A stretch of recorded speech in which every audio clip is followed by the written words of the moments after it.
Welcome to moistcritikal's compilation to fall asleep to relax. Time to let your brain clock out and your body settle in for serious snoozing. Grab your premium slumber gear and prepare for a lady tier drowsiness. If this helps you drift off to dreamland, drop a like, subscribe, and comment goodnight below. Sweet dreams, you beautiful sleepy souls. I know I haven't made a video on the Mick Gordon and Doom Eternal soundtrack drama that's been cooking for the last week, and the reason is I wanted to wait to see how Bethesda would clap back, and today they've given a response, and it is weak. They dropped a wet sock on us. Now, while overall the appetizer they served up was underwhelming, and we'll get into it in a moment, they did, however, make a threat of having something substantial to back up their side of this drama, but they haven't revealed that yet, so for now it's just kind of empty. But who knows, maybe pretty soon in the future they'll come with something stronger after boofing creatine and taking HGH, but as it stands right now, this response from them I think is less than satisfactory. So let's go into the whole situation here from the start, because it's pretty wacky and it's pretty sad. Hopefully all of you are familiar with Mick Gordon. He's one of the most well-respected and most talented video game composers of our time. You might know his work from Killer Instinct, Doom most likely. I absolutely love his work. I always compare him to like Hans Zimmer in the way that if his name is attached to a project, you know that that soundtrack is going to be slapping. And of course, Mick was brought back on board by id Software to be the composer for Doom Eternal. Fans were pumping their fists, sodden, sopping panties, everyone was excited, and it all seemed fine until the Doom Eternal OST released. The original soundtrack. So the OST is different than the game scoring, and when the OST came out, everyone was surprised that it just really wasn't good. Like, it wasn't well made, it was sloppy, and Mick Gordon's got no blemishes on his report card. This is a straight A student. His whole resume is nothing but hits. He's never had a miss, until Doom Eternal's OST. Most people were criticizing it heavily, and then out of nowhere, Marty Stratton of id Software dropped a Reddit post that blamed Mick Gordon for why the OST wasn't great. And this Reddit post came out of absolutely fucking nowhere, like a jump scare, and it pins the entirety of the blame on Mick Gordon, makes it seem like he's hard to work with, lazy, doesn't do what he's supposed to do, and this is the accepted perception of Mick Gordon for 2 years. 2 years ago, Marty Stratton dropped this, and for 2 years, people believed it, which of course had a wildly detrimental impact upon the reputation of Mick Gordon. Most people used him as an example for talented people who were lazy, and that's just the way people perceived Mick Gordon from that point forward, and he never came forward to defend himself until last week. Last week, Mick Gordon came with an over 14,000 word thesis, a fucking Harry Potter book worth of evidence to disprove that, saying that that Reddit post was misleading, factually incorrect, and downright fucking wrong. I'm not exaggerating the scope of this. This report here, it's not a twit longer. This is a goddamn twit novel. Like, it has its own table of contents, and he has printed more receipts than a Walmart. Mick Gordon came with an overwhelming amount of evidence to prove his side of the story, and it highlights a lot of fucked up things in here about what happened behind the scenes. There's so many layers to this onion, it'd make Shrek shit himself. It's wild. And it really seems like Marty Stratton has a personal grudge against Mick for some reason. I don't understand why, but it really feels like Marty fucking hates him. I don't know if Mick Gordon fucked Marty's wife or something, but my god, it really sounds like Marty was twirling his evil mustache here in order to make Mick's life miserable with this project. Let me show you just a quick excerpt there before getting into the deeper stuff. So this is in regards to that Reddit post. So the OST, it was a poor quality release which drew criticism. Marty asked Mick for assistance, and they eventually came up with a couple of ideas. So he offered to draft a joint statement addressing the situation and announcing plans moving forward, and requested that Mick hold off on making further public comments until they could address it together. And Marty then told Mick to expect the draft within a few hours, but it never arrived. Instead, what arrived was a fucking tank of dog shit. Instead, days later, Marty put on the fedora and wrote his infamous open letter Reddit post, which blamed Mick for everything, with the botched OST. So that's the level of respect Marty has for Mick. And that's really just the beginning. Get ready to have your heart broken here. Awards. I'm happy to hear Marty feels I deserve Doom's music awards because the truth is those trophies are kept locked in the id Software office. I've only ever seen them once, behind glass, from a distance. Nobody has ever offered to send me copies, and thanks to the show's producers, I was invited to perform at the Game Awards, but other than that, id Software never invited me to collect the awards in person. Marty invited himself to collect the awards on my behalf instead. It would mean a lot to have a memento of all the hard work I poured into Doom franchise, but as it currently stands, doubt I'll ever see those awards again. So Marty, being the saint that he is, didn't invite Mick to claim his own awards, and instead invited himself to claim the awards on Mick's behalf, and then never sent him the trophies. I don't know why he hates him so much, I don't get it. Now before diving deeper into the bowels of this filthy colon, let's go ahead and go through some of the summary of facts that Mick Gordon provides here. So he still hasn't been paid for over half of Doom Eternal's music, which is fucking criminal. That is a massive, massive problem that he has still not been fully paid for his work. The Doom Eternal OST was announced with his name attached and made available for pre-order before Mick was even contracted to produce it. And despite Mick's alarm and constant appeals, Marty refused to do anything about it, which led to a 9-month delay. And after 7 months of inaction, he reported his concerns to Bethesda, and Bethesda and him negotiated the Doom Eternal OST directly without Marty's involvement, and he received the contract for this just 48 hours before Doom Eternal was released. The delay was announced a week earlier before he was under contract, and the deadline was 29 days later. This is really only the tip of the iceberg. Things were just filthy with id Software and Bethesda and how they treated Mick. One thing that I think is very important to note is they attempted to bribe him into silence. According to Mick, they allegedly offered 6 figures in order for him to not come forward with his account of this situation. So one of the reasons it took him so long to come forward with all this, not only because of the length of it and how in-depth he went, obviously that takes a lot of time to get all of those ducks in a row, but another reason that there was such a long period between that Reddit post and this, 2 years, is because they kept trying to legally scare him and intimidate him. So there were lawyers involved that would constantly just kick the ball down the field, hoping to keep putting this off, because they knew Ragnarok was coming. They knew Mick Gordon wasn't going to stay silent. He didn't accept the bribe, so all they could really do is try and stall for as long as possible. And that's just one of the reasons that it took so long for him to come forward. They tried to legally strong-arm him and bribe him into not coming forward, which clearly didn't work, and I'm glad Mick Gordon's coming forward because this is a really valuable look into some super shady shit that I'm sure isn't the only time it's happened in the industry. So Mick Gordon calling attention to it and highlighting it, breaking it down, I think is beyond valuable, and it's so great to see Mick Gordon come forward with an attempt to clear his name, and I think this is perhaps the best defense I've ever seen on the internet. This is like a professional S-tier rebuttal. Like, it's actually wild how much evidence that Mick presents here to disprove everything Marty was claiming. When you look at Marty's post in comparison to this, it's laughable. It's written by a clown. There is no evidence to support any of Marty's claims. Meanwhile, Mick Gordon has 14,000 words full of receipts to support his side of this whole thing. Now, you might be asking, how did the OST end up so bad? Well, it's because Marty and id Software passed it off to Chad Mossholder, who was an in-house audio engineer for the team, and Chad Mossholder took it on and produced less than stellar work. Now, I'm not here to critique Chad Mossholder's talent, and from the quality of the OST, I'm pretty sure he didn't put his best foot forward here. I'm imagining that he only worked on this OST while blackout drunk and pissing his pants and forgetting who he was, because it is so sloppily made. It is amateurish. I refuse to believe a high-level audio engineer actually worked on this in any meaningful capacity. This may have been Chad Mossholder passing this off to an intern so he didn't have to. I don't know. But it is terrible. Like, from an actual quality standpoint, it is awful. It wasn't Mick Gordon who produced this bad OST.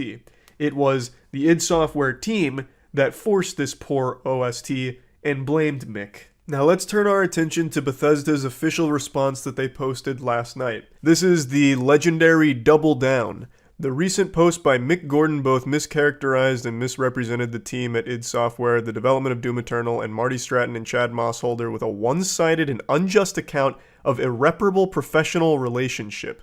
We are aware of all the details and history in this matter and unequivocally support Marty, Chad, and the team at id Software. We reject the distortion of the truth and selective presentation of incomplete facts, in quotation mark, which I find very humorous because facts in quotation marks when talking about actual receipts, legitimate evidence, and they're putting facts in quotation marks. We stand ready with full and complete documented evidence to disclose in an appropriate venue as needed. The statements posted online have incited harassment and threats of violence against Marty, Chad, and the id Software team. Any threats or harassment directed towards members of our teams will be met with swift and appropriate action to protect their health and safety. We remain incredibly proud of id's previous collaborations with Mick Gordon and ask that fans refrain from reaching conclusions based on his account and, more importantly, from attacking any of the individuals mentioned on either side, including Marty, Chad, or Mick.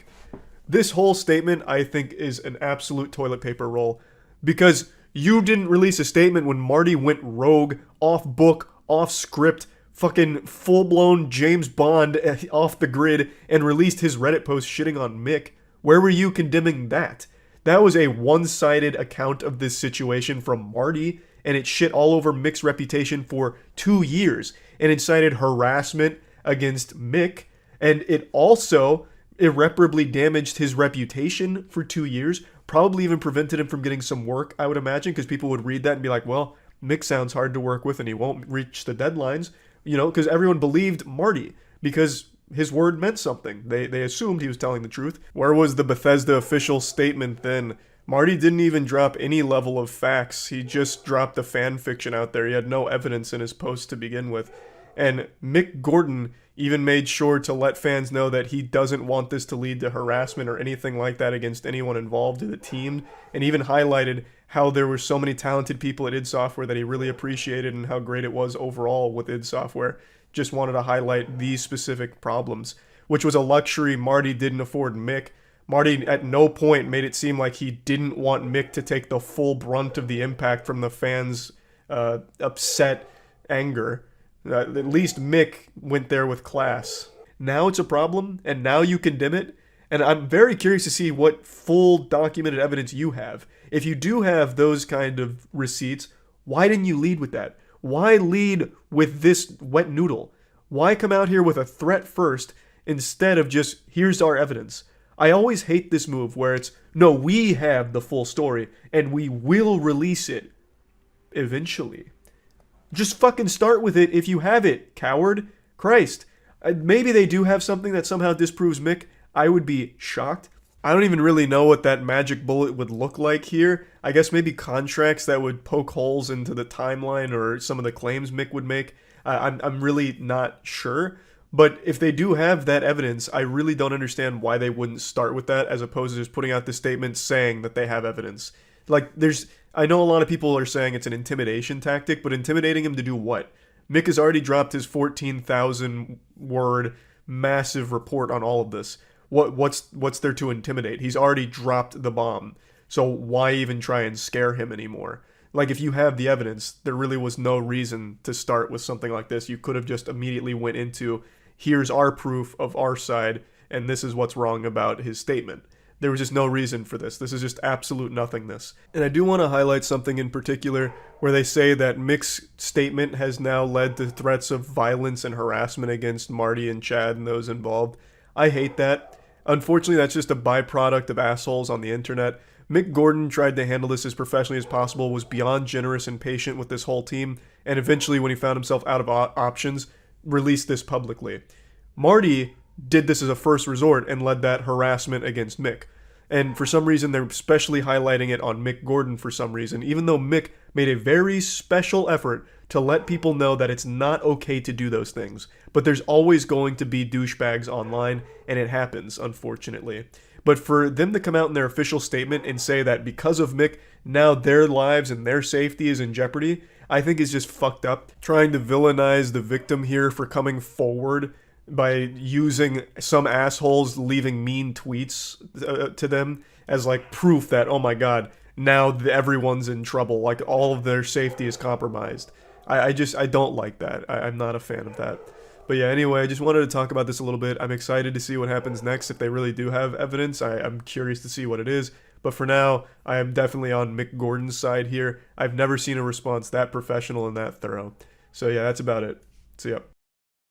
Just when you thought all the internet drama was beginning to die down a bit, we have a new wild and wacky development here, but this time on YouTube, and involving cheating. But not like the anal bead chess cheating. This cheating doesn't involve butt plugs or anal beads at all. This one involves a man who was unfaithful to his wife. I'm talking about the Try Guys, Ned Fulmer. The Try Guys are a massive channel, have been for a long time, and yesterday they posted this message letting people know that Ned Fulmer would no longer be working with the Try Guys. After this was posted, all of the information began to surface as to why. There's video, picture, evidence that confirms that Ned Fulmer cheated on his wife with a workplace associate for quite some time, I believe. And it was a big mess, a big, stinky, filthy mess. I went over the situation on stream, and I'll show you the clips from that, but I think it's very important to highlight that Ned Fulmer's entire identity revolved around how much he loved his wife. Like, I swear to God, it was like he took a goddamn love potion from Harry Potter, because half the shit he would talk about in the videos was how much he loved his wife. And then it turns out he was cheating on her. So yeah, just a giant scumbag shit stain, and the entire community was really caught off guard by this, obviously. Super shocked to learn that Ned Fulmer was a cheater. That would be like if you guys learned I secretly enjoyed Burger King. I am publicly insulting them all the time, saying how bad they are, comparing their food to nuclear sludge. But imagine all of that's just a lie, and it turns out that I actually love Burger King and I'm boofing Whoppers in my bathtub every night. You would be shocked and feel betrayed just even learning that about me. So I think the audience definitely felt that, because they were all under the impression that Ned Fulmer was a very family-first kind of guy. He has kids as well. So no one really thought Ned Fulmer would be a piece of shit like this. So a very sad situation overall. I'll go ahead and play the stream moments that really showcase the whole situation a bit more, but I wanted to give you the general overview here of what's going on. So I think most people are familiar with the Try Guys, I would imagine. Try Guys are a huge channel and have been for a very long time. And one of the members has recently been accused of being unfaithful to his wife.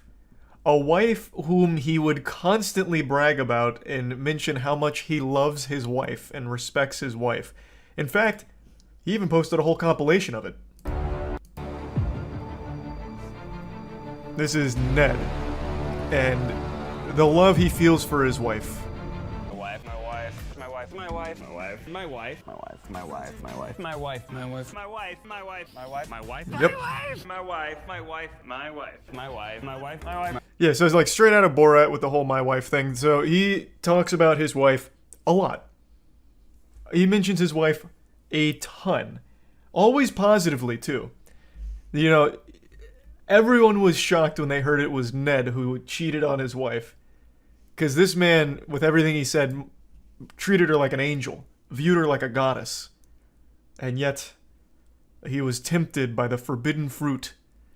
He allegedly, well, not even allegedly, he fucking confirmed it. Here's his post. He had an affair, a consensual workplace relationship. The employee that he had, or I believe it was an employee, or maybe just like a work associate, the person that people are thinking it is was a woman who was also engaged. And her fiance found out and removed every picture of her from his Instagram. And, you know, you can start connecting the dots here. You don't have to be, you know, the smartest guy in the world to follow the trail of breadcrumbs. So, Ned fucked a woman that wasn't his wife and also fucked another dude's wife. He respects his wife so much he had to cheat on her because he's unworthy of her love. Yeah, maybe that's it. There's also some really beautifully aged clips here. Ned is cheating. I'm calling it. Ned is cheating. Ned is cheating. How right you were. I'm calling it. Ned is cheating. Ned is cheating. The intuition truly was right on the money. Sometimes you just gotta go with the gut feeling. And now Ned has been removed from the Try Guys. Which is big. I mean, that's big. Losing that job that's not an easy pill to swallow. He has 2 kids, right? He has some kids. I don't know how many. I will be fully open. I'm not overly familiar with Ned or the Try Guys. I, of course, have watched their content from time to time, but I wouldn't consider myself like a connoisseur. Yeah, I don't know their ins and outs. I didn't even know Ned was married. I thought the whole my wife thing was like a running gag or something. So he tried an affair. He did. I don't think he liked the results very much so far, but the jury's still out. Why fire him, though? Because it's a bad image. He's now a flight risk. That happens with everything. It's not just like YouTube or anything. Literally, that happens everywhere. 15K quote tweets. I know, this man caught a storm. Yep. So did the company fire him, or did he leave? Bro, you think Ned Fulmer left? No, man, he got fired. And obviously, their entire brand is based on their personalities and people liking them and enjoying them. No one likes a cheater. So that immediately is a big problem for the brand. Thus, they got rid of him for it. And his whole brand was how much he loved his wife. True. The love and respect he had for his wife was one of, like, his crucial tenets, like a 10 commandment he'd follow. Does the president get to appoint a new Try Guy? Oh, yeah, that's interesting. I wonder how they'll get the new Try Guy. Surely they have a council to elect the newest member to replace him, like Hydra. Maybe they'll get 2 more members. Cheated because he lost focus. Yeah, it's a really weird statement. I just wasn't paying attention and my dick fell into my employee. Fuck. Now everyone's mad at me. God of War getting great reviews. I'll watch 1 review. Well, actually, no, I don't want to be spoiled at all. I already knew it'd get, like, perfect scores. IGN also gave Deathloop a 10 too. Don't even remind me of that shit. I don't know what happened. Like, the collective game journalists all at the same time started taking stupid pills and gave Deathloop rave reviews. I still don't understand what exactly happened there, because Deathloop literally just plays itself. Even then, though, bro, the multiplayer didn't even work. Like, it was a non-functional component of the game that didn't work. Have you seen the top 10 most disliked IGN reviews of all time? That got recommended to me recently. Let's see. I'm going to take a couple guesses here on a few of them. I think Deathloop is going to be on here. Well, actually, no. This might be going in the opposite direction of giving low scores to great games. Okay, if it's that, then the water one, obviously, that's a given. I actually can't think of any off the top of my head. I can only think of extremely high scores to games that absolutely didn't deserve it. I can't think of any low games to games that deserved higher. Video game journalists. Inscrutable folk, but in many ways, we should be thanking them, because every now and then, usually fighting amongst ourselves to call a brief truce, congregate around the dislike button, sitting at a respectable 19,000 dislikes. Why? That's not bad for IGN. IGN once again gave a Call of Duty game a stupidly high score of 9.2 out of 10, with 0 cons. If it has no cons, why not give it a 10 then? See? To be fair, and I will never go to bat for IGN, but to be fair, just because there's no complaints doesn't mean the game is like a masterpiece or perfect. Like, I do disagree. Like, if you can't think of anything negative, then that means it's perfect. No. It doesn't mean that. Like, it's great at everything it does, but it doesn't mean it's like the perfect product everyone's going to love. We get just as angry when they rate a game too high. I don't remember Black Ops 3 being bad. Like Call of Duty, man, we're going way back. What the fuck? The reviewer basically tears the game to shreds. There's one thing you should know about Sonic Unleashed before spending your hard-earned money on it. It's a big piece of garbage. Big piece of garbage. Indeed, it's games like this that make reviewers rethink their lives. Now, it's not that bad when it comes to Sonic games. Oh, and you can cleanse people's souls by taking pictures of them. I'm not even joking about that. That's fucking hype, though. Video games, gamers were just clearly had. It's not like an amazing game, but it's fine. I remember Unleashed being okay. Like, I didn't hate it. A 9 out of 10. The dreaded, bloated third act. You know a game. That's not even wrong. I actually said something very similar back when I first beat this game. That is very fair. That is super fair. Like, that's just Uncharted fans being salty. That's a very fair criticism. But IGN have to meet us halfway. They can't give Black Ops 3 a 9.2. Yeah, if you're gonna... So this is... I think this is fair. It is a much better game than Black Ops 3, for sure. But I think they just grade it differently, right? Like, I feel like it's not far-fetched to be like, for a fucking Call of Duty multiplayer shooter, 9.2 makes sense, and then grade Uncharted differently. It's two different people on two different, very different games. But yeah, if you're going to compare direct scores, then yeah, it's a little odd that Uncharted 4 would be lower than Black Ops 3. Man, this video is actually... like, the video is actually convincing me IGN's done an alright job with some of this shit. I've been like a big IGN hate watcher for a minute, but I completely agree with them on Uncharted 4. That is super fair criticism. And Black Ops 3 was good. Like, it's not the best. 9.2 is high, but it was good. Where SMT5 consistently fell short for me as a massive Persona fan, though, was the writing. It takes you can never do that. 20 hours to find even having not played this game, there's no point in comparing it to a completely different game. And figuring out what's going on, in contrast to Persona 5, which makes things personal right away. I just couldn't shake the feeling that this was Persona without the heart. Giving the game an 8, with the only negatives being that it's not like Persona, is mental. And if his main complaint was it's not similar to Persona, then that's some dog shit. Things Agreed. are hotting up now. Doom 2016 blasts its way in at number 5 with a healthy 42,000 dislikes. Wait, what? Didn't they give this a good score? On about how Doom 2016 feels too Doom. For some, this is exactly what Doom should be because it resembles the 1993 game of the same name. But with all due respect, those are desperately low expectations. But it doesn't really distinguish itself. Oh, the multiplayer was bad. Fixed power-up placement and shortcuts give experienced players who know the map an advantage. Players that put more time and effort into the multiplayer. No, it's even a multiplayer genre. It's even a multiplayer genre I like, but Doom 2016 just did not do it well. I was not a fan of the multiplayer, and I was pretty excited for it. I even played the beta.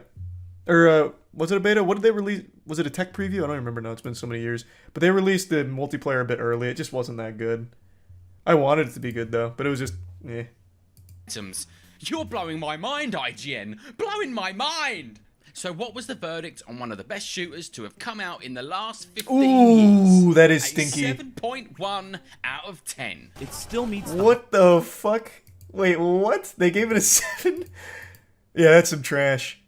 The cons being loadouts and repetitive arenas, so they must have graded it very harshly on the multiplayer, thinking that Doom was mainly a multiplayer title. Yikes. 2016 was overrated. Man, I couldn't disagree more. I recently replayed that too. That game is so fucking good and is still good. And the speedrun goes hard. Eternal's better, but 2016 is still good. Pokemon Alpha Sapphire Omega Ruby and Pokemon Sword and Shield. Oh, they gave Sword and Shield a great score, didn't they? 5,000 dislikes. And believe it or not, because it gave birth to the most popular IGN meme, Too Much Water. Yeah. Which the reviewer gives a 7.8. So politely picking up their that might be a fair overall score. Couldn't tell you I didn't play it. Stupid complaint though.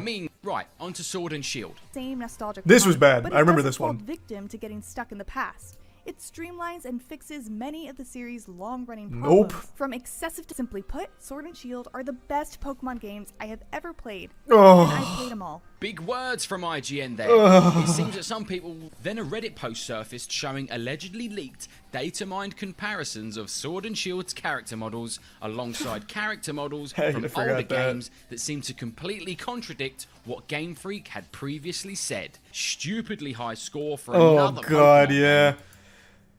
That I still think Sword and Shield is by far the worst Pokemon games like ever made, and that's saying something when most of them for the last like 12-15 years have been super lazy. All Pokemon games have been the same for a decade. They were for a while, but they tried something new with Arceus, and while it wasn't like a full hit, it wasn't a full miss either. They're going in the right direction. I think Arceus has good ideas that they need to flesh out. But for the first time in a long time, Game Freak's finally trying something different. Like, drastically different, that is, as opposed to just the same formula they've worn out. So, she was already on the Sony fanboys' naughty dog list. And boy howdy, she pulled no punches here, giving this game Days sucked. Gone this game was fucking 6.5, trash on release. Calling it absolute bloated trash. as well. Days Gone ultimately feels bloated. It's like fucking a movie trash. That goes on for an hour longer than it needs. I know they made it or better should over have. time, but this is release. There's It was definitely a good terrible. game in here somewhere. The dialogue's pretty bad. But only if you promise to ride me as much as you ride your bike. On the face of it, you'd think the reviewer God, I has a forgot how point. fucking Out of stupid the context, game was. That line does seem really cringy. Jesus. Then why did you give the 888th Assassin's Creed game a 9.2 only 6 months earlier? See, that's why this is what I thought the video would focus on. They give extremely high scores to games that are just truly mediocre.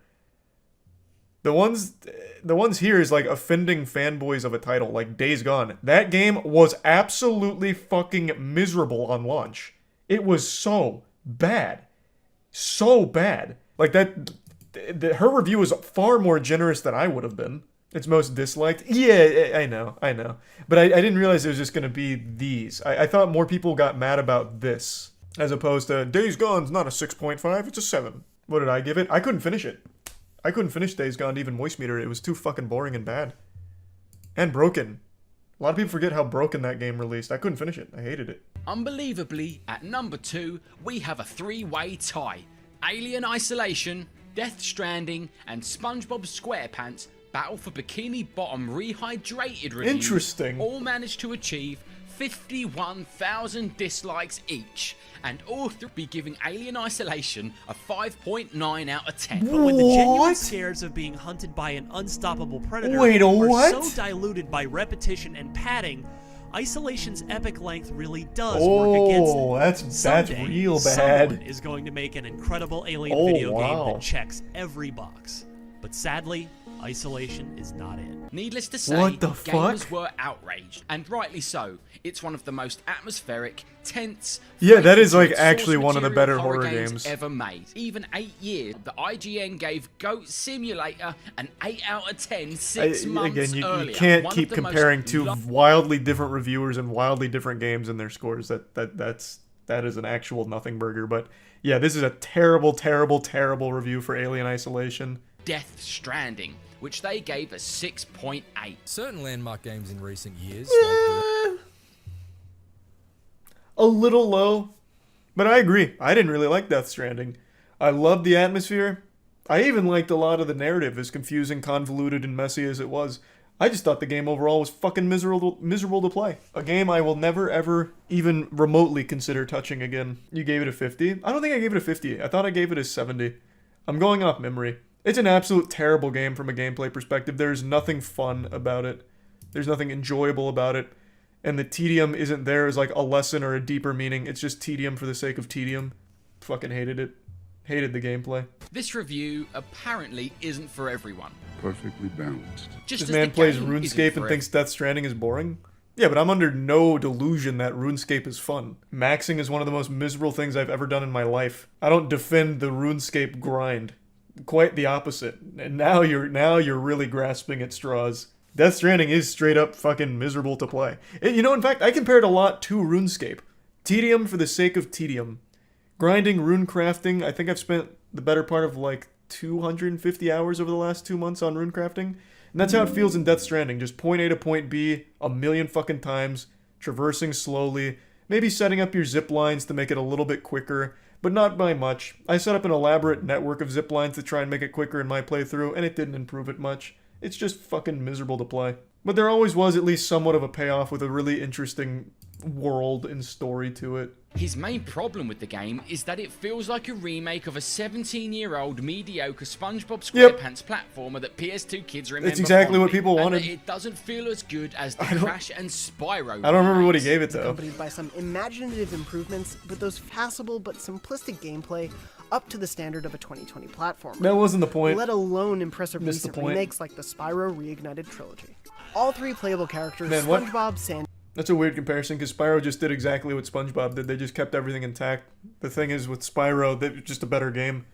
So it ages a little bit better. Battle for Bikini Bottom's still like just a fun, old school, nostalgic game though. Get this, too kid-friendly. Battle for Bikini Bottom is an incredibly easy platformer with only a few truly challenging sections thrown in. The difficulty jump in levels like SpongeBob. Man came in here expecting something very different. Such whiplash from the rest of the adventure. And when they're done, the challenge reverts to being simplistic and kid-friendly for its final few challenges. Ultimately, us gamers are always happy silly. with a game from our childhood. IGN review raining on their parade. That's so low for no reason. Yeah, that one's pretty bad. Rough. It's the big one. The Last of Us Part 2 is the most disliked IGN review of all time. They gave it a 10, I think, double right? that of our number 2 games, a whopping 91,000 dislikes. In IGN's defense, once again, no matter what they would have given this game, they're fucked. If you reviewed Last of Us 2, you were fucked. No matter what. If you loved it, you get fucked. If you hated it, you get fucked. There has never been a more contentious title, a more divisive title in the history of gaming. There is not a single one that even comes close. People feel very strongly on both sides, so no matter what, your opinion was going to be incendiary. And so when IGN said this is a weird way of talking about it. I said this in my moist meter. I feel like the game was out of order. If they had done this sequence in a more, I don't even know a better word, but a more logical order, I feel like it would have been much better received. Every beat that the story hits is a fine beat in a bad spot. There was no reason to start with what happened. I'm going to try and avoid spoilers because I'm sure there's still people that want to play it. Getting into spoilers again. They spend a lot of time with the Joel and Ellie flashbacks, like sprinkled throughout randomly. They could have front-loaded those flashbacks more towards the start before the Joel death, and it would have made a lot more sense as opposed to just going like full raw right away killing Joel. And they could have also built up the Abby flashbacks a little more in the front and then work up to her revenge on Joel as opposed to having it come out of the fucking nowhere like a goddamn jump scare out of nowhere and then have you play as that character for 12 hours. They could have built it up and then you feel almost sympathetic playing as them as opposed to like try and like force you down the line to feel connected. They could have just done it in a better order and it would have been a much better experience. Is that IGN continue to be the worst source of video game reviews on the internet. And I am very openly not an IGN fan, but there is much worse. There's just straight up much worse. Immediately off top of mind, Polygon. I don't think I have agreed with a Polygon review yet. They're not the worst. They are not good, but they are not the worst. Thank you all for watching. I've been the Is Kotaku even like a legitimate if you want to like see more game review site anymore? Like this, and let me know what I don't even see the reviews pissed anymore. You off the most. Never That was add interesting. too much water. And as always, hasta la vista, baby. Thanks, the resub ability. That was interesting. I wouldn't have expected those to, well, some of those I would have expected to be on there.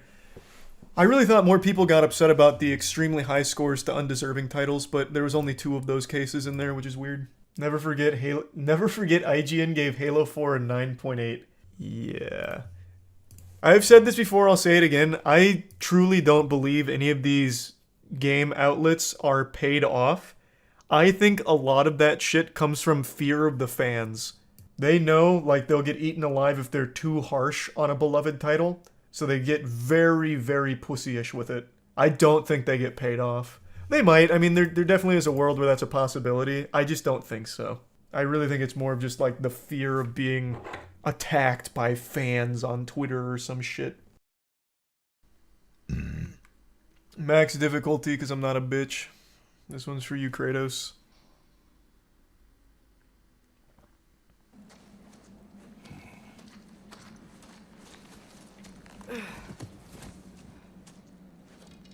Hungry?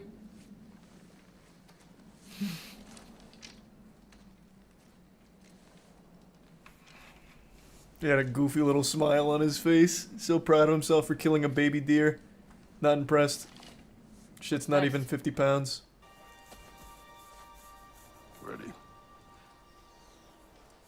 They have a healthy relationship now. It's so cute.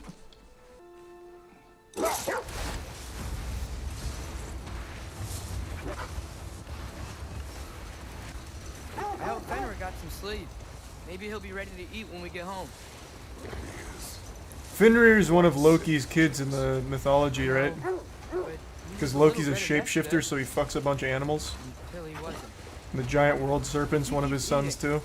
I'm not. Hear that? Yes. Is it hurt? It is hard. The state is not far. Oh, so this is gonna be like the Baldur fight equivalent.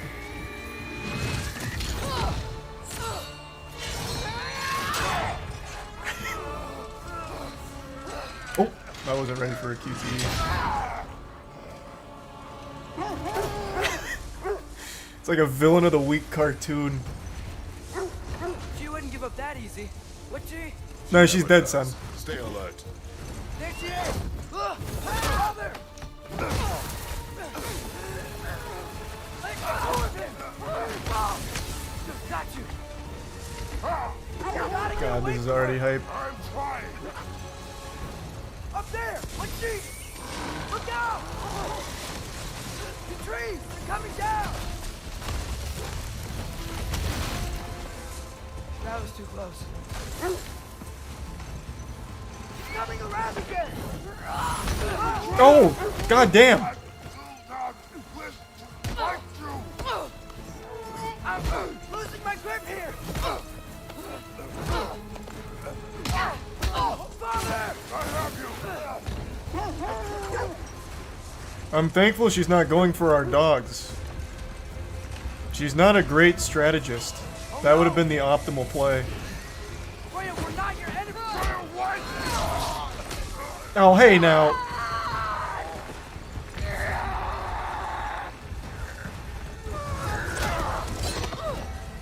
Please don't make me do this!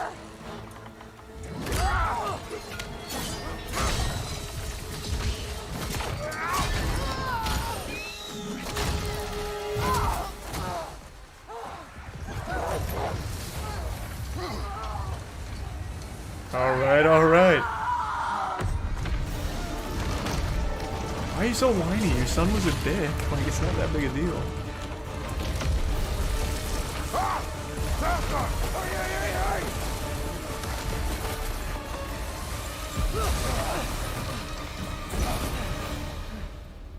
We're through for Stave. We made it. Let us go home. Take the shot. Freya's upset because we killed her son. I keep hoping she'll let it go. You saved her life. I killed her son. He was going to kill her because he was real mad that she had given him basically invincibility, but at the cost of not being able to feel anything. So he was about to kill her, and so we killed him. So Fenrir, is Fenrir not his son then? You're a good boy. A brave boy. Fast and strong. Okay, so it's not gonna follow like the mythology that closely. You can rest now.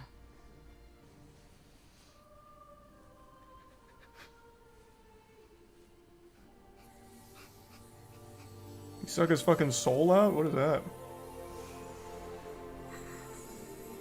Got him with that Shang Tsung fatality. The wolf is gone. Oh no, not Fenrir. How's the lad taking it? Not well. He goes to bury him. Man, they're really coming in full throttle with the animal passing away. That's always like such a punch in the gut. When a movie or game or show goes for like the animal route, you know that it's really like trying hard. Tug on your heartstrings.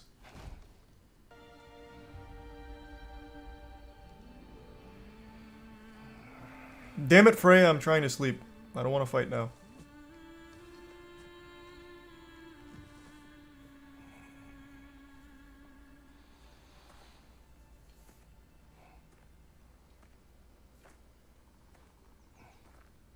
Kratos?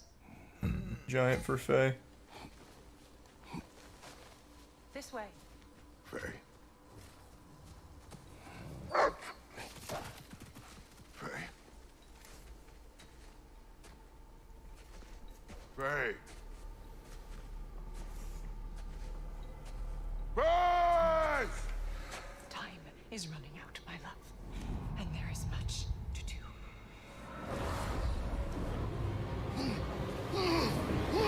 Mother! Mother! Brother?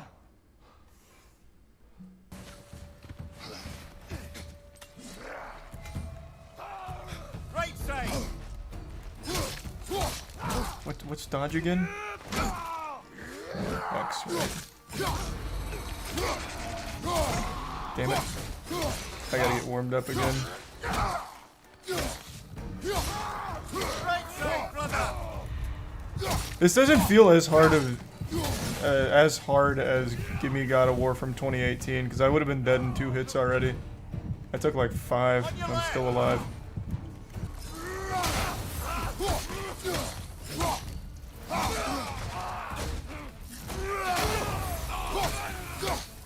Huge play.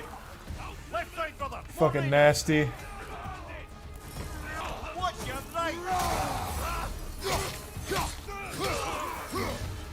So am I nerfed at the start of this? Because it doesn't feel like it.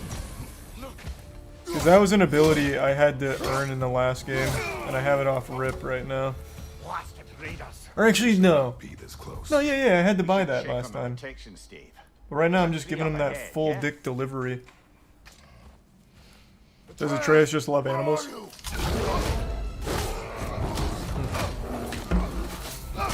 got ourselves a Revenant situation now.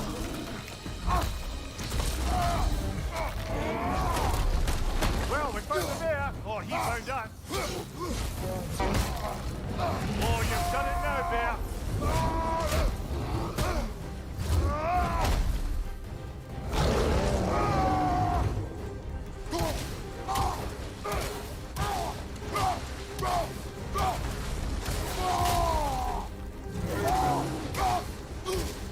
Jesus Christ, I'm really beating the shit out of Smokey here.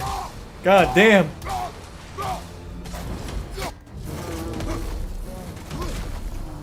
God damn, man. This guy's comboing out of his mind. This isn't what you want in this picnic basket, Yogi. Oh, God.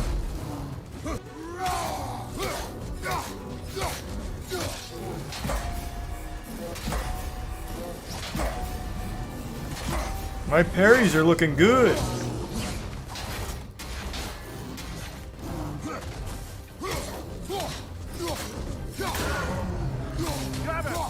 Nice. That was clean. Took a little minute to warm up, but we got there in the end.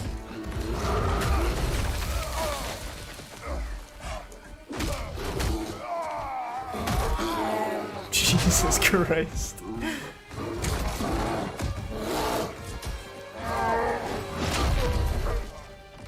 Okay, maybe we let him go with a warning. I think he regrets it now. He's... Oh, God. Oh, that poor guy. Oh. No, keep beating his ass. How fucking dare you? You turned into a bear and attacked me. And you were weak. Weakest bear I've ever seen. We need to repair the protection stave and get home. What happened to the protection stave? You did. So you're blaming me? I am not blaming you, Atreus. It's just a fact. Tell your voice that. What do you mean? Blame it? Yeah, Atreus, who else would it have been? Dweeb? What do you mean, so are you blaming me? Jesus Christ. Say the word, Father. Now. Just keep shooting him with arrows. He hates that.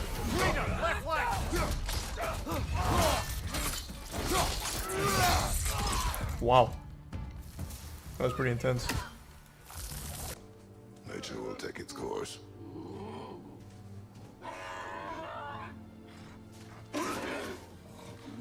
Speak to him, Atreus, in his native tongue.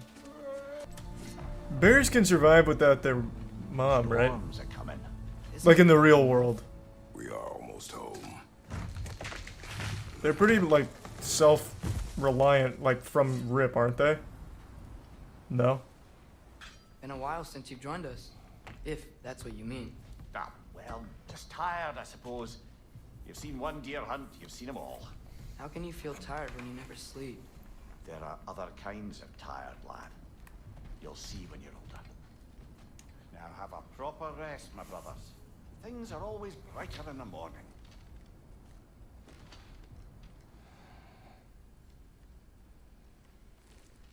No fist bump? Hey. Good dreams.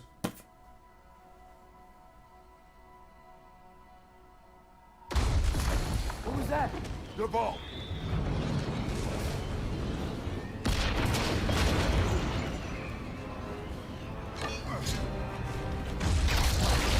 Oh, jeepers! Just repaired that. Oh my god. What a beer belly. In lore, Thor is chunky, right? Like HGH, bubble gut. Can I come in? Yeah, thought so. I have meat. Well, yes, come on. Not find me good company. No. I'm sure we'll find lots to talk about. Killed 3 of your kids, if that's what you mean. Nice place. Don't patronize me, it sucks. There's fucking holes in every single wall here you can see outside. Don't give me that, I know it's trash.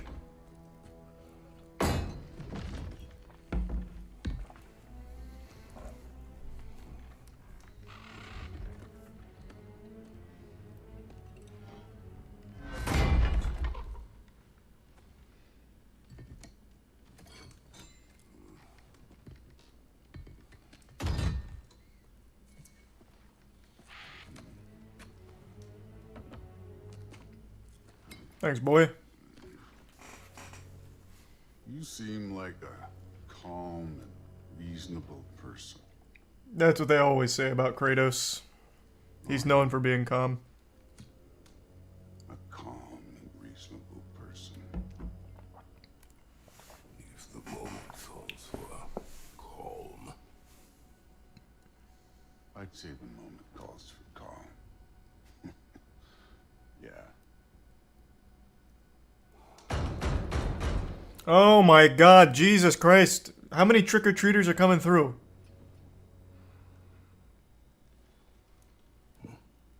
Don't be rude, go get it.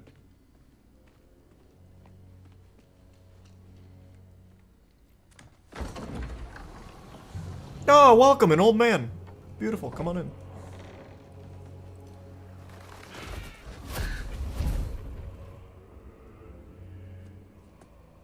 You know who I am? Back before winter set in, there were some misunderstandings. Regrettable ones. But I think we all have a better idea of who we're dealing with. Now, what you did to his boys. Self-defense. Yes. Dying is what we Aesir live for. And let's be honest, they were kind of useless. That's right. Good one, Odin. He had value. He was my best tracker, my closer. How about peace? Nah, sounds boring. Sounds like shit. How does peace strike the esteemed, retired god of war? How about we just don't kill each other? How about you stay home, kick up your feet, seek no quarrel with me, and I'll have none with you. This is spoken like a very insecure ruler, my man. That one has to stop his search. You visit me in my house and ask me not to beat your ass? Here's a deal I know you can trust. I'll settle your debt with my ex. Jesus Christ, you are absolutely begging. Freya off your back. Keep. Sure, we can shake on it. And throw in $500 in chips on the house. It's really all you want, isn't it? So what do you say?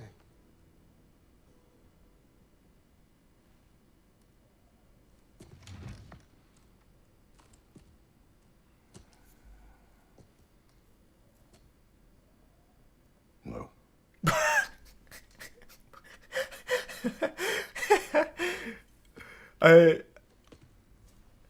That's the answer I was hoping for, obviously. But why? This actually sounds like a fucking nutty deal.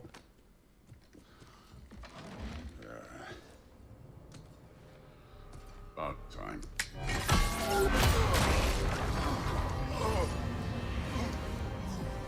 I've been waiting for this. You're not from here. We got a tradition called blood payments. It means I get a piece of you for what you took from my family. You'll pick it up.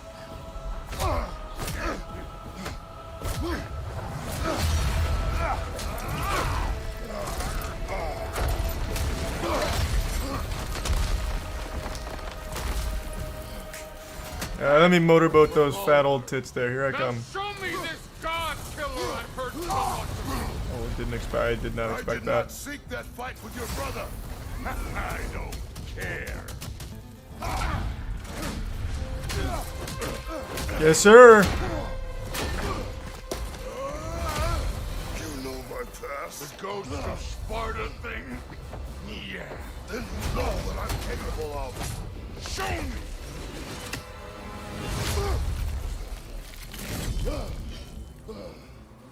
Now we gotta fight. Whoa, what the fuck? You should be better than this. Oh, that was clutch. Wrong way again.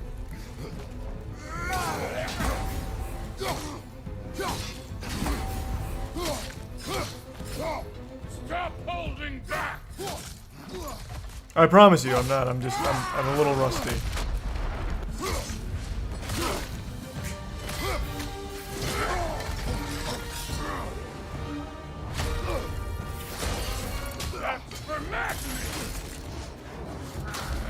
That weak ass slap was for. Wow. You really didn't care about him at all, huh? That's you tear, you preachy old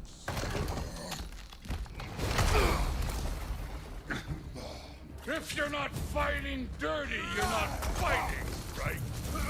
You're struck first. Oh shit. I'm dead, yep. Oh, I'm still alive.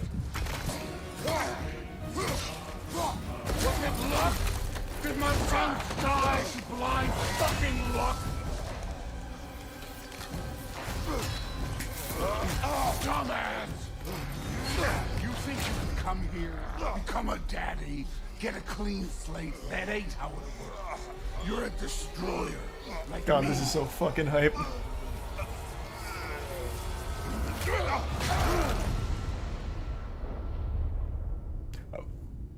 I'll be honest, I didn't think there was any way to fail mashing, so I didn't put my best foot forward there. Okay, you can't fail mashing. I was gonna fucking say. Not leaving till I see the real you. Get up! Now we're talking.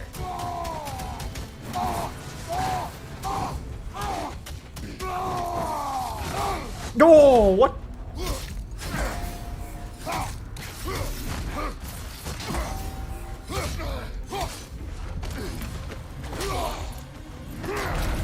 God damn it! Why can't everybody fly? The only power Kratos has is like super anger and super strength. I can't fucking fly. I can't do anything like that. Well, that's actually not true. He had magic as well for a while. The fuck you say? Modi sought us in fear of you. He died of the wounds you gave him. Oh, we got a model father here. God, that's so cool. Jesus Christ! This feels familiar. What? Don't matter. Show me your ass. Oh god. Close. Whoa! Oh.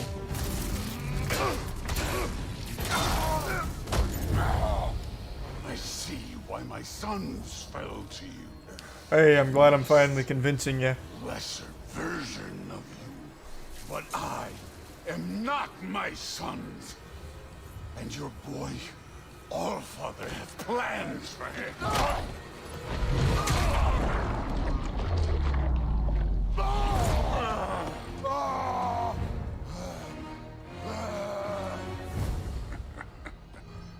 There he is. Don't even act like that didn't break you, Gile. You're gonna think of me every time you try and eat anything forever. Consider your blood debt paid. Be seeing ya.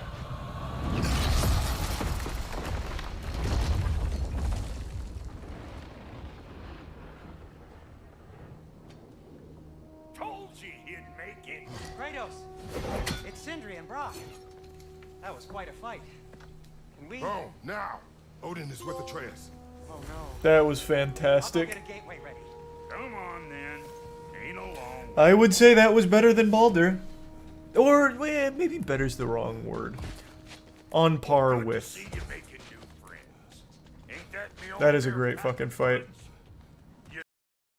This is another one of those sad situations where I have to admit Twitch chat was right and I look like a bumbling imbecile now.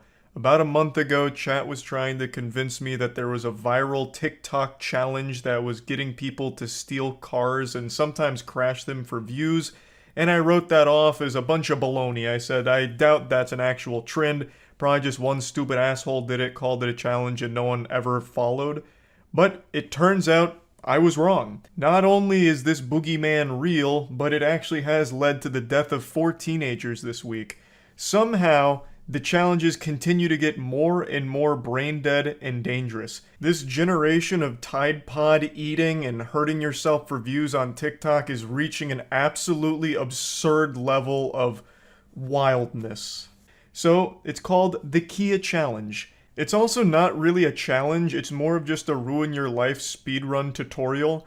Basically, the only goal to be completed with the Kia Challenge is to steal a car and post yourself stealing the car on TikTok. It honestly sounds like it's something made by the CIA to catch potential car thieves. You're fucking instructing them to post evidence of their crime online, making it the easiest slam dunk arrest ever.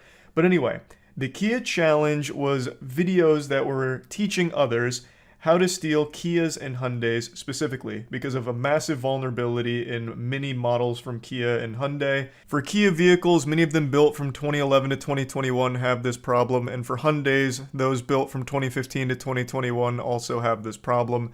I'm not here to teach you how to do it, I'm not your Thieves Guild sensei, but I will tell you, it is shockingly fucking easy. It's mind-blowing how stupid and simple it is. These cars are more insecure than me going through puberty. They basically steal themselves, honestly. It takes seconds, like actual seconds. Not even like mini seconds, like maybe 2 or 3 tops. It's fucking baffling, honestly. So, since this challenge went viral, there's been this massive increase in thefts with Kia and Hyundais. And this week it led to 4 teenagers dying. In a few of the Kia Challenge videos that are still available online, the people in them are driving recklessly, and in a couple of them even crash. However, this one happened to be a fatal single-car accident, killing 4 of the passengers here, and now the driver's facing a felony charge. Pretty sad story all around, and it all stems from a little TikTok trend.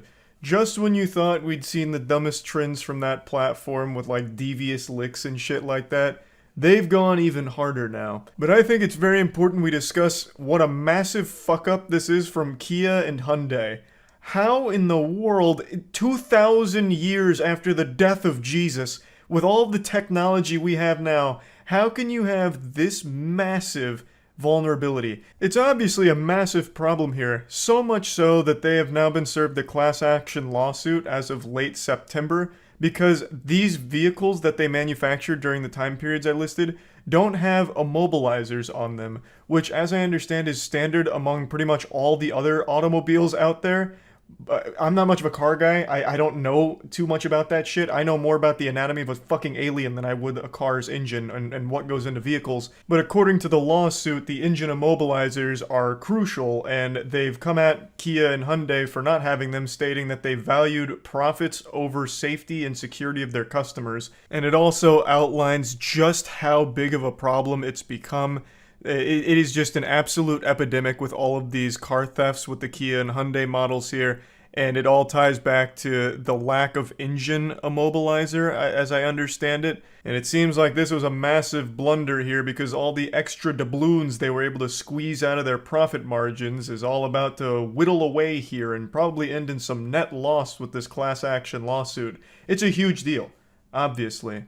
And just a really sad trend all around, since it ended in the death of 4 teenagers who probably wouldn't have stolen this car if they weren't fed the information on how to do it, as well as also fed the idea that by doing it, they'd gain TikTok clout. I believe at the time, and according to this article, the Kia Challenge category on TikTok, like the trend where all of these things lived, had 5.9 billion views across all of the videos there. Now, of course, not all of them were views on videos of people actually stealing the cars. A lot of them were people talking about how dangerous the challenge is. But there was, of course, quite a few videos actually showcasing just the blatant theft of Kias and Hyundais in there, in the Kia Boys area. And just fucking awful stuff. TikTok cracked down on it and banned those accounts and shut all of the Kia Boys, Kia Challenge stuff down, but even still, you can still find quite a few of them, and it clearly does still exist in some capacity because this only happened this week. So it's still a rather popular idea, even if not like a direct trend on TikTok anymore. So just wanted to talk about this a little bit since this was just a situation where I was just absolutely wrong when Twitch chat was bringing me some new information here that I just refused to believe. It was so outlandish I didn't believe it. I didn't think anyone would ever actually start a trend of just crime, and I was proven wrong. And it's very sad. Not sad about me being proven wrong, just the actual subject matter here being sad. That's about it. See ya.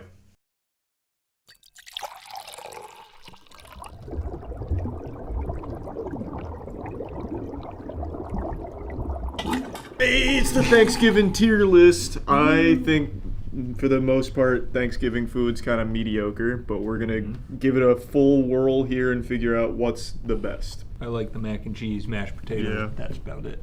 What are you thankful for this year, Charles? Oh, I'm thankful for, big thanks to Displate for sponsoring today's video. Yeah, this is bold and brash. Just one of the millions of designs you can find on Displate right now. It's high quality artwork printed on high quality metal, and it is just a beautiful piece for the wall. It's a great alternative to just standard canvas, and I think it pops much more. They also have a lot of branded content from brands like Marvel, DC, Magic the Gathering, just a ton of options. And the catalog is robust, and it comes in a lot of different sizes. They're easy to set up, so I highly recommend getting a Displate if you want to spice up your room a little bit. And right now, the Black Friday discount for Displates are 1 to 2 Displates are 35% off. If you get 3 to 4, it's 39% off. And if you get more than 5, you get 44% off. It's also just overall cheaper to use our code, so make sure to click the link in the description below if you're interested in getting yourself a Displate. What are you thankful for this year, Charles? Oh, I'm thankful for cryptocurrency. And the downfall of it. Yep. You can't help but wiggle a finger and celebrate at all of these beautiful collapses in the crypto space. Agreed, except for the people who have lost their jobs. I hope you find good ones. Yeah, wishing you the best of luck. Stop being so gullible. Right, what are you thankful for? Elon Musk running Twitter into the ground. I think that's another good one. Amen, brother. Once again, except for the people who have lost their jobs, and I hope you find good ones. Amen. All right, let's feast. Look at this spread. We don't know what's under a lot of them, so we can start with like a little surprise. All right, we can do a little mystery. This looks like turkey, though. I guess we'll just start with this mystery item. This is definitely the turkey. Whoa! Look at that baby. Oh, she's purring in there. Oh, yeah. Not many people know this, but turkey's poisonous. Go on. That's where that fact ends. Which part of the turkey? It like shoots it out. It has like venom glands. Oh, like a turkey can poison you. Not the point I was making, but after I said it. Well, is it poisonous or venomous now? Yeah, this is... I don't remember the difference. Depends on the turkey, I guess. That looks juicy. That does. Yeah. There's a lot of juice at the bottom of it. Find the wishbone. And we were up all night cooking this bad girl. It's like tofu with skin. I know, it's honestly, this one's weird. Oh, it melts off the bone. The skin. It's like good ribs. All right. Let's get on it. That's a big bite. Oh, I'm a hungry boy. Yeah, good job.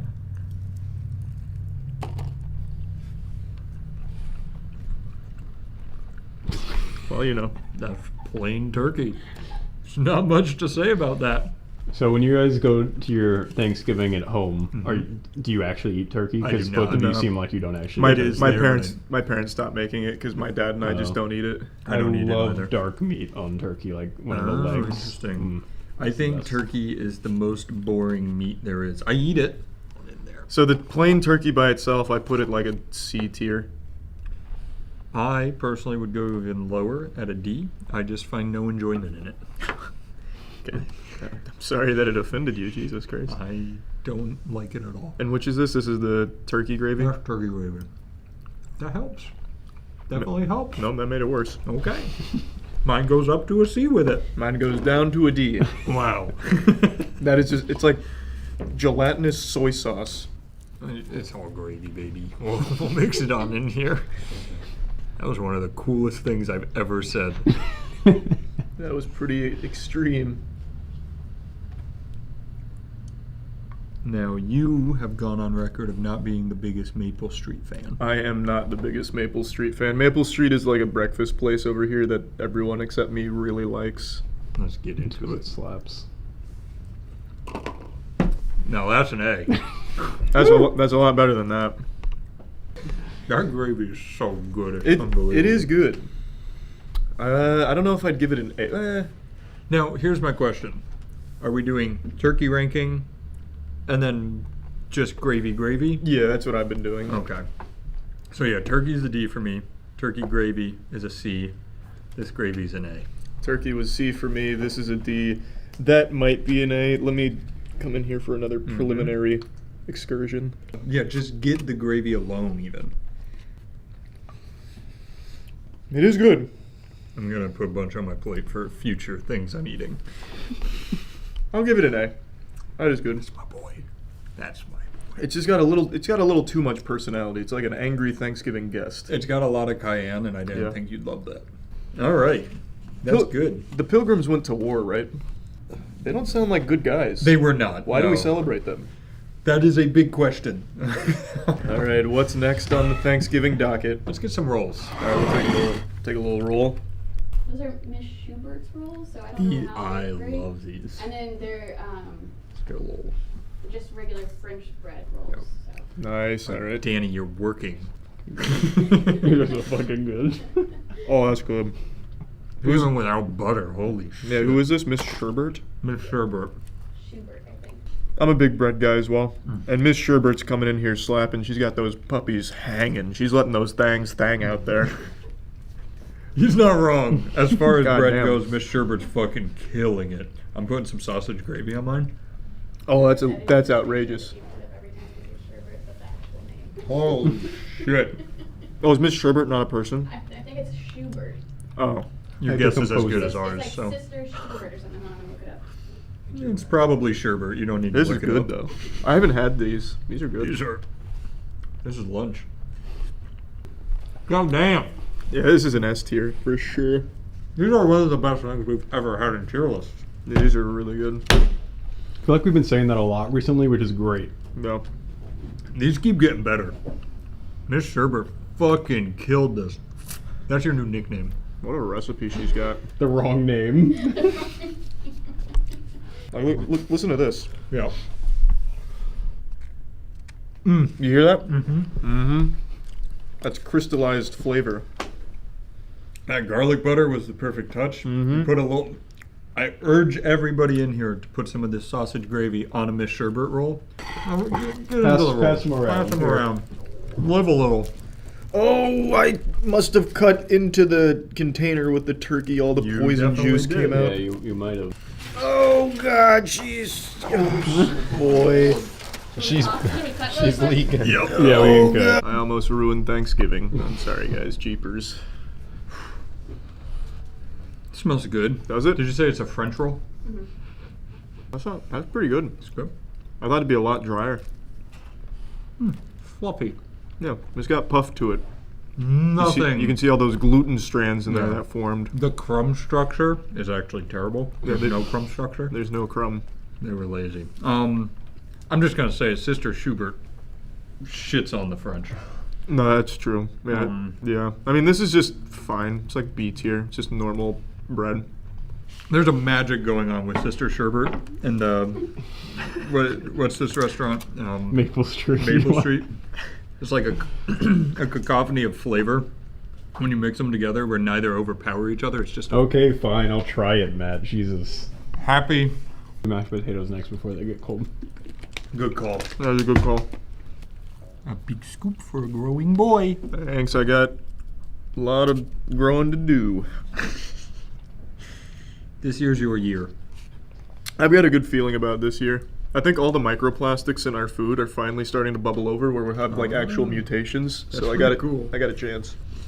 Are they all like going down and lifting you up? Yeah. So like the microplastics have been reported to have smaller dicks for the next generation.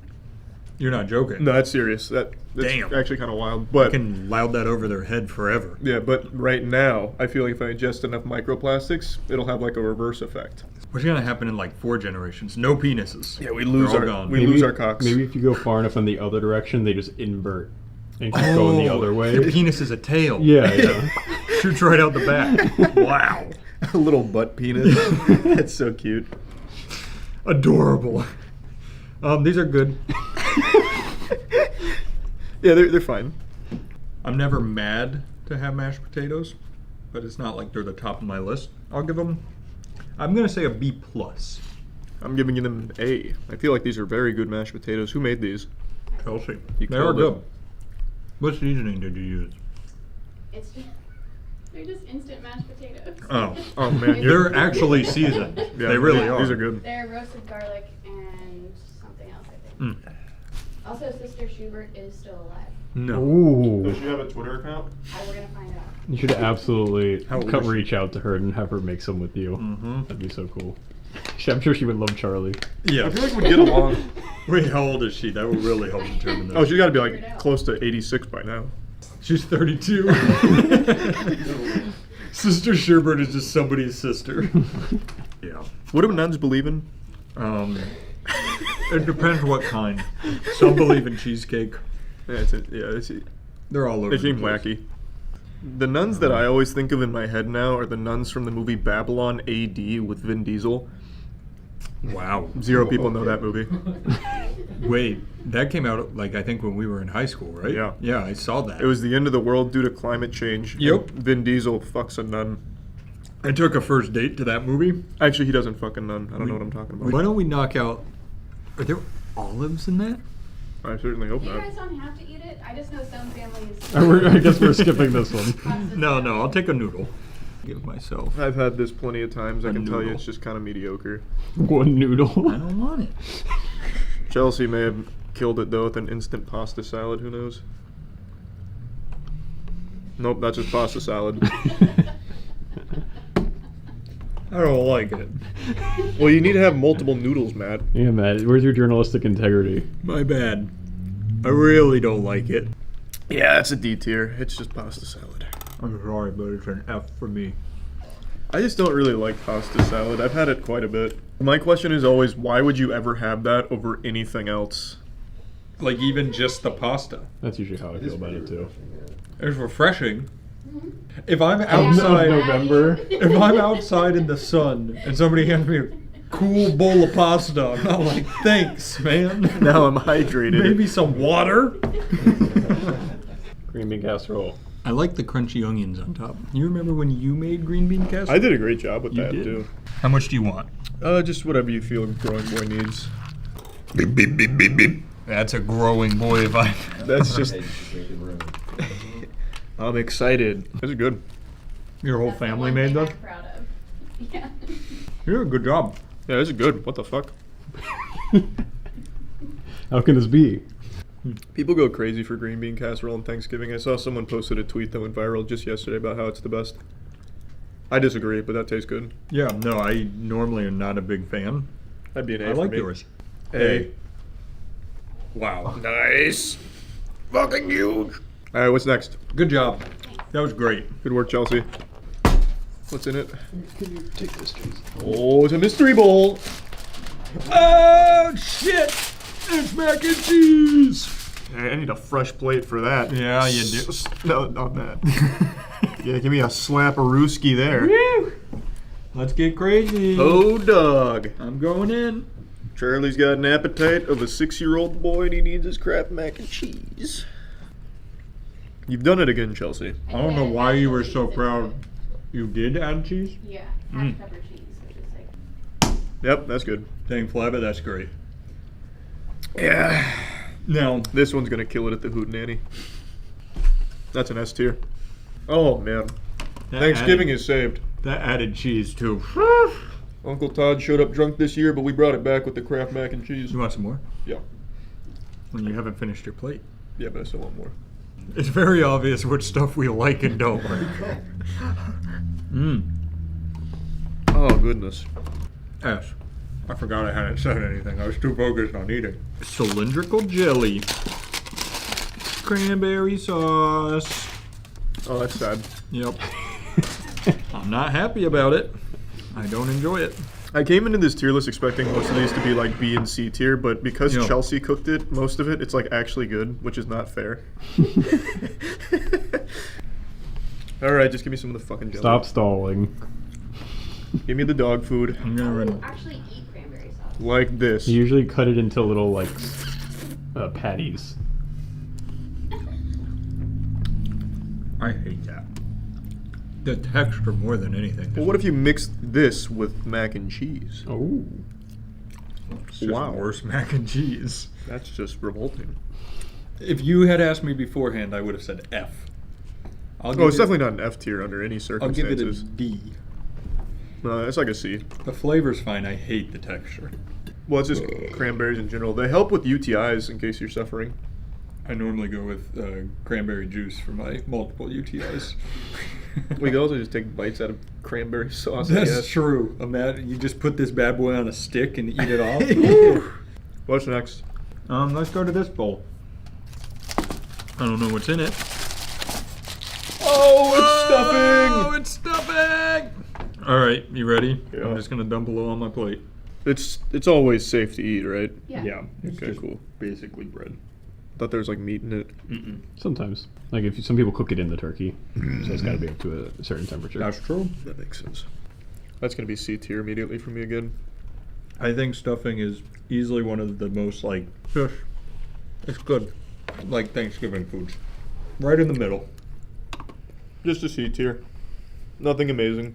Yeah, I'm done with that. All right, sorry. I'm just. Yeah, you got to slow it down a little bit. I'm just. Imagine how huge we're gonna be tomorrow. Whoa! I love cornbread. Caleb said the recipe got fucked though, so I'm a little nervous. No, that was for his cornbread casserole. Oh, This that was the is- whole cornbread. This is pre-made cornbread. Pre-made. Oh, that's dry. Oh my heavens. We're trying to celebrate the pilgrims with this? Where's this from? The desert. This is Winn-Dixie cornbread. Yeah. What the fuck? That's weird. It's not better. Usually the stuff is so good there. Oh, goodness gracious. That's D. What an insult to cornbread. That's so dry. I'd go C because there's a nice little sweet exterior. I don't think it's terrible. It is Well, dry. it's just insulting because I'm such a cornbread guy and that is very not good cornbread. How often do you eat cornbread? Every time I go to my parents. Wait, actually? Yeah, so like once every couple weeks. Yeah, they made it for his birthday. Yeah. It was pretty good. Right. I fucking It love was cornbread. good. That's such a unique food. Stole my recipe. That's what happened. No, she's been doing that for a long She time. stole my No, she's cornbread been casserole. making that cornbread for a long time. Literally just cornbread with creamed corn and sweet corn. Fuck So yeah, it is. tomato. Yeah, that is what she uses. All right. It's dessert time. I'm going to put the best for last. Would you like to go with A or B? A. I'll just say that's A. So I don't really like pie. What about a 8-inch sweet potato pie? Sounds bad. That's also Winn-Dixie. Yeah, I didn't bake the pie. I don't know that I've ever had sweet potato pie. Do you want whipped cream for it? No. Mmm. Good slice of pie. That's what they often say about sweet potato pie. Ugh.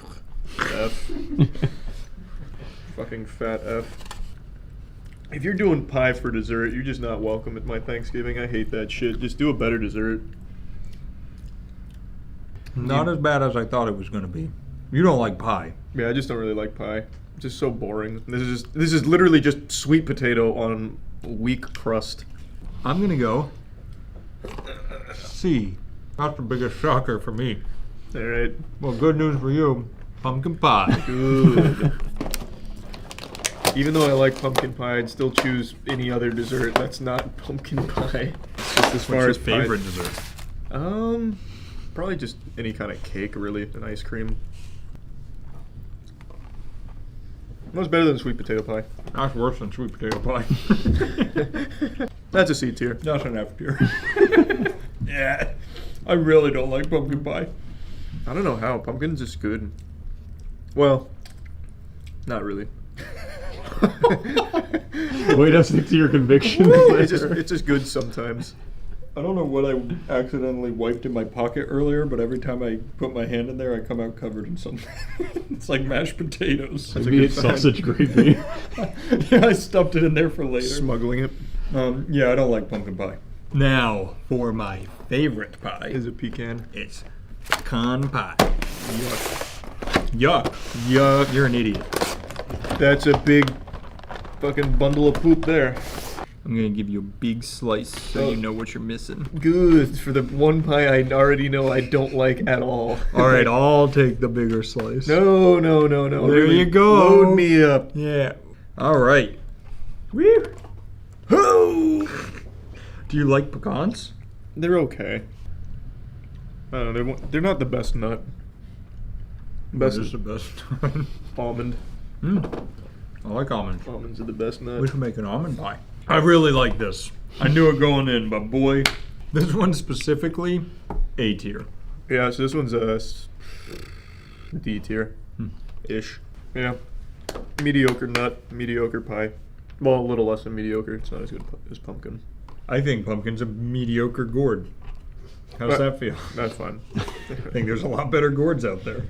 So just to clarify, do you love cornbread or cornbread casserole? God only knows at this point. Now I'm confused. I don't know what you eat. Got cornbread casserole. Feels very hot. Matt's energy has declined rapidly. No, I'm just really excited, and it's coming out in a different way. Let's try some cornbread casserole. Ow! Yeah, it's hot. Smells good. Feels good. Give it a little air from my body. That was the worst way to say blow on it. Now I'm giving it air from the environment. Oh, the external air. I'm like a vacuum. You guys are actually fucking Neanderthals. Like, Jesus Christ. Let it cool down. From the brief second it was in my mouth hurting me, it tasted good though. It is good. There we go. Definitely better than the Windbread cornbread. Or The Windbread cornbread by Sister Schubert. Winn-Dixie cornbread. A tier. Put it on the board. On this Thanksgiving, I'm thankful for my friends. I'll give it an A tier as well. That's good. That was a fun tier list. Yeah, Thanksgiving food's still kind of mediocre overall. There's some bangers in there though. On this Thanksgiving, I'm also thankful for you, the viewer. Was there more to it? No, that was it.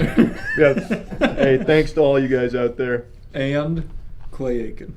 Yeah, Always. I'm full. Happy Thanksgiving.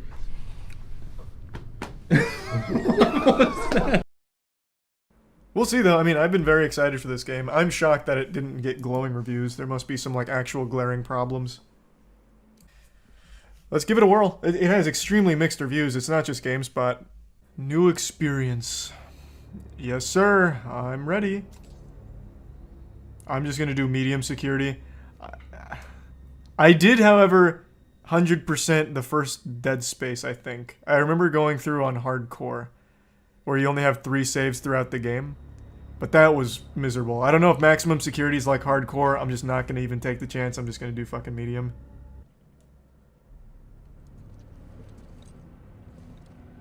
Okay, we got a little lag coming in here. That must mean VSync is off.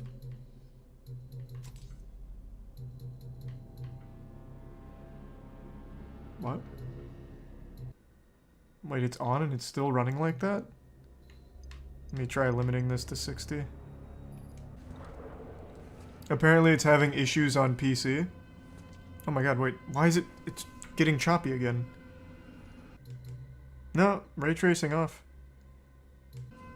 People are saying turn off de nouveau. You realize that's the DRM, right? I can't just turn off their anti-piracy measures. This seems to have fixed it anyway, so we're fine.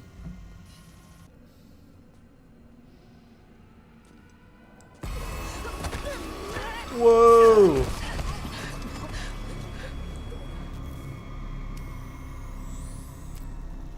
Holy shit!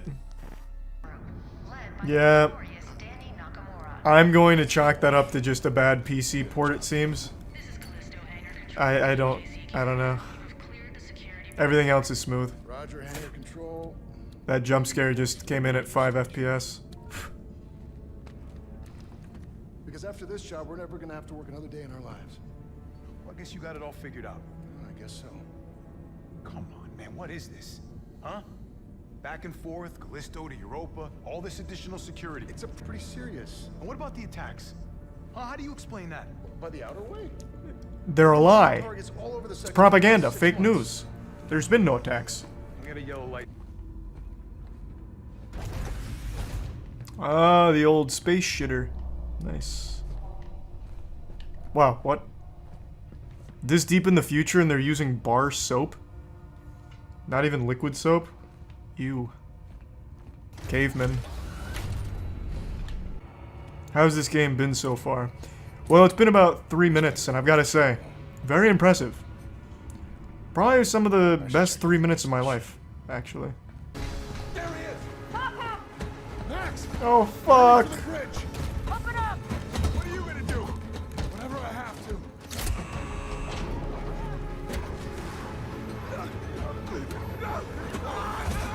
What are you doing? No! Shit! Oh, jeepers! Now look what you've done. I'm on my way! Well, you're not doing anything to help. Toss me a rope or something, or like a long extension cord. We're being pulled in! Watch out! Hold on! Brace for impact! Zoinks. Damn it. Back to Callisto. I made it. I told you not to worry. Exit Prime Cap.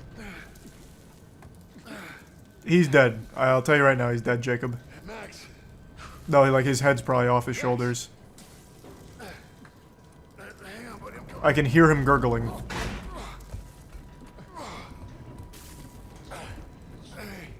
Hey. Oh. Chico. Oh, man. Oh, I didn't listen. But think about the money we could have had, and I will have once I complete the mission. Why couldn't you be stronger? How about that?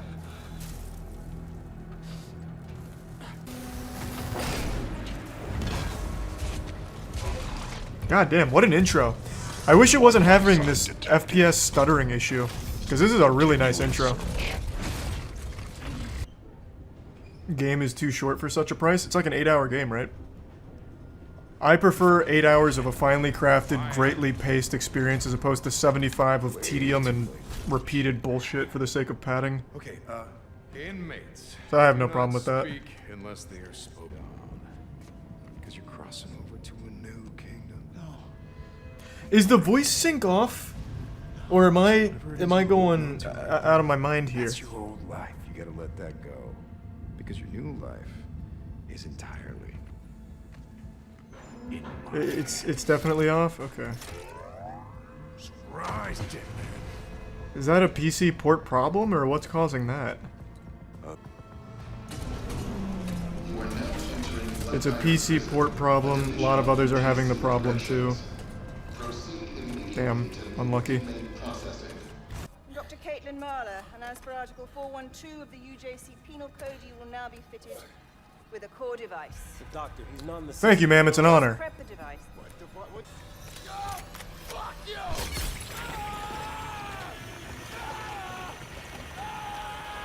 Jesus Christ.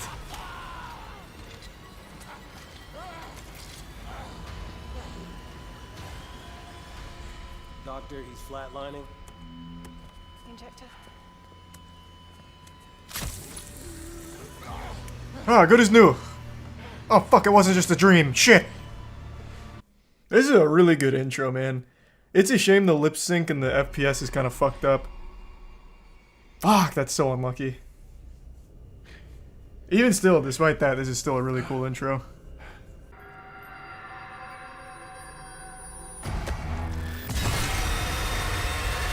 Oh, man.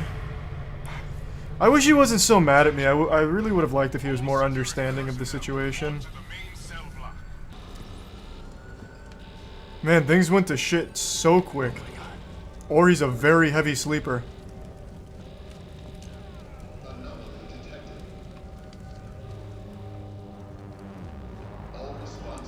I see an alien bad guy. Oh, that's a robot.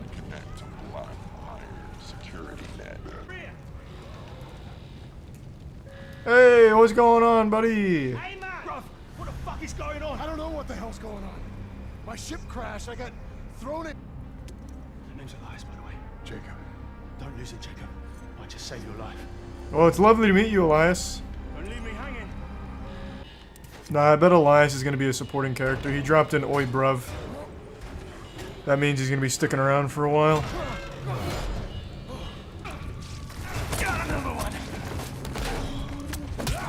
Hey, wait, I'm on your side. We're both prisoners. Why are we fighting? Let's work together. You're also bald, too. Oh my god, another one. Why are we doing this? Brothers, please.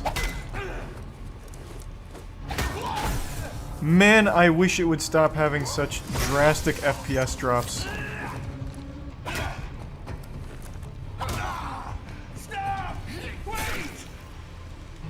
You started this!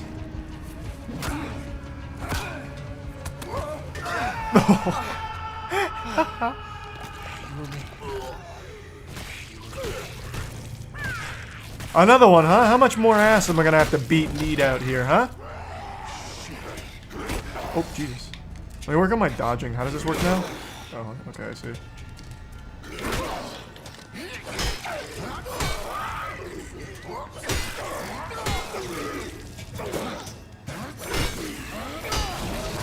Yes, sir! I really hope they patch this tomorrow to fix performance, or at least somewhat improve it. I saw in chat that apparently the game has mostly negative reviews on Steam, and I imagine all of it's because of performance right now. Is this running on PS5? No, this is PC, which apparently has a lot of problems with its performance right now. I'm hoping by tomorrow they'll fix it.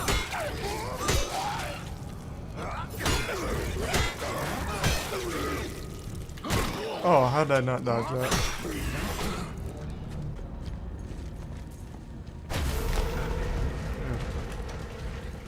Man. It is chugging along right now. Every time I go to like a different hallway, it has a little hiccup. Okay, I've got to read some of the reviews. Is everyone having the same level of performance problems with this as I am? Everyone's saying yes, seems so. Yeah, I mean, it's mostly negative. Man, yeah, this review literally says what I just said. Currently can't even walk through opening area and turn a corner without stuttering. On a 3080 with ray tracing off, performance is not good at all right now. Next one, runs like doggy do bad. Oh man, yeah, wow. This is a lot. All saying exactly what I'm saying. It has a very big stuttering problem here. This performance is not good for anyone, it seems. Is it just the PC port, or is it like that on PlayStation 5 as well? I'm getting mixed reviews. Some people saying PS5 is good, some are saying PS5 has the problem too. Okay, how about this then? I'll keep playing on PC for tonight, but I'll download it on PS5 tomorrow, and then I'll play up until wherever I leave off tonight, and we'll pick it up on PS5. No way they're gonna fix performance problems by the next day. I would imagine, because this has happened before, The PC performance problems are the result of the de novo anti-cheat. I actually do think chat's probably right about that, because it's happened before. So if they just say, you know what, we're just getting rid of de novo, they'd be able to fix it immediately by tomorrow, I bet. Just a theory. A little game theory.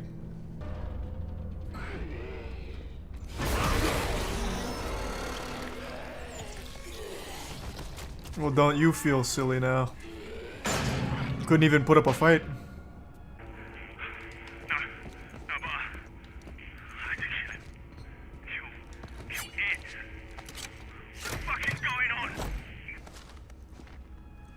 Nice.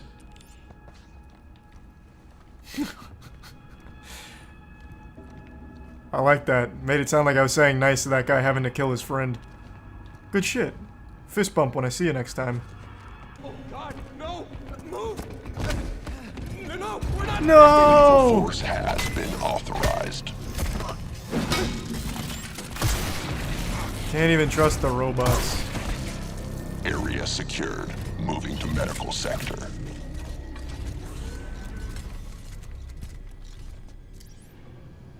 They really did such a great job with the gore. So far, all of it's been very impressive.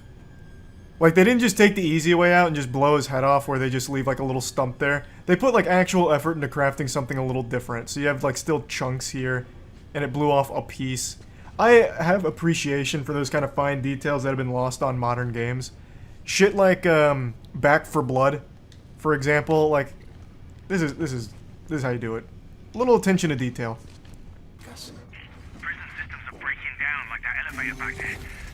I wonder how he's gonna beat my ass.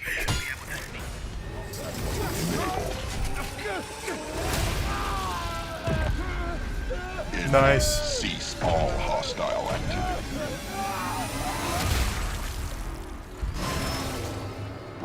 Alright.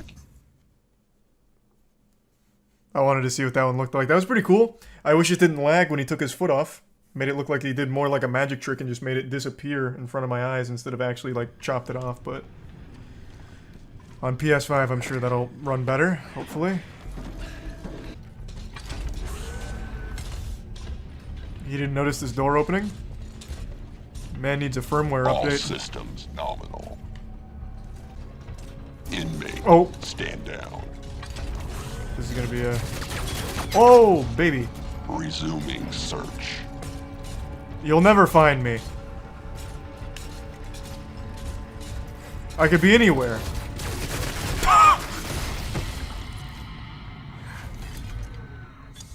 Damn, he's good. Is it still trying to perform surgery on this guy? I think there's still a chance.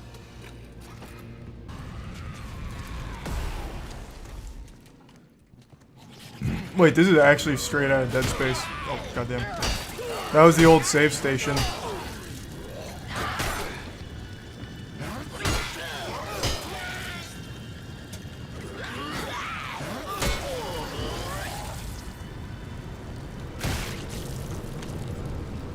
Gotcha. You're trying to tag team me. Not today, Junior. Blocked it. Oh, I can't dodge that way into the chest. Unlucky. He said, I don't want that smoke. I'm not about that action. Get me the fuck out. Good choice. Hold on, I want to hit him against this wall. Okay. He got me good. I really wanted to hit him against that wall. There we go. Take that. Stomp on his little toes, too, for some Callisto credits.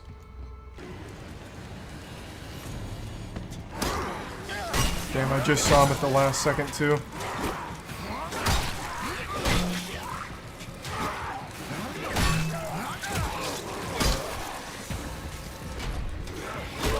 God damn it, I actually could not turn around fast enough to get to you.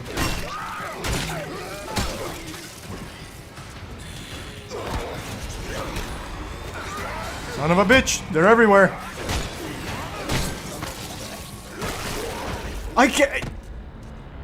Do I need to turn up my sensitivity or something? I actually can't turn around fast enough to look at them to dodge. There's one behind me. Okay, got distracted and jumped over.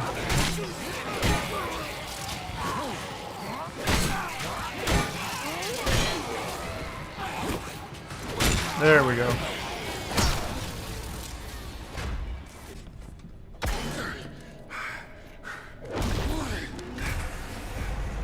Oh, he's hacking me. How the fuck did you get in here? You think I got time for this shit? This guy sounds like Father from Codename Kids Next Door. Okay.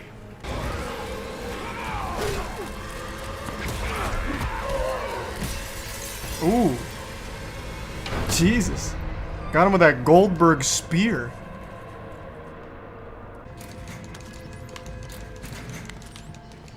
Hey, what are you doing back there? I'm collecting money. There's never a bad time for some Callisto credits, as they say. This'll come in handy, though. Take that over to the Reforge. You can use it to print a new weapon. Give me a minute to tap into the system. Good deal. He gave me the little noisy cricket. Okay. That sounds interesting. Don't worry, I'm here. You're putting up in a wonderful fight. Sleep peacefully in Valhalla.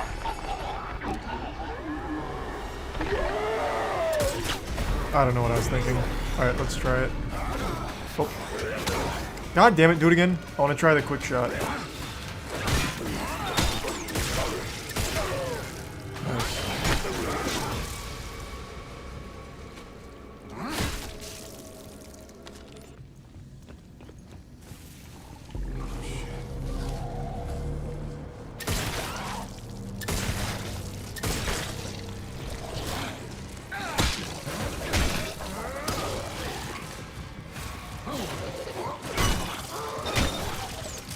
Oh, I'm out of ammo. Gotcha. Didn't need ammo. Don't turn around. Alright, I guess his eyes are closed. Huge.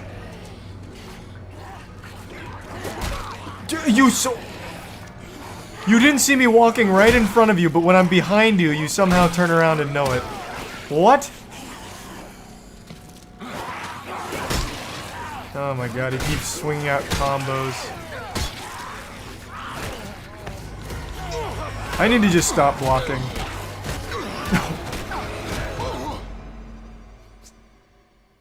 Man. Going for my lunch money.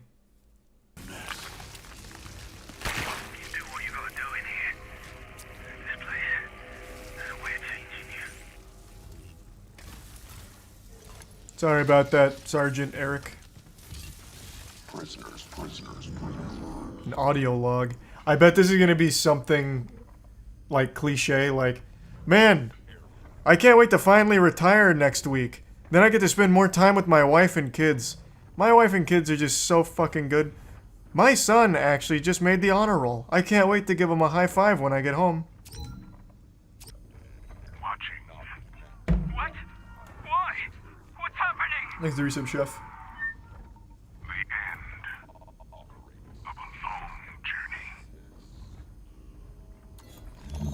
Damn, that warden's not a good guy. I'll say it. I got a bad feeling about that guy. I bet you're still alive. I was wrong. It was you that was still alive.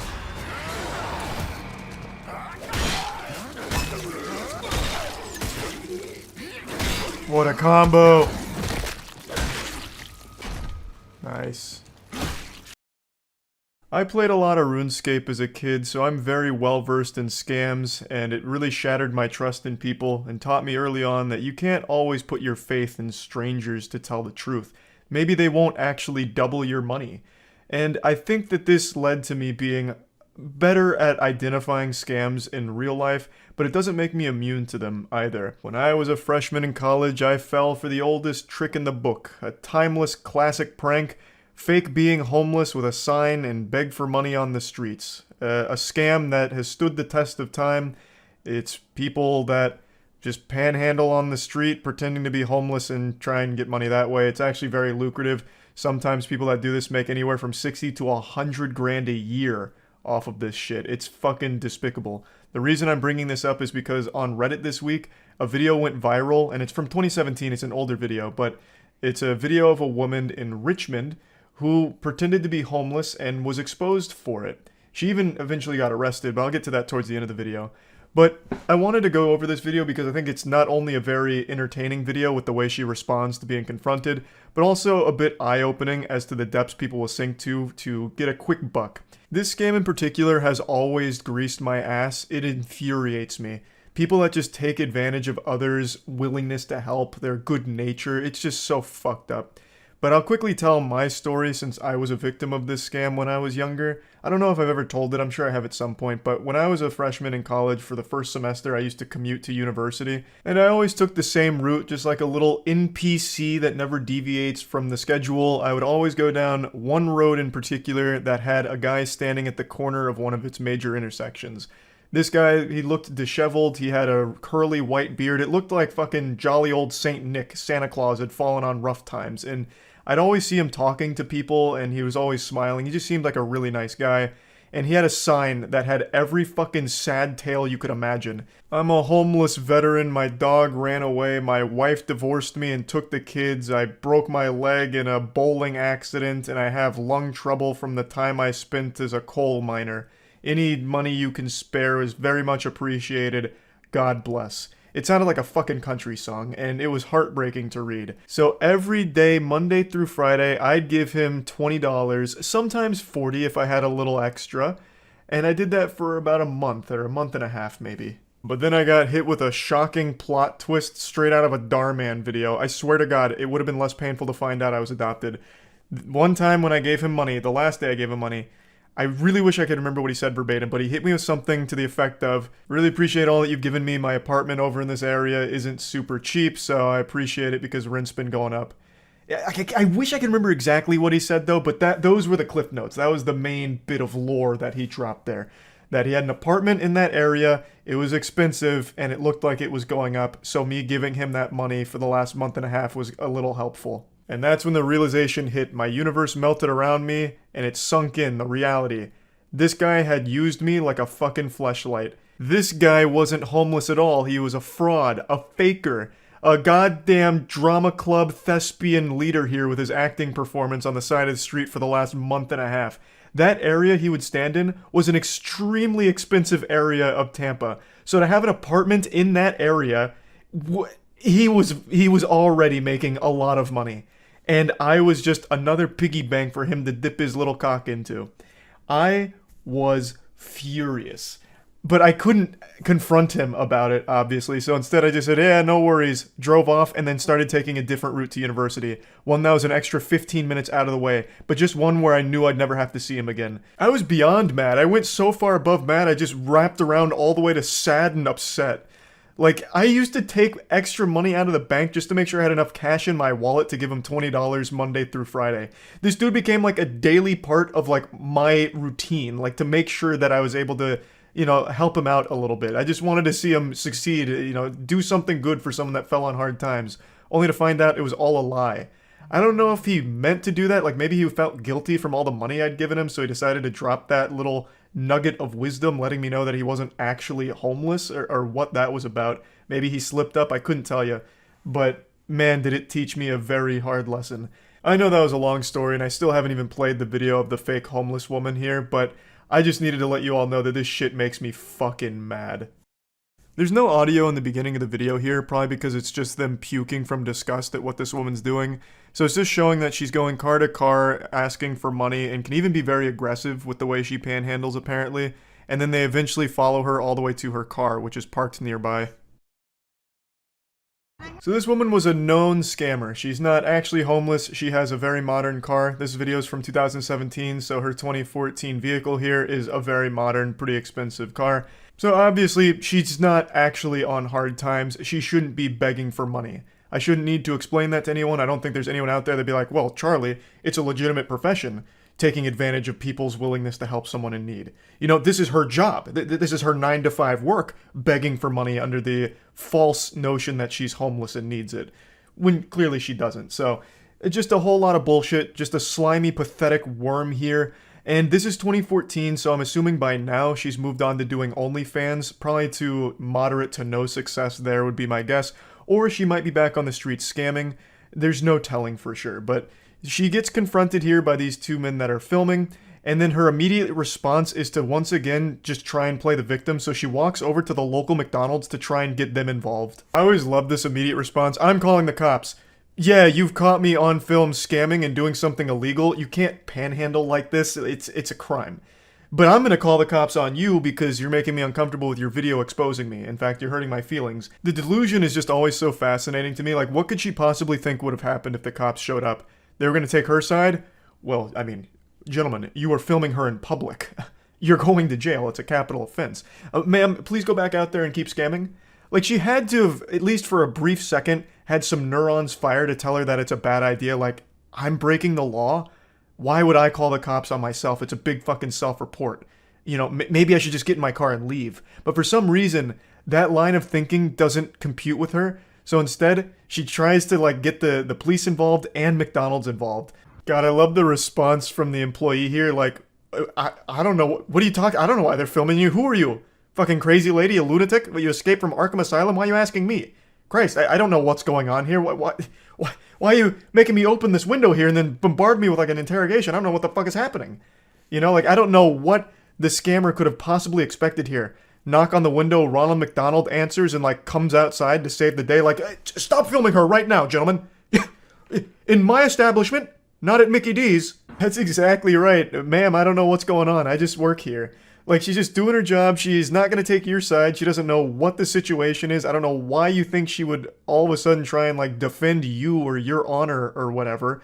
I don't know why you're asking her these questions anyway, like you're trying to report something to the principal of a middle school. It's just ridiculous. I feel so bad for the employee in this situation. That's got to be so uncomfortable. Just doing your job and then all of a sudden you get caught off guard by a completely unhinged, deranged goober. I'm going to try and be a little armchair psychologist for a moment. Her continuously asking the employee, like, what is this guy saying? It must be her defense mechanism, like her cope of like, oh, no, I'm not doing anything wrong. Do you hear this? Do you hear these crazy people? Do you hear what they're saying? Me taking money from people? Like, what is that, huh? Do you know what they're saying? She just strikes me as someone that takes no responsibility for her own actions and views herself like an angel, a saint that never does anything wrong. She's perfect and morally beautiful. Nothing she's done is indefensible or bad. So when she's challenged on this belief of herself, she just completely crumbles and tries to like get other people in there like, no, tell me I'm good. Tell me I'm right. You're begging for money. What do you want? You're begging money. Why you do? A bold strategy, but unfortunately a swing and a miss. Her sign says she's homeless. So her whole thing of, no, I'm here because of a disability is immediately contradicted by her own fucking sign. Also, I will say, she has great fashion sense. She's wearing a shirt that says, I train while you sleep. So checkmate, nerds. While we're all snoozing and catching our embarrassing wet dreams, she's out there on that grind, the Sigma grind, scamming. What a hero. She's like a random encounter in an MMO right now. She just keeps going up to anybody around the area like, excuse me, these people are saying that I'm not a good person. Can you believe that? Isn't that ridiculous? And then she even tries to say that she can't get in her car and leave, that they're blocking her. But they're not. She can get in her car and leave at any point. And at the end of the video, she does. Spoiler alert. They weren't blocking her at all. They were just following her around, insulting her, and rightfully calling her out on this bullshit. This fucking imbecile even tries to flag down a customer that's just leaving the restaurant after getting their meal to try and like talk to them and get them involved in all of this. It's so weird. And she constantly keeps mentioning that someone's going to kill them, that what they're doing is going to get them killed, which is of course pretty fucked up. But at least this story has a happy ending because she got arrested shortly after this video went viral in 2017. She was arrested on 3 counts of throwing a missile at a moving vehicle, a charge I didn't even know existed. That sounds like some supervillain shit. How is she throwing a missile? That's like something Senator Armstrong would do in Metal Gear Rising. But then as I read more, it's because she would like throw Gatorade bottles at people or something. So it's pretty wild. So yeah, I just wanted to talk about this story a little bit since it's one I'm very passionate about. And that's about it. So yeah. How many of you are familiar with this story?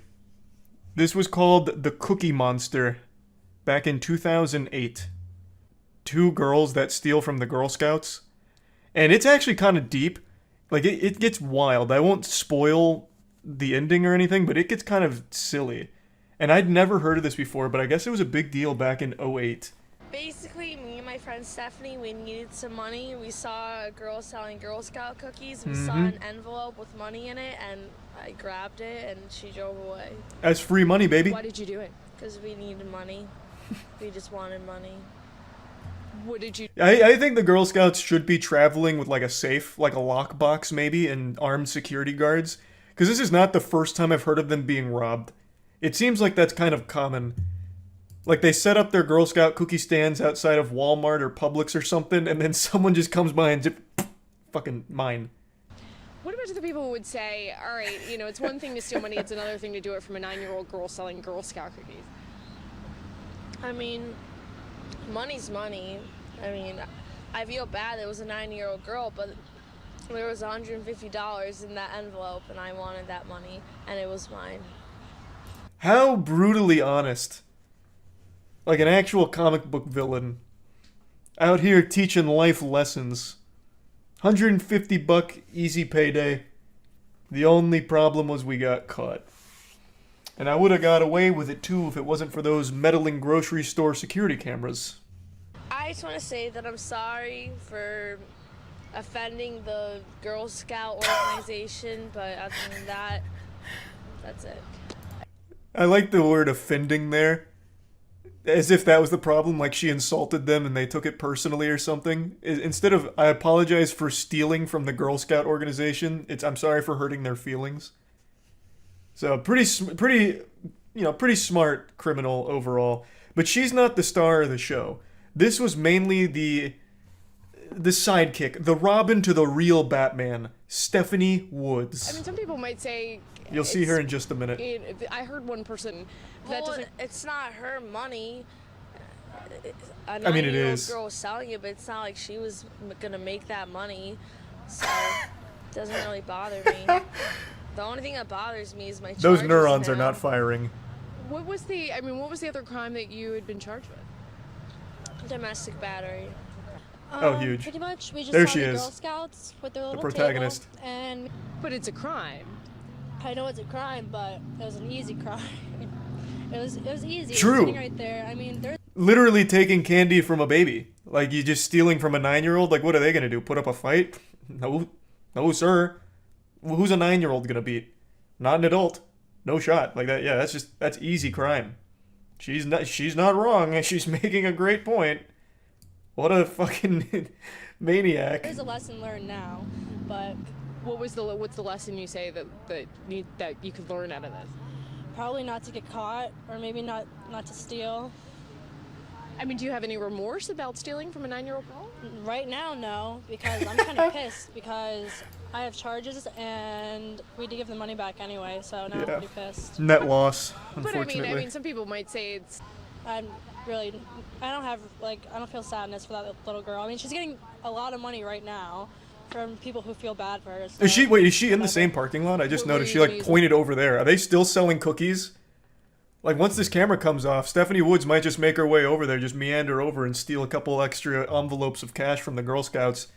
Return to the scene of the crime, lightning striking twice in the same place. After this, a few years later, she got arrested again. Still can't get rid of the Cookie Monster name, by the way. It's what she's forever known for. And sentenced to 6.5 years in prison.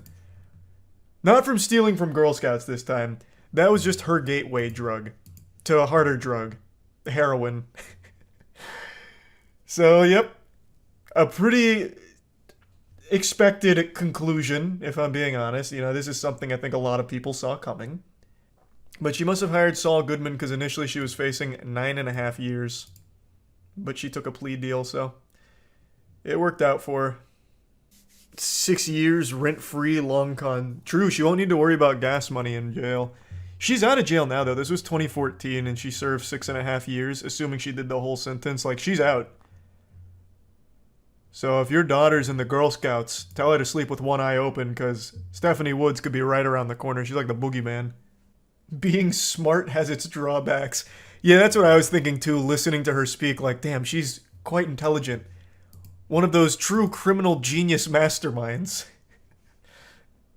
A victim of her own hubris, unfortunately. What happened to the other girl? I don't know who the other girl was. Stephanie Woods was really the star. I don't know shit about the other girl. I couldn't find any info on her. Maybe someone in chat knows, for someone that's a little more familiar with the story than I am. In 2009, she was also arrested for robbery and kidnapping. She pleaded guilty. Man, I tell you, you steal money from the Girl Scouts one time, and then all of a sudden you're shooting up heroin in the bathtub and kidnapping kids and robbing other places. She stole like $400 from a gas station as well. Girl Scouts set her up. Oh yeah, maybe this was entrapment. Like the Girl Scouts deliberately left an envelope with like $150 like sneaking out of it on the side of the table, and they all turned around in order to catch some would-be thieves. You might be onto something. That's how they got my uncle. Fun fact, they also dine and dash to Denny's 3 weeks earlier. The vid on it is called Girl Scout Cookie Money Theft. Okay, I've got to see that. All I could say is that I'm really sorry. Stephanie Woods seems contrite, claiming she's been turned into a cookie money monster. The 18-year-old convicted just days ago. They actually brought from a Girl Scout. They brought the Girl Scout in to testify? Yeah, that's the bitch that stole our money. That fucking heartless fiend. Yeah, that's her. I recognize her. Put her in the slammer. Even though I think it'd be really unfair if I got 60 days in jail. A 17-year-old What do you mean? who's yet to be charged was with her in both the Denny's and Girl Scout thefts, and was Oh, now we get to learn about the take sidekick? stand, but Woods' attorney was nervous. She was going to turn against his client, so she took the plea. The family days, despite this flip of the finger and then shove of our camera last week in court. Hey, Stephanie, come on. I don't have Hey, much of an come attitude on. anymore, really, except for the other day. But that was just anger. So what can I say? Her attorney Thus, said Woods' an plea of attitude. No contest was the best avenue, given the conflicting statements from her younger co-defendant. Oh, there's still more. It's the Girl Scout cookie thief like you've never seen her before, crying. Damn, in she was a court celebrity. After the judge throws the book at her. An out-of-control drug user, and sent her away to get her life back on track. She will have up to 3 years to do just that. Holy shit. The road for 18-year-old Stephanie Wait, what the Woods. She fuck? arrived- Wait, so she was sentenced even before the 6.5 years? Wait, did I just miss that in the article? So she just bounces from prison to prison. So she had a 3.5-year sentence before the 6.5? There's still more? From juvenile detention to the county jail, more punishment for Stephanie Woods, the so-called Girl Scout cookie cash thief. Another sentencing for Stephanie Woods. This I'm adding time an in extra Stafford. year because I just A hate the juvenile letters judge from had your already fans. ordered Woods into custody and into drug treatment, but Judge Cohen says it should stay, and he gives Stephanie 3 days in jail as a deterrent. The judge, I think, did the right thing. I really do. Damn, what a story. Yeah, that shit is deep. All starting from stealing cookies from stealing money from the Girl Scouts. Wild. Crazy how it all ended up. Well, I guess not really crazy. Kind of expected. I really do wonder what her friend's doing. I wonder if she also had this kind of trajectory. She was given 2 years of probation for the drugs, after which she committed 10 probation offenses, including violating curfew, hanging with criminals, lying to a probation officer, giving an officer a fake ID, not doing community service, and stealing $400 from a gas station. Allegedly. That also could be a false flag operation from the Girl Scouts. We don't know for sure yet. The Way of the Ponytail. Isn't that Steven Seagal? And thanks for the bits, Ken. No, this is not Steven Seagal. Who is this? How many other badass martial artists have a ponytail? Automatically go. Does that mean that we kill every person we run into? No. Yes. Well, why not? You're better. Holy fuck. He's bulletproof. What is he hitting him with? We don't play this. What is that? Is that a thunder stick from like a sports arena? What is he being attacked by? A little noodle. Got him with a pool noodle. And he's not even bleeding? Oh my god, what the fuck? What is this guy? He's not human. We don't play these games. Karate guys, Oh. no, I come. Whoa! Sorry. That he was not ready for that level of intensity. Oh my god. No one's safe.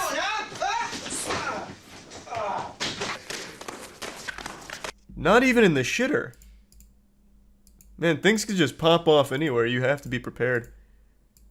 The hockey goalie comes in when you're washing your hands, and then you gotta throw down. What is this from?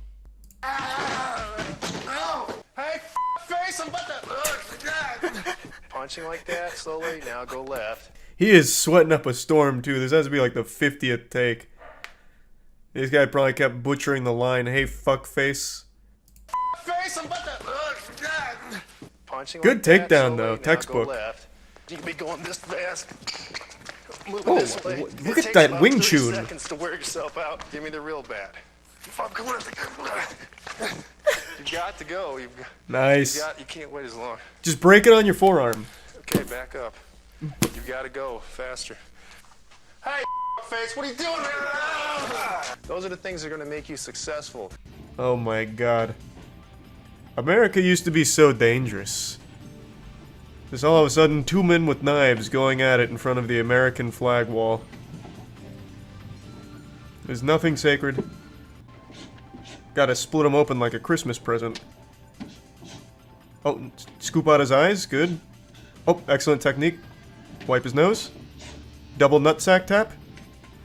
Now these are the techniques to get you murdered. This channel's kind of hype. So it's all old 80s VHS tapes. I love channels like these. Actual heroes. Unmasking the myth of safe sex.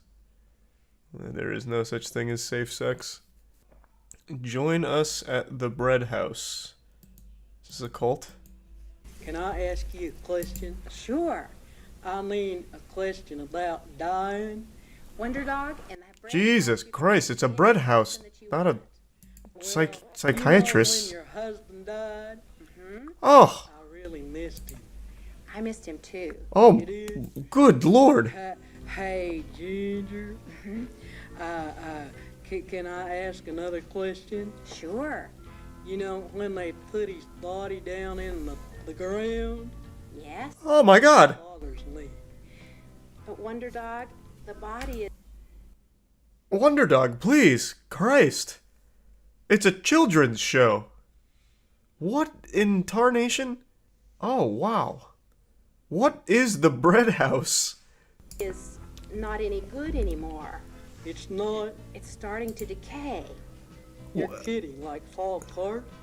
That was so weird. Odd way of handling grief, I guess. But as long as it helped her heal.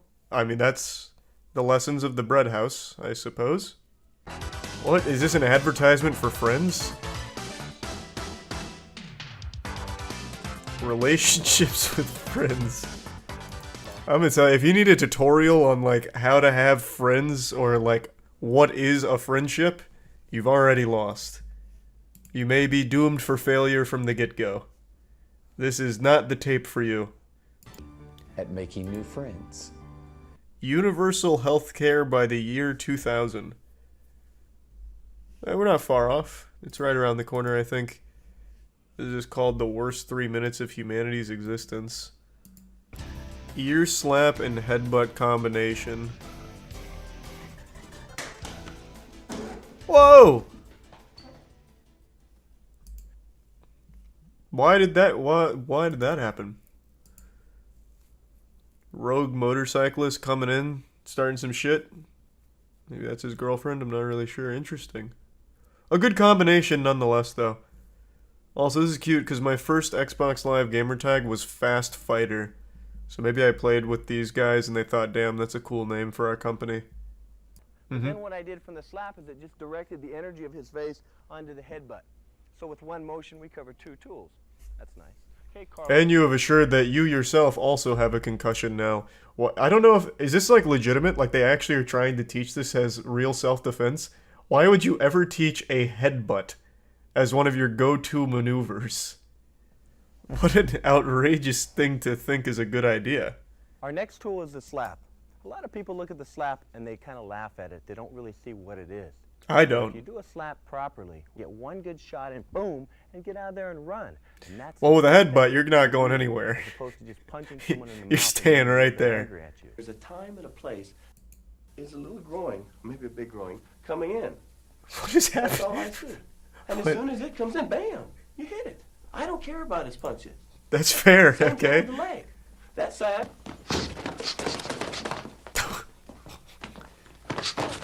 You didn't know what you signed up for, did you, Dean? You gotta be ready for anything. Oh, fuck. Oh, Jesus, Dean. Charlie's a certified black belt. Not wrong. I was a black belt in Taekwondo. How to be bully smart. Oh, I remember this. Wait, this is OG. Why is this only 170k views? This was actually everywhere back in the day. Avoid clothing that might make you look like you're part of a gang. Avoid areas where bullies are known to hang out. Connor's gonna be our bully too. Yeah, you gotta be careful. For just a second, I was like, oh my god. Gang members rolling up. Holy fuck. The streets are not safe with this man patrolling the block. You have to be bully smart. You have to know these things, just in case. I don't want to see any of you going out looking like this. Wallace Jaw's the name, and being bad is my game. Oh! Remember how Jesus Jeepers. is the light of the world? Yep, yep.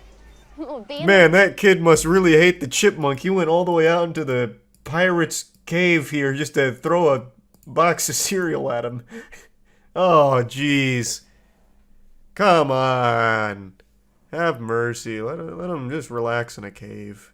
Jesus will give you the strength to love and forgive Wallace Jaw. Why is that? It's not like a superpower, though. Like, I don't want that power. Why not give us the power to do cooler stuff? Like, shoot lasers. That'd be cool. Instead, you just get the power to forgive somebody? Yeehaw. Fucking worthless. You think Lawrence Jaws gives a fuck about me forgiving him? Remember, he wants to be your friend too. And he wants you to follow him. Put her there, pal. Easy now, I'm kinda little. Fuzzy too. Oh, that's so nice. What a happy ending. See, if you're having a problem with bullies, maybe just let them know about Jesus. Have you even tried? Sometimes it's all they're looking for. They feel bad because they're worried that Jesus isn't on their side, so they take it out on you. What if the bully is a Satanist? I don't know, man. It wasn't in the VHS tape. What do you want from me? I've never made a video where I've cried or shed tears during it. In fact, I've never cried in my life, not even the day I was born. I came into this world stoic and strictly business. But by golly, I tell ya, I'm coming close to leaking a little bit from the eyes during this one. When I turned on the camera moments ago, I couldn't help but feel my eyes fill with tears. I felt like a little kid again watching the Pokemon movie for the first time when Ash Ketchum turns to stone. By now, I'm sure many of you know that I'm a huge DJ Khaled fan. So is Io. She must have just sensed I was about to talk about DJ Khaled. I don't think there's a single moment of DJ Khaled's recorded life that I haven't watched by now. I'm like an actual scholar when it comes to DJ Khaled lore. I've seen all of it. I feel like I'm part of his family. From watching him absolutely ruin Bob Marley's guitar as he badly played it and slapped it around like he was trying to beat the devil out of it, to the time where he took the pressure washer from his gardeners to pretend to pressure wash his pool deck while saying, God did. Like, everything he's done, I love. The time he got stranded on his jet ski, the time that he crashed his jet ski into a fucking tree branch at like less than 2 miles per hour, the slowest speed collision that's ever been recorded in the history of our human species. It's just, everything about him is just perfect. He's like a real-life cartoon character. Everything he does, I could absolutely see Ed, Edd n Eddy sound effects behind it. It's just amazing. So I love DJ Khaled. This is all to say I'm a huge fan, and I recently learned about a competition that he was holding to stay in his shoe closet for 2 nights for $11. It was a great deal. $11 and you get to live in DJ Khaled's shoe closet for 2 days? Sign me the fuck up. That's like visiting heaven for a brief moment of time before being revived on Earth. What a treat. The fact that DJ Khaled would even open his shoe closet like that is something us mere mortals don't even deserve. If I had the choice between living in DJ Khaled's toilet for 2 days or staying in a 5-star resort, I'd choose his shitter every single time.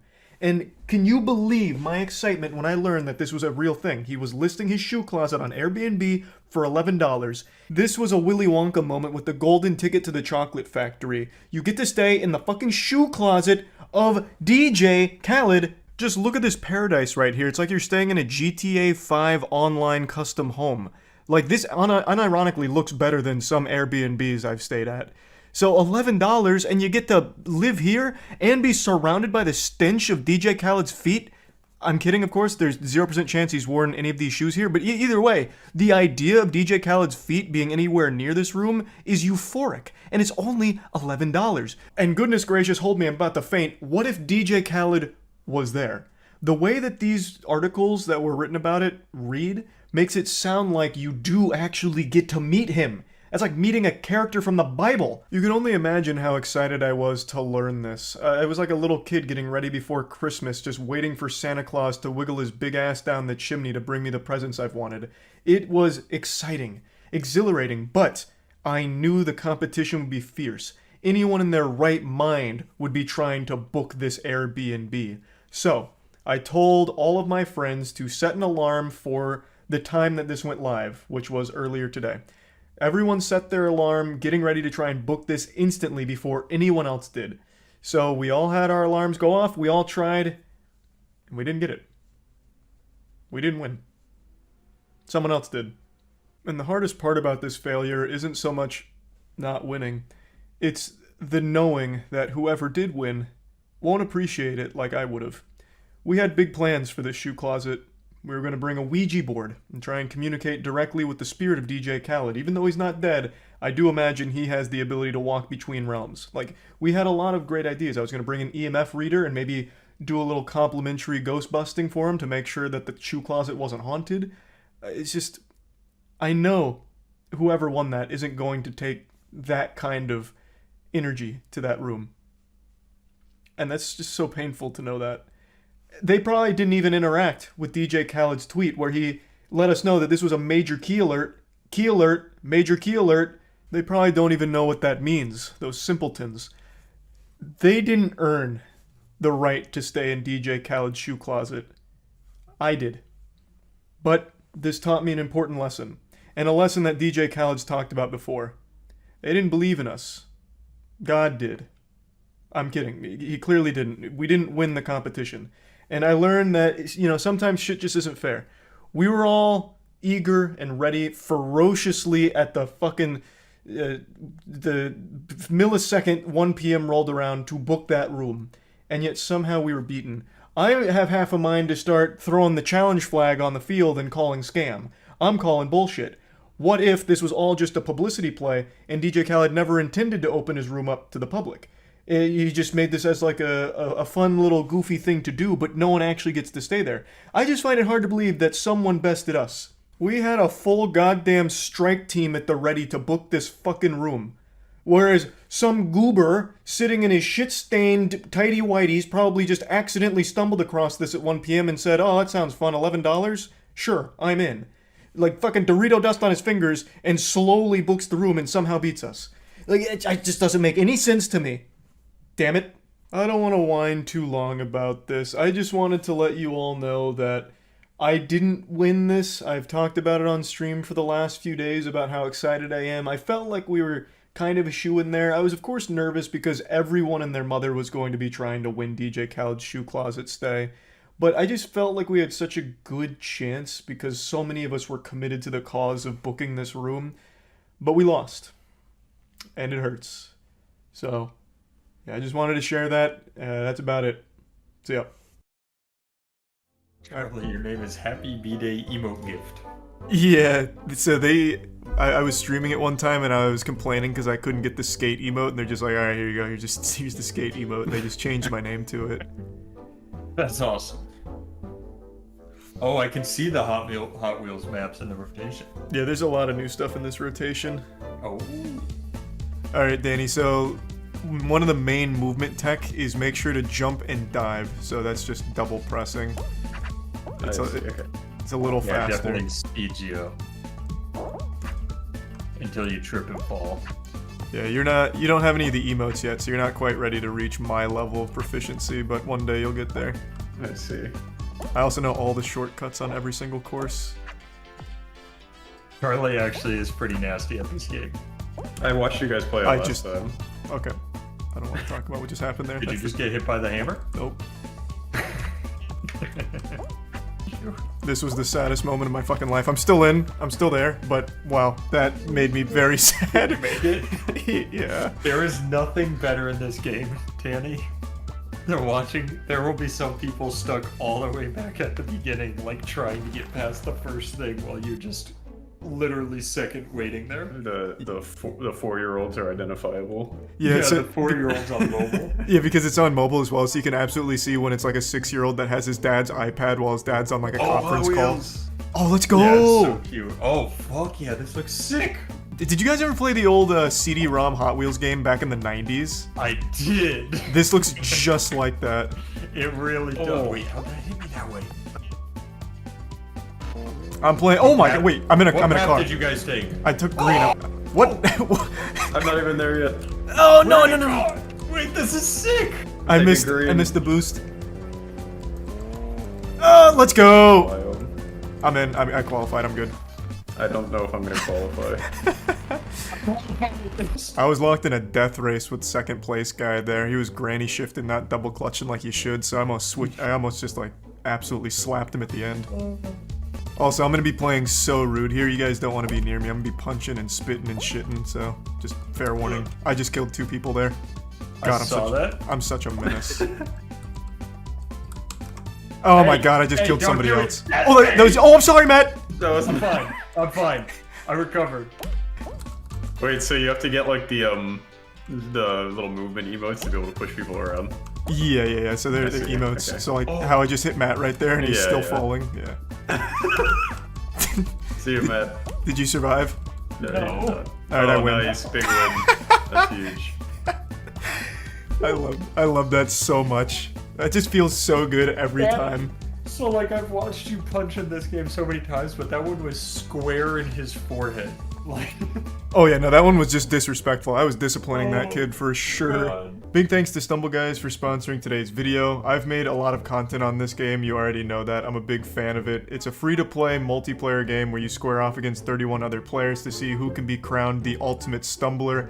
It introduces a lot of really fun mechanics through the emotes, so you have like a punch emote, a hug emote, a skate emote, and all of them can disrupt the other players. So it's just like this really fun competition while going through all of the amazing courses. And now I'll toss it to Matt, who has some more specifics on what's new coming to Stumble Guys.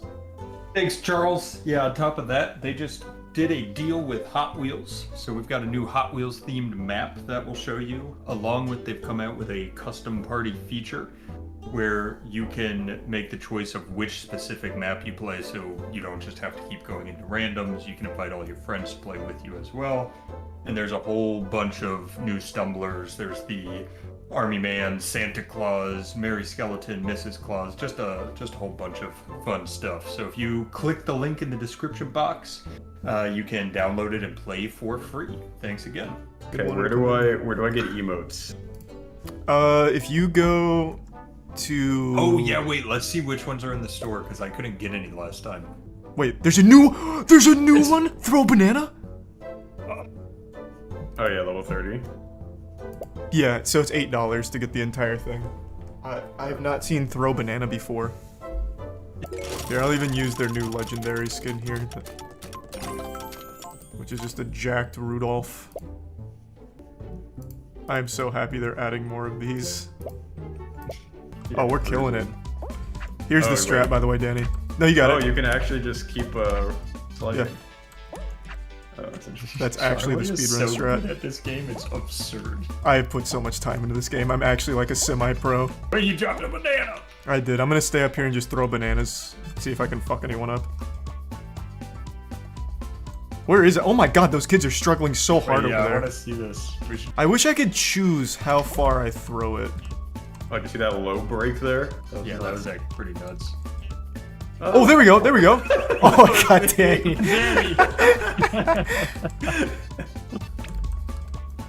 Oh, I really fucked that guy in the mouth. Oh, if I touch you so I die? Okay. Hey, he didn't. Oh, he qualified. Unlucky. Oh, did you trip him right as the wall was coming? Yeah. I got him really hard. You're gonna get good at that, and it's just gonna be a disaster. I'm just gonna be sniping everybody. Jesus. Come on, Matt. You're better than this, bud. Oh, God. Oh my god, I'm throwing. I have like a 55-second lead on second place, and I'm still throwing. Oh, Matt, let's go. Damn. I'm 2-2, baby. Back-to-back so dubs. many times. You gotta go for that hat trick. True, yeah. The turkey. Yeah, I got that back-to-back right better now. for this. Oh, banana's gonna be huge here, though, actually. Just block off like an entire tile. Yeah. Alright, watch this call. You ready? Yep. Oh, alright. That was wrong immediately. Oh, I called it the first time, and then it was a red herring. Like True, yeah. Another. Alright, wait, Charles, you gotta finish. Yeah, I'm in. If all three of us get it, we can like make a little line like Caitlyn traps. Oh, wait, that'd be so hype. It's just $8. Come on, guys. Yeah, right. After this one. I'll only do it if you win again. Oh, there you go. Don't put that pressure on me. You just don't want me on this one. You do not want me here. I'm gonna try and survive past the first I love Charlie has a whole armory of ways to kill us. Yeah. Like here's skating. Why? I don't know. Why do I get pulled? I don't know, you keep choosing my platforms. No. Bye, Daniel. Oh wait, I'm actually fucked. Bye? Wait. Charlie might be getting ruined? It's the end of me, boys. Hey, Danny. Okay. I was too focused on sniping. You can push each other. You can't dive into each other and push, but if you just jump on each other, it does push. I slid too far off. Uh-oh. Winner! Big win, man. There you go, Big Matt. win. That's huge. That is big. Good dub. Thank you. That felt... It's great to be here. Oh, I gotta wiggle my butt, Todd. Alright. I've set it up. Yeah, Nice. run it. Alright. You too. Oh, what? No! It spawned me all the way at the beginning! You almost took me out with that. This is it for me, boys. No, you'll make it. I've got the bananas on lock. No! These guys are really having a rough go. This guy made it and almost went back and killed himself. Oh!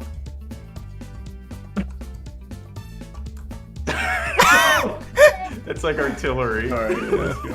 We got him with the mortar strike. That's huge. Best part is Charlie's got a whole war chest where if you wanted you could go punch people at the same time. Yeah, I'm just working on my banana tech right now though, so don't worry about that. We're practicing. Yeah. Just you and me, Danny. Oh,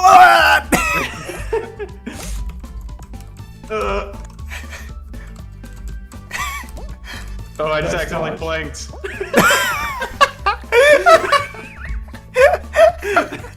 Okay, so I guess if you use an emote, you just straight up cannot break it. Because I was just planking on the ground and then the laser just threw me off. Yeah, Planking in the 2006. Yeah, I actually saw that. That was a beautiful thing to witness. Literally planked to his death. Straight to Valhalla.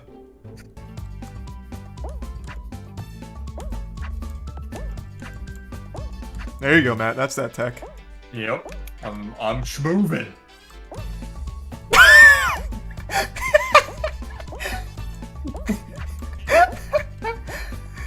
Once again, No, man. That's my boy Schmoovin out there. Good job, boys. Nice. I love that in the first round we have enough time to just control it. Yeah. The amount of people that just run and dive off of that log is incredible. It's so good. Give us Hot Wheels again. Oh, this is good too, though. I like this one a lot. This is a good banana map. Yeah, this is a great banana map. Oh. Bananas control all. Launch! I'm going for a Yayla. There's a cooldown in the beginning that you Yeah. Oh man, I shouldn't have tried to punch. I need to stick with... Oh, wait. Okay. Wow. That was... We qualified, baby. Let's go. Rough round for them. Final that round. was tough. Yayla's still in. She avoided my We banana. took out so much space with that banana, though, that we forced them into the lasers. Oh! Hot Wheels finale? That's a Hot Wheels finale. Come on, boys. I want a three-way tie.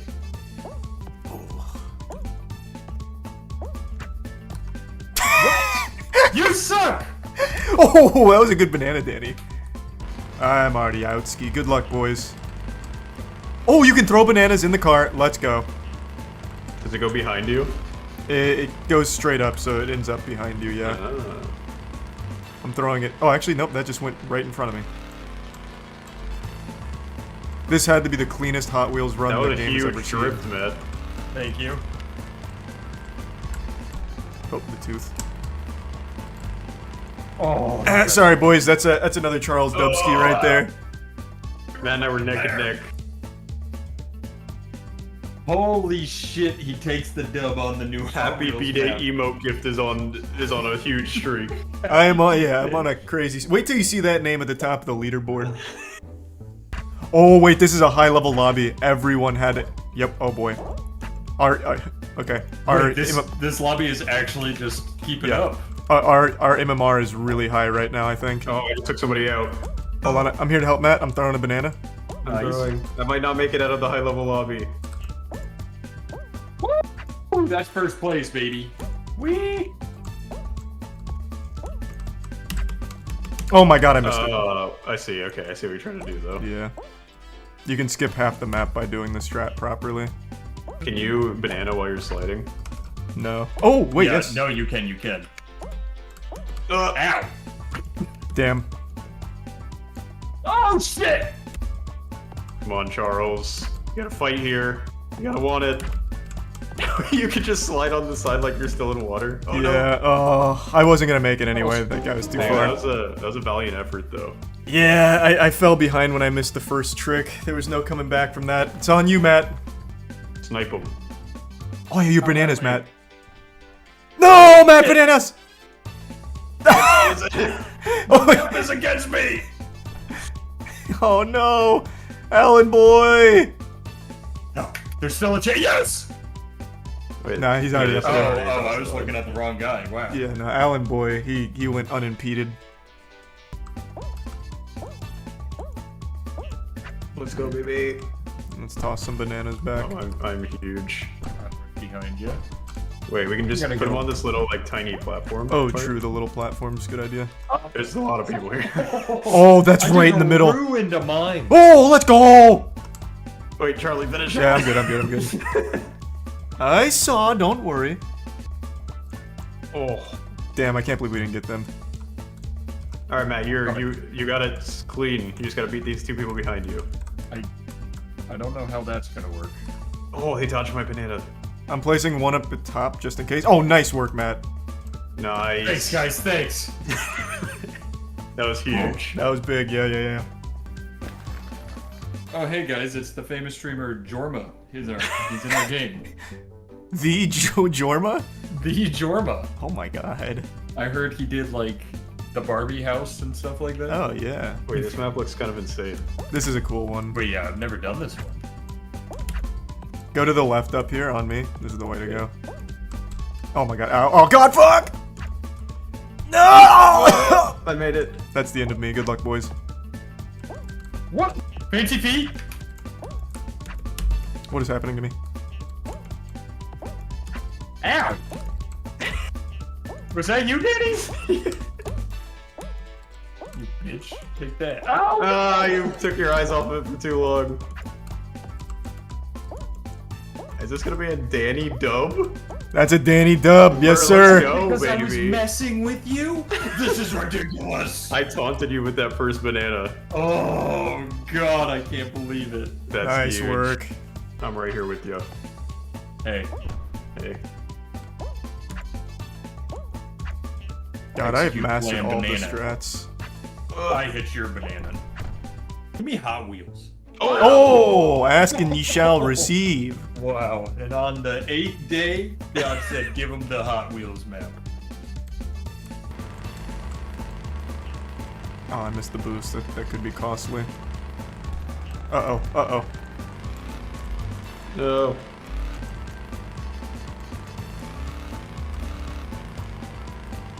Danny, you gotta beat him. No, he's already crossed. Yeah, he can't reach me now. I'm right behind him though. Oh. I almost caught up. I was pretty far behind you guys. Look at that, 1, 2, and 3 podium. Yeah. Let's go. Yeah. I'm mad I had you.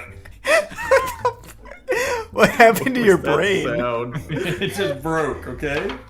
Actually, I think we just got an entire bot lobby if you guys want to back out. You think it's all bots? Yeah, I'm looking behind us. I'm pretty sure it's all bots.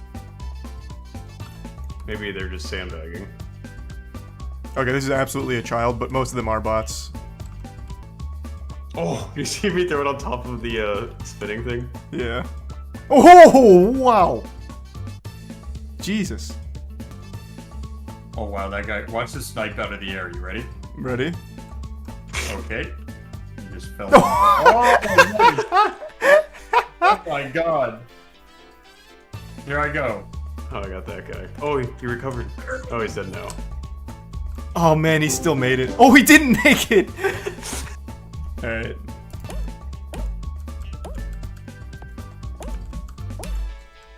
What? There we go. How? Matt, just go around the outskirts. You can go around the outskirts on this map. If your Nice. brain He is made it, he breaking. made it. He made it? Okay. Yeah, Exactly. I almost, Yeah, sorry. I almost got him with the banana at the end. I didn't realize who it was. Wait, this guy's in a clan. Who, GTX Adrian? Yeah. Do you think that is the new FTX? Oh, the Stumble Change Guys the name. crypto exchange? Yeah.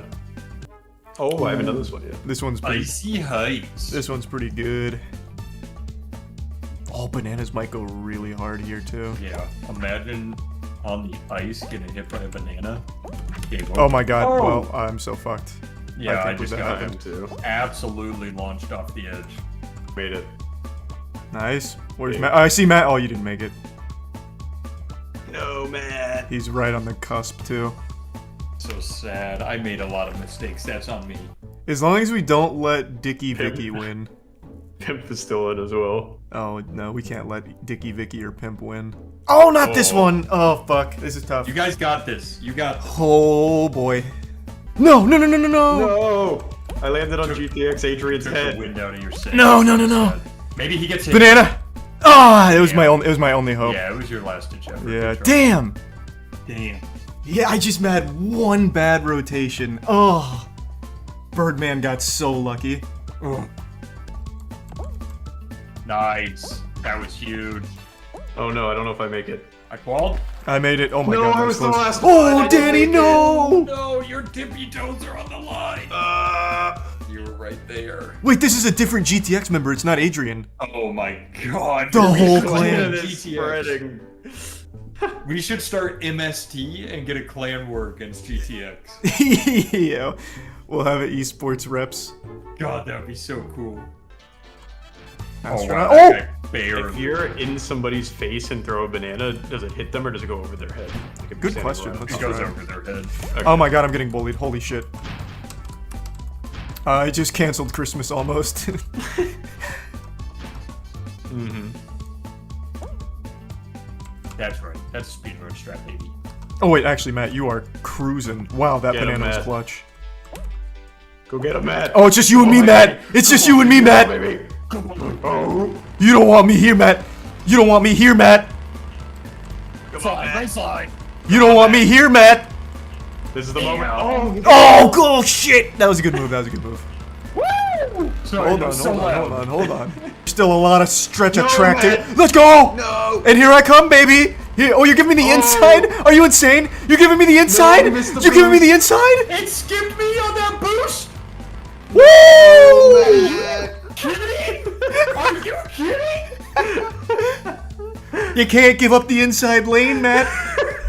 You kidding? I want to see your Discord. I know you messaged them on there. Bro! That was ridiculous. Yeah, you just I don't missed want that boost by a frame. You don't want me on that map. Oh. That is the last place you want me. I'm like Michael Jordan in his prime out there. This game ends friendships. Oh, I'm so mad. Charlie, Vital Pharmaceuticals went bankrupt, Bang Energy going broke. Oh, no! Oh, goodness. Not Jack Owak. Oh, God. Bang Energy parent company files for bankruptcy. Why? You telling me an absolutely unhinged CEO going rabid and making absolute... I don't even know the right word to describe his claims. Outrageous, I guess? About super creatine and shit? You're telling me that wasn't the recipe for success? And having women dance around and rub themselves over Bang Energy to sell it wasn't enough? You think this is it for Bang? Oh, I have no idea. Vital Pharmaceuticals, though, being the parent company of Bang, does bode poorly, and Bang themselves is locked into a big lawsuit right now with Monster over their super creatine claims, which were just wrong. We need Elon to save the day. That's what Jack Owak needs to do. If he just makes a post on Twitter asking Elon to buy his company out, Elon would probably do it. Jack Owak put out a new video about bankruptcy on YouTube. No way. Oh my god. Is he addressing it head on, or is this him trying to prove the super creatine is real? Hello and welcome, friends. I'm the CEO of Bang Energy, and I hope this message finds you well and thriving. With all the recent news and everybody from Bloomberg to BevNet being obsessed with Bang Energy, there have been numerous questions regarding super creatine and whether it's real. I can assure you that super creatine is real. Just like creatine monohydrate or any other forms of creatine, super creatine increases free creatine in plasma, in blood, and muscle. Oh yeah, if this is your first time seeing Jack Owak, you're in for a wonderful surprise. This man dresses like what every 12-year-old boy in 1994 thought was cool fashion.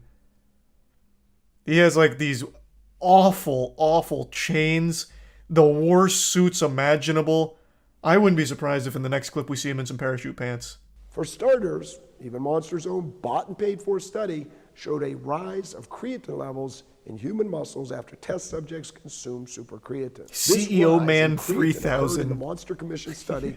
Furthermore, Bro, just tell me despite about the fact lawsuit. that in my opinion, the Monster study was defectively designed to make super creatine look inferior, super creatine nevertheless elevated creatine levels in human test subjects.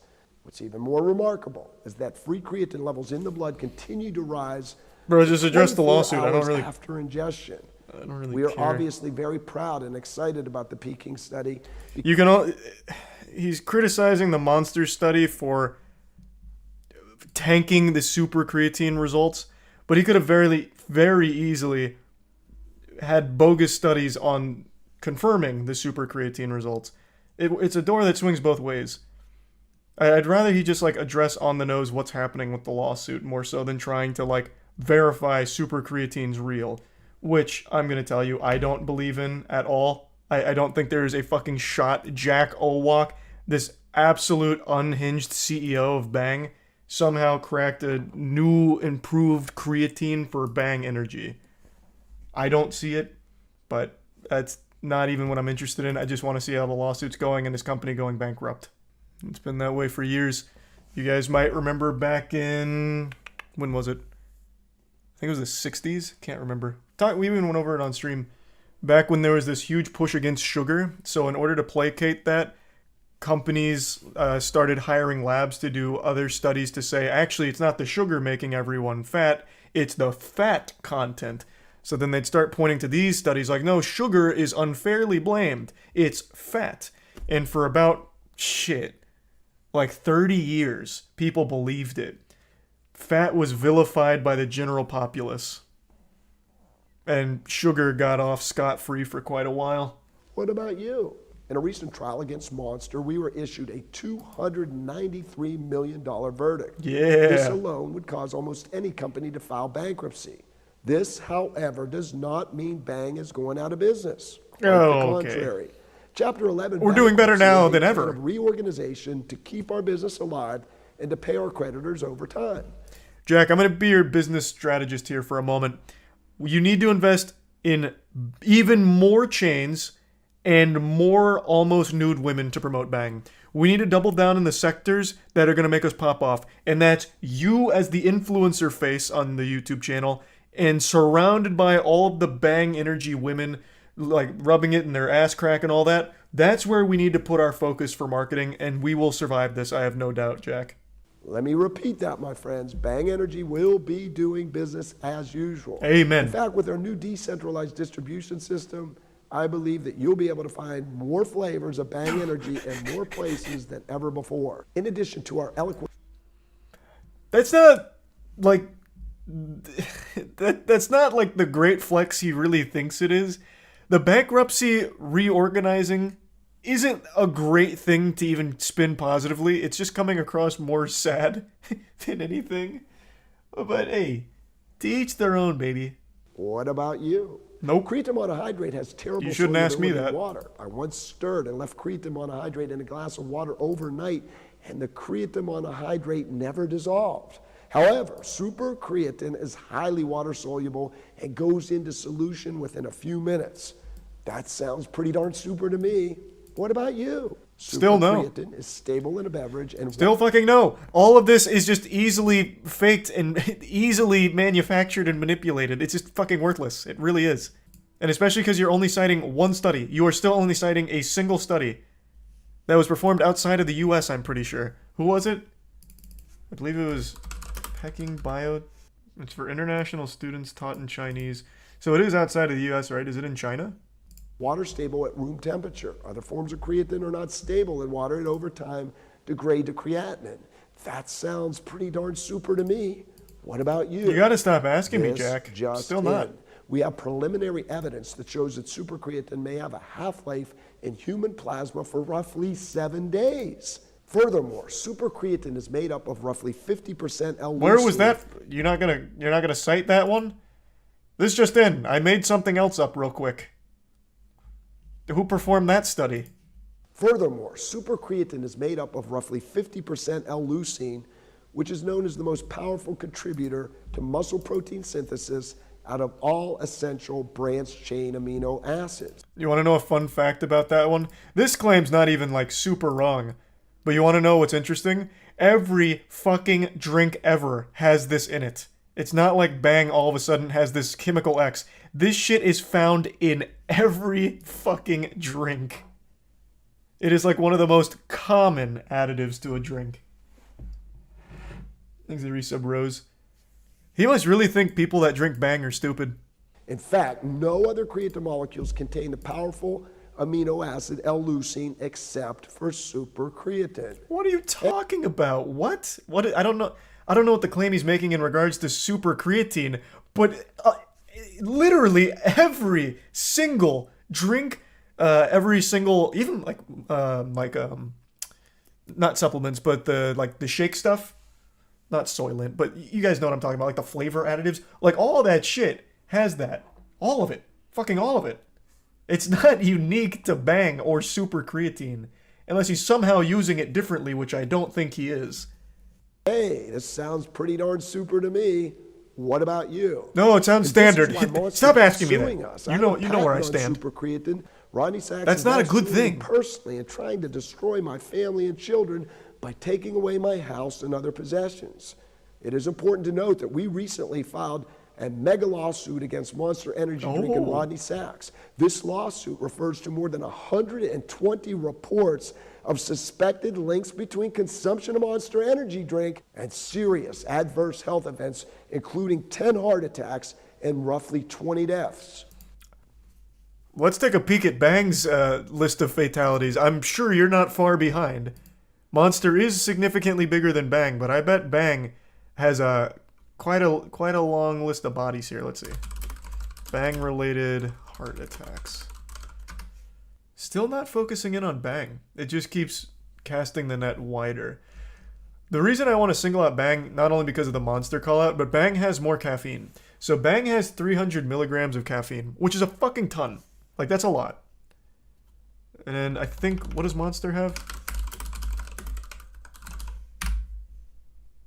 Monster has 86. What? Is that right? Oh, 180. Where is this 86 coming from? Oh, this isn't giving me a whole can. I see. Yeah, this wasn't the whole can. It was just giving me like a serving size of the can. So yeah, 160 according to this.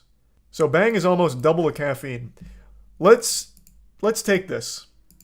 So they're coming after Monster for heart attacks and adverse health effects.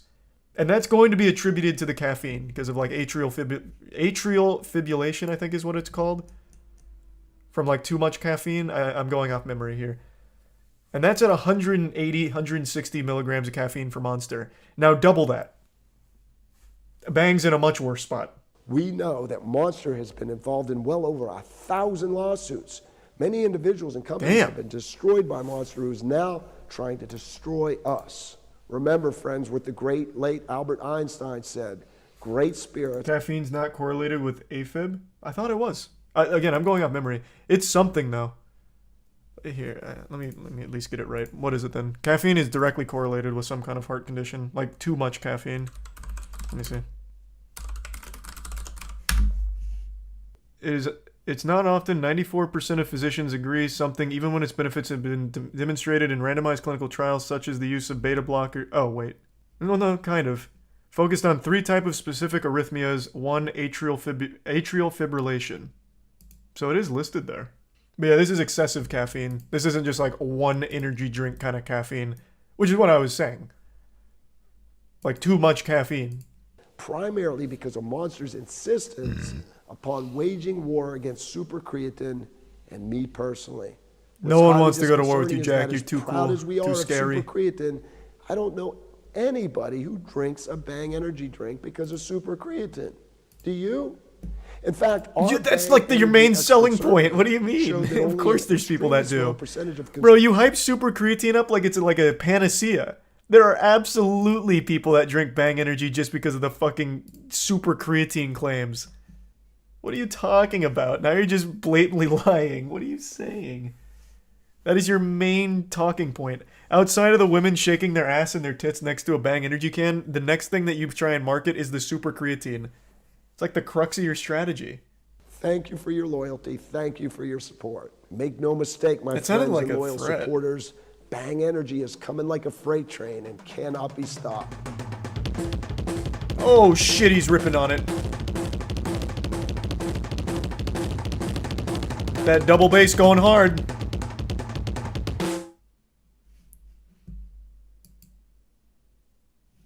All right. I would say not the best defense of the massive, massive lawsuit, but it could have been worse. Bang CEO says yes to the dress. Oh, someone recommended that last time and I forgot. They made like their own documentary about themselves. Well, he made his own documentary about himself, and his family were just side characters in it. My fiance is Jack Owak. We're wildly entertaining when we get together. We're both little kids at heart. He's definitely the man that God put on this earth for me. Yeah, they're very spiritual. And she couldn't be more right about them being kids at heart. I mean, you need look no further than Jack Owak's fashion. In pretty much everything you ever see him in, hello and welcome, he's wearing shit like this. She's on the money, for sure. W drip. It is quite drippy. This man's out here with that super swag style set to ultra. Looking real nice. About being classy. Definitely want to be covered up here. I came here today to make sure she got the right dress. most of Megan's clothes, like her jeans today, her shoes, everything, I dressed her in. Ah, that sounds healthy. He's my fiance and I want to make him very happy. So I'm open to trying on any different style. Okay. What's your budget? I'm prepared. I don't let my to wife make her pay own whatever it takes decisions. to get that, you know, that Her budget is what I say it is. Different mermaid looks here. It quickly becomes obvious who's looking to take charge. I'm not feeling it. I want you to try this one on. I hate lace. What did you just say? What did you just say to Jack? Don't ever say that again. And especially not in public, you fucking harlot. This is his special day, for God's sake. Let him pick out the dress he wants. I didn't know what I liked, what I didn't like. I was really just looking at Jack. Gina, What an awful fucking relationship. I don't know what I like. I only like what Jack tells me I like. So when I was looking for things, I had no mind of my own except what Jack wanted. God, that's awful. I feel terrible. Just even hearing that. Is it going to have enough room here in the chest area, though? Yeah, it probably will. This store wasn't named Bridals by Jack. Since the groom already vetoed the bride's choice. Well, it will be soon when he buys it. With all the money Bang's not making. But what is Jack? Oh, he's gonna hate it. He's gonna hate it. Oh, wow. Oh, he's gonna hate it. You harpy, how dare you. Wow. I don't want to get married now. I hate the dress. You can see it on his face. Now tell me how you feel about this. I really like this, but I want to know what Jack thinks about this dress. Excessive amounts of ruffles. You know I don't like ruffles. Is this say yes to the dress or say yes to the breast? Ooh, he had that one cooking in his back pocket. Pull that top up. Tell us an ideal dress. You need to speak with my fiance about that. The ideal dress is something like a white hoodie, perhaps, and with a giant bang chain, perhaps. And I'll even get her maybe a bouquet of flowers to carry around, but only if I can put little bang toppers on them. That's the proper attire. We're going to put Meg Liz in a sophisticated sheath gown with embroidered details. How dare you! Are you out of your mind? This is say yes to the dress, not say yes to fucking tits! Oh yeah. Jack is gonna blow a gasket. Beautiful. Is this a joke? Are you not taking his criticism seriously? Jack, I'm so sorry they're doing this to you, man. Now tell me how They're not even considering your feelings. I would say like 8.5. Wow. I really like this one. Scale from 1 to 10. It's a 1. Points. Yeah. Ouch. Yeah, it's bad. Wow, I thought I had some claws. Didn't even ask Jack. This fiance, he's making me look like a kitten. I am sure there are plenty of dresses that allow enough room to breathe and enough room in there for the Lord to come in. We can't be coming out here showing this much skin. As Jack says, it's not skin to win. We're getting married. It's a holy matrimony. There's nothing holy about this dress. Ridiculous. I'm on Team Jack. This is outrageous. Why is his wife making her own decisions again? Why is Jack not back there? Huh? What happened? Jesus Christ. They kick him out? Ugh. This show is very unprofessional. You got to stand up for yourself and figure out what you want. What did you just say? You just said that in front of Jack Owak. Do you realize that? Well, I hope you like being blacklisted from Bang energy drinks. Never getting one of those again. Maybe we should start looking for the dress that I knew I wanted, the mermaid style. Finally, Pardon? the bride is shopping for herself. Okay, what do we got now? Mermaid style, blurmaid style, my ass. Gown with a sweetheart neckline. If this isn't coming out like a sweatshirt or like a Letterman jacket, it's a no. Nope. Nope, you fucked it. Oh my gosh. I love What are you this. not understanding? This is along the lines of what you want. Yes. Now I know exactly what I like. My figure looks amazing, and I absolutely love the mermaid style. Okay, we found a dress. Mermaids she are the work loves, of the devil. But now we need to keep the fiance from throwing a Tootsie Roll in the punch bowl. I don't know that expression, but that's not happening. There's a Tootsie Roll going right in there. Coming in. This one.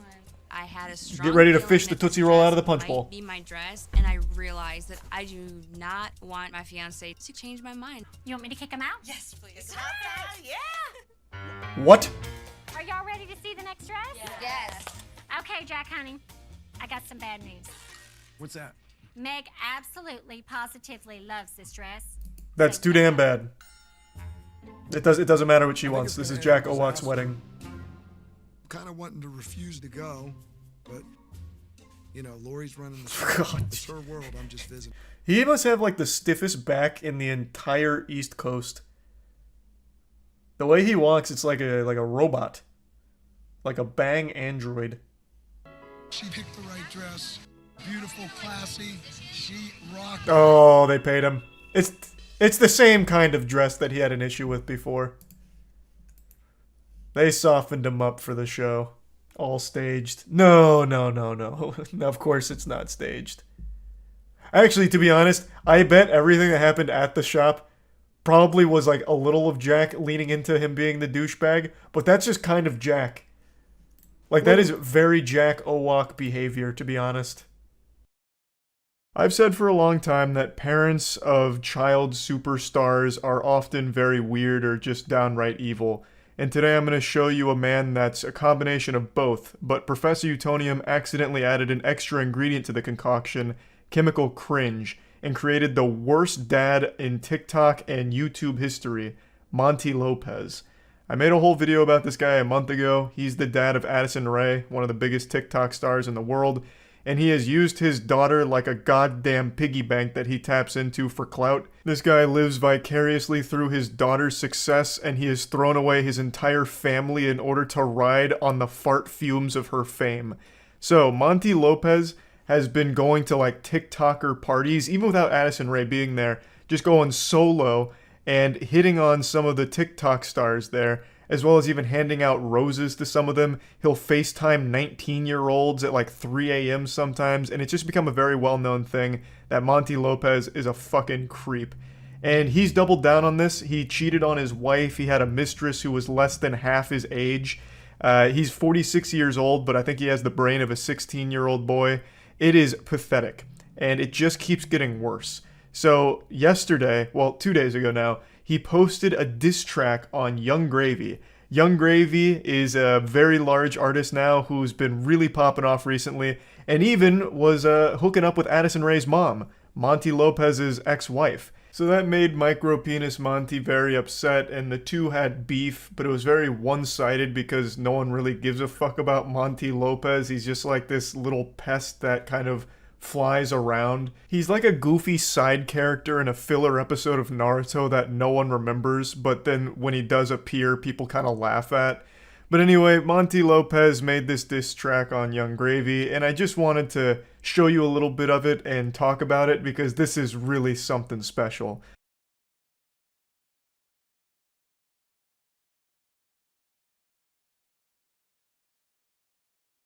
I bet you've never seen Windows Movie Maker intros that beautiful.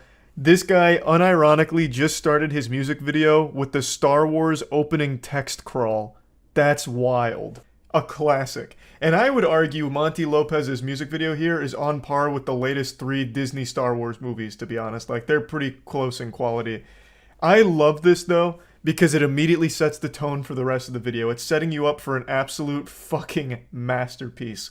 A long time ago in a galaxy far, far away, somehow Monty Lopez returned with a banger, a fire diss track. Hey,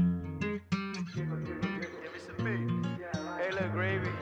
This is for you, bro.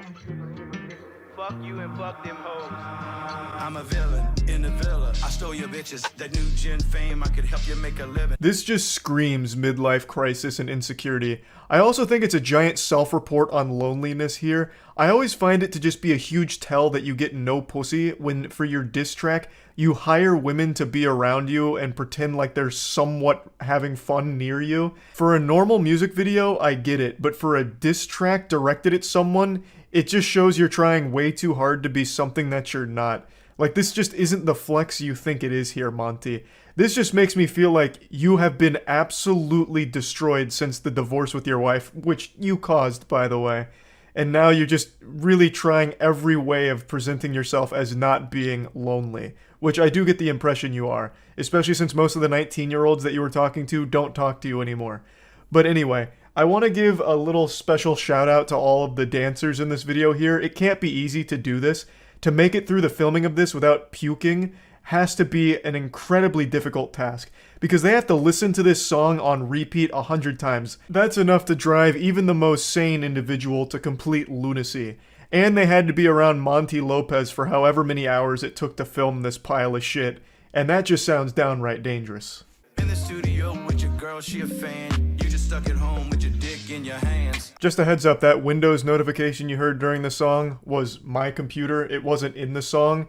It happened when I was recording it, and I just did not feel like subjecting myself to this fucking torture twice, so I didn't re-record it. But anyway, I want to focus on this line here. In the studio with your girl, she's a fan, while you're stuck at home with your dick in your hand. Monty, what is she a fan of? You don't do anything. Legitimately, the only thing you've ever done is give birth to a TikTok superstar, and her fame you had no role in whatsoever. Monty, you don't do anything. There's nothing to be a fan of, unless she just happens to be into 46-year-old washed-up losers. The delusion here is just crazy. I feel like this song was ghost-written for him. I don't think Monty even has the ability to have produced lines even this amateurish. And I feel like the ghostwriter didn't know who it was for, because this line just doesn't work. There is no such thing as a Monty Lopez fan. You genuinely, and I'm not even just trying to be mean, you don't do anything. All of your TikToks are you just like standing there. Like you don't even dance half the time. You actually do nothing. You exist. Step into the ring and put your head on a swivel. I make you girls' ass go jiggle, jiggle. Jiggle, jiggle, jiggle. Yeah, I like jiggle, jiggle, jiggle. I done made your girls' ass go jiggle, jiggle.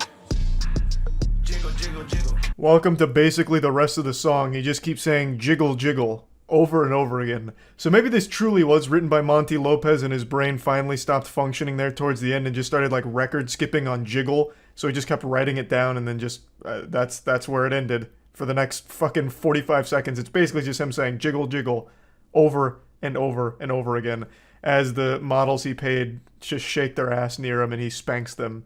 And I bet that wasn't even in their contract. That was probably Monty Lopez method acting, you know, just improvising. There was probably like a no touching clause which he violated and needed to pay them like quadruple to make up for after the filming. But yeah, I just wanted to share this because it's yet another really sad endeavor from Monty. I feel so fucking bad for his family. Having to see shit like this from their dad, or Sherry having to see this from her ex-husband, like, goddamn, that is gotta be miserable.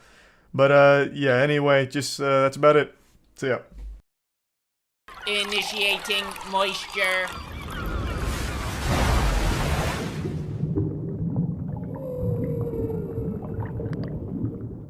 Hey there, let's just get right into it. We don't need foreplay. I just want to immediately start talking about how bad Halloween Ends is.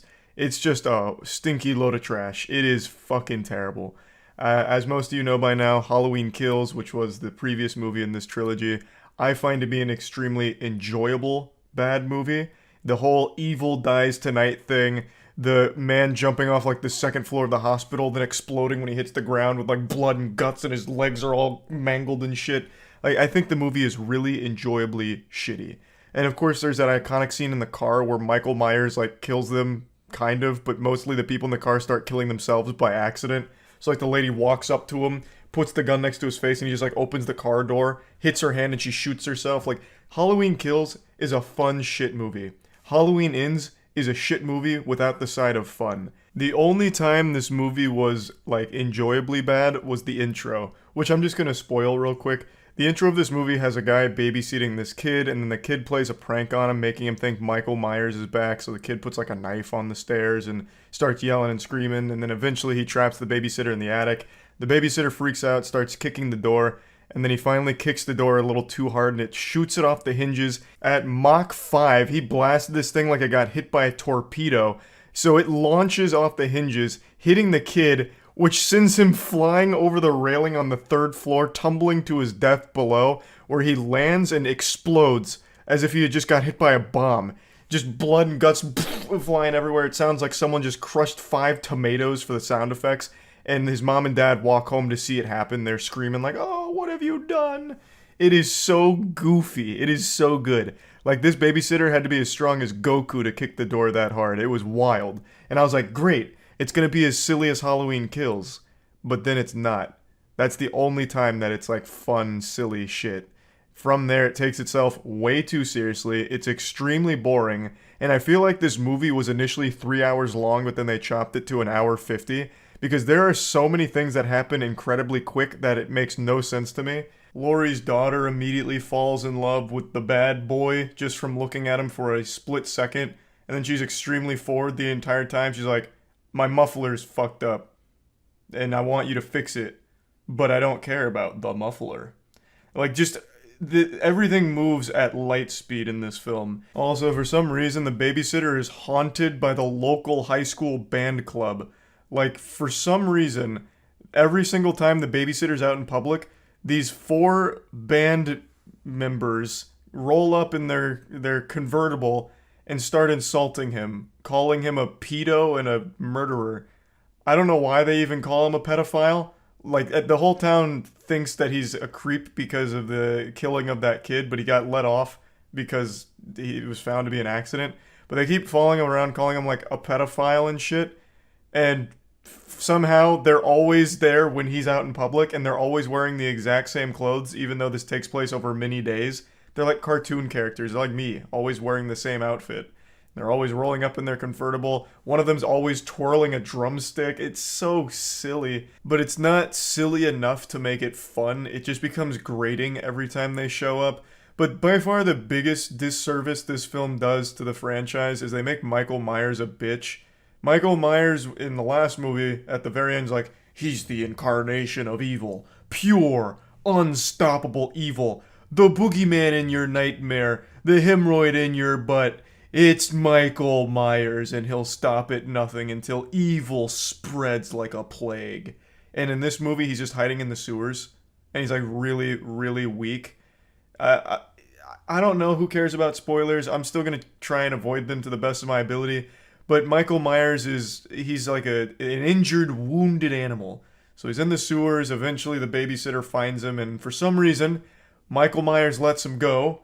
And then the two become like a buddy cop team where Michael Myers is like training the babysitter. I think the idea was by looking into Michael Myers' eyes, his evil possessed the very soul of the babysitter. But that's still not good. Like, it's still dumb to look at. Why all of a sudden does Michael Myers look inside of him and take him under his wing like a son? It's still stupid. They make Michael Myers not scary or cool or intimidating in here. And Michael Myers himself actually doesn't do anything at all in this movie. Like, pretty much nothing. He has only like 2 scenes. The rest is spent elsewhere on things nobody cares about. Like, I felt like I was watching a TV filler episode for the majority of this movie. It's just so uninteresting and not good. It focuses more on the relationship between Laurie's daughter and the babysitter, and how dumb she is in relationships with red flags. Because the babysitter says all kinds of weird shit. He has these big outbursts and these huge meltdowns over small things, and somehow it turns her on, and then they just fuck afterwards. It's just the vast majority of the film is spent like a soap opera romance, and then the ending is Halloween-esque. There are enjoyable kills at the end, when stuff actually happens, like the way he kills a guy with cutting his tongue off and then having it rotate around a spinning record on air is cool, I guess. Like, there are like fun moments and there are some like gory kills, but only at the very end. After you spent like an hour and 40 minutes of just watching a shit relationship develop. Like, I want to make it clear, I don't think any of the actors or anything did a bad job. It looks like they all really tried, especially the babysitter. Like Corey, his name's Corey in the film. Like, he does a good job, especially since he is the main character of this movie. Laurie is in it a lot more than she was in the previous one, but still, I wouldn't even consider her the main character here. Michael Myers is barely in it. He's only in it at the end, really, with like glimpses of him early on when he's, patting Corey on the ass and showing him how to kill people. I also think the ending fight between Laurie and Michael Myers is actually good, because you're never sure if Laurie's gonna die or if Michael's gonna die or anything, and I think that just makes it have higher stakes. That worked pretty well for it. It was a satisfying fight that was well done.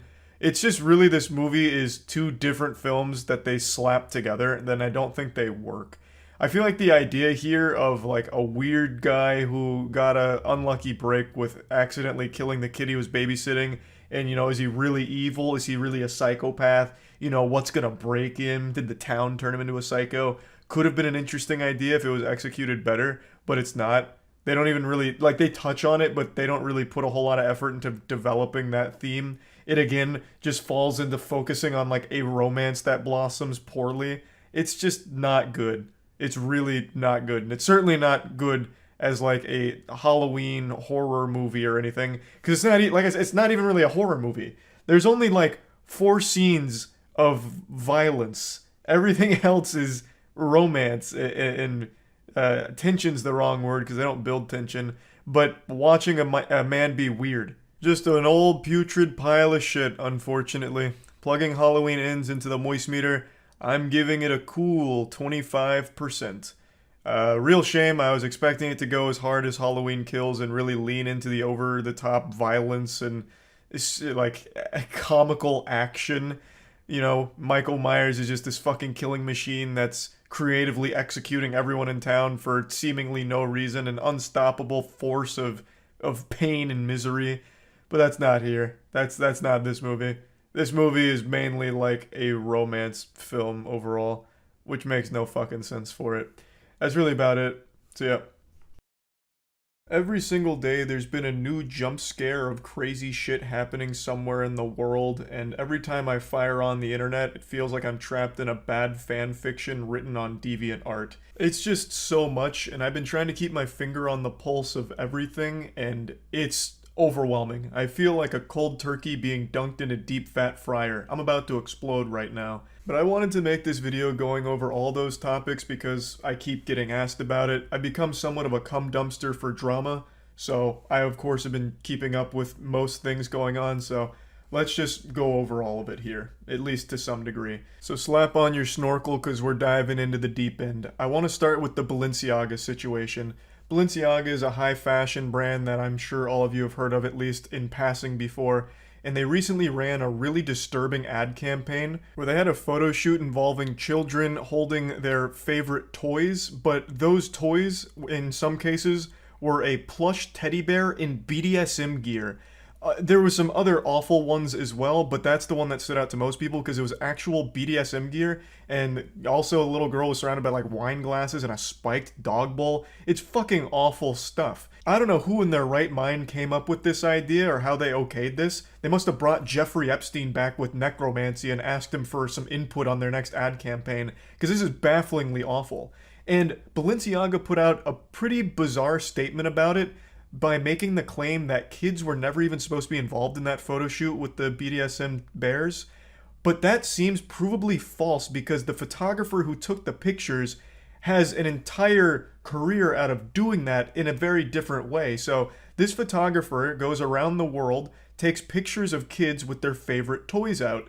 And that seems to be what they did here for Balenciaga, but the toys they made the kids put out were the BDSM bears, the spiked bowl, and shit like that. The photographer, Galimberti, also came out and said that he had no say whatsoever in the items that were displayed or anything. He was just instructed to go to set and take the pictures in his signature style. So it seems it was a Balenciaga decision, not a him decision. From what I can tell, the photographer takes these pictures of kids and their toys and it's supposed to be like a wholesome thing, but with Balenciaga, they completely bastardized that and turned it into something very fucking different. So their claim that kids weren't supposed to be there doesn't make any sense considering all of these factors. But this was only the tip of the iceberg, because after this happened, people dug a bit deeper into their 2023 spring catalog and they found this picture. This is an advertisement for a Balenciaga purse, and why is it important? Well, all of those papers that look like a tornado just hit and they're thrown all over the place aren't visible except for one. And if you zoom in on that picture, you can see that it's a 2008 Supreme Court case involving child pornography.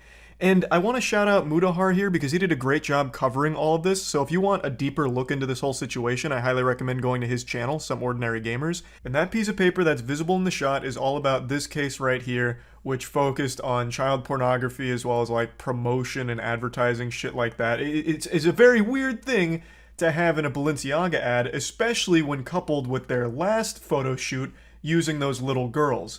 So obviously these two things together made people very upset and very concerned with Balenciaga. Like, why the fuck is this happening? And Balenciaga responded by suing the ad company that ran the purse one that had the child porn document, calling it extraordinarily reckless and looking for $25 million after the damage that the photos have done to their brand. Now, Balenciaga certainly isn't blameless here. Like, Balenciaga didn't just pass these things off to the ad firm here and let them run wild, Hulkmania running wild on their brand without any say-so from Balenciaga. There's no shot. They wouldn't just let them make their own shit and then publish it without Balenciaga ever coming through and approving it. They had to thoroughly go through these things, I imagine, in order to give it the green light. Is it possible with the purse one that they didn't bother to look at that document that was showing? Maybe, but that's still, Balenciaga bears a lot of blame there. Take more time to make sure you haven't just been bamboozled by this ad company. And in the other case with the photo shoots involving the children, Balenciaga seems to be the one that was behind that and then just brought a photographer on to take the pictures. Like, that one's entirely on them. So, with that in mind, it's kind of easy to see why people connect the dots that Balenciaga is, for some reason, trying to promote their brand using children in a very inappropriate manner. So that's kind of the gist on that situation, and I'm going to just go ahead and move on to the next one. But again, if you want more information on it, I do think Mudahar from Some Ordinary Gamers does a great breakdown. But moving on to the next one, this one isn't nearly as serious. The new Mario trailer dropped, and everyone asks me what I think of Chris Pratt's voice. But before I get into that, I'll go ahead and address the Christmas tree being absent in the background. Io is obsessed with eating the branches, which of course is not good for a cat's digestive system. So I've had to remove the tree because she keeps trying to devour it and trying to steal Christmas like the Grinch here, because she just really likes the little branches on it. So that's why that's not there. And yeah, just want to clear that up. But back to Mario. Trailer dropped and a lot of people were debating, does Chris Pratt's voice suck ass as Mario? And people have been asking me what I think, so I'll just go ahead and give my opinion on it. I don't think Chris Pratt would have been a horrible fit if he put more effort into it. It really feels like he just phoned in his whole performance, at least based on this trailer. Of course, the full movie could come out and it could blow me away, I guess. But in this trailer, it feels like he's not even trying. Like, half the times it sounds like he's delivering his lines while he's about to pass out from Xanax. Like, it doesn't really seem like he's giving it his best. Whereas Jack Black as Bowser, I thought fucking crushed it. I think Jack Black was a great casting choice for Bowser. Chris Pratt, I'm definitely not sold on. It doesn't really seem like he's trying. I did, however, watch all of the other languages for this trailer, and I think the best one is the French dub. The French voice actor for Mario, I thought, really went after it and did a great job. But yeah, Chris Pratt, I don't think is really getting the job done for Mario and doing it justice. Of course, you can disagree with me. It's not that big of a deal. I just figured I'd chime in on it. And since we're already on the topic of Nintendo, I'll go ahead and give a shocking update there. Nintendo released a patch for the new Pokemon Scarlet Violet, and they even addressed how awful and unacceptable the performance is of the game, saying that they want to make it better and will make it better, which I nearly shit my pants. I almost fucking flew out of my chair when I read that Nintendo actually acknowledged how awful the state of the game is from a performance perspective. Now, I've said I do like the gameplay of the game, and I understand a lot of people do, but the performance is still unacceptable. Running at 2 frames per second most of the time and having so many bugs and glitches and so many issues, it's definitely not a $60 game with polish. And Nintendo actually acknowledging that is crazy. But one thing they failed to acknowledge is the shutting down of the Smash World Tour, which they did a little over 24 hours ago, coming up on 48 hours actually. Shutting down one of the biggest Smash Brothers circuit that's ever happened, only a couple weeks before it was finally about to wrap up. Nintendo hasn't said anything about that, and nor has Panda or Alan from Panda, who seem to have been the puppet master behind this entire evil scheme. None of them have come forward with anything to explain it or give their side of the story, so we're all still waiting on bated breath to see their perspective, but for now it's just radio silence, seeming like all of Panda all at once just evacuated the office to go into hiding, like a fucking rapture hit Panda's organization headquarters, because still nothing from them. I feel like they should address it as quickly as possible, but I believe I heard from HBox that they're getting a very serious statement prepared with like a legal team and everything. For those that don't know, I'll give you a brief recap. I made a video on it yesterday, but I'll just give you like the cliff notes. Smash World Tour, biggest circuit that's ever been held for Smash Brothers professional players. It was about to wrap up. The night before Thanksgiving, Nintendo gave them notice that they can't do it anymore. It's being shut down. Smash World Tour had been in communication with Nintendo directly through the entire duration of the tournament, so this really came out of nowhere. And then it was revealed with the statement from Smash World Tour that it seems more like Panda Cup, the Panda Cup, which was a competing circuit, had a very strong role to play in this shutdown of their tournament. Panda is led by Alan, who is the head of Panda, and it seems like he had been having a history of going around and trying to scare other tournaments into joining the Panda Cup, and if they refused, he started making threats about getting Nintendo to shut them down. This has been confirmed by more than just the Smash World Tour organizers. It's been confirmed by other reputable organizers as well about Alan's behavior. So we really do need a statement from them to talk about their side about this situation, but we don't have it yet. Now, there have been a couple of other big things going on, but I haven't had the chance to really spread the cheeks and get to the bottom of those stories, so I'm going to be doing some more research on those and probably make videos about it later on. Really, the last topic that I want to quickly touch on is the Liver King, who I made a video about yesterday as well. The Liver King, giant fitness influencer, has a lot of businesses, claims to make over $100 million a year based on those businesses, and has always claimed that his physique is naturally obtained, but emails leaked that show that he actually cycles a lot of like HGH and shit like that. So not natty at all, it appears.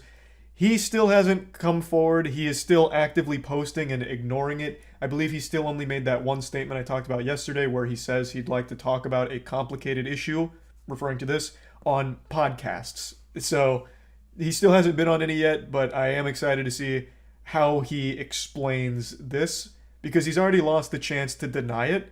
He didn't say those emails were fake. He said that they highlight a complicated issue. So it seems like he's going to try and tackle these things head on and go over it. So I'm curious to see what that's going to look like, but we don't have any developments there either.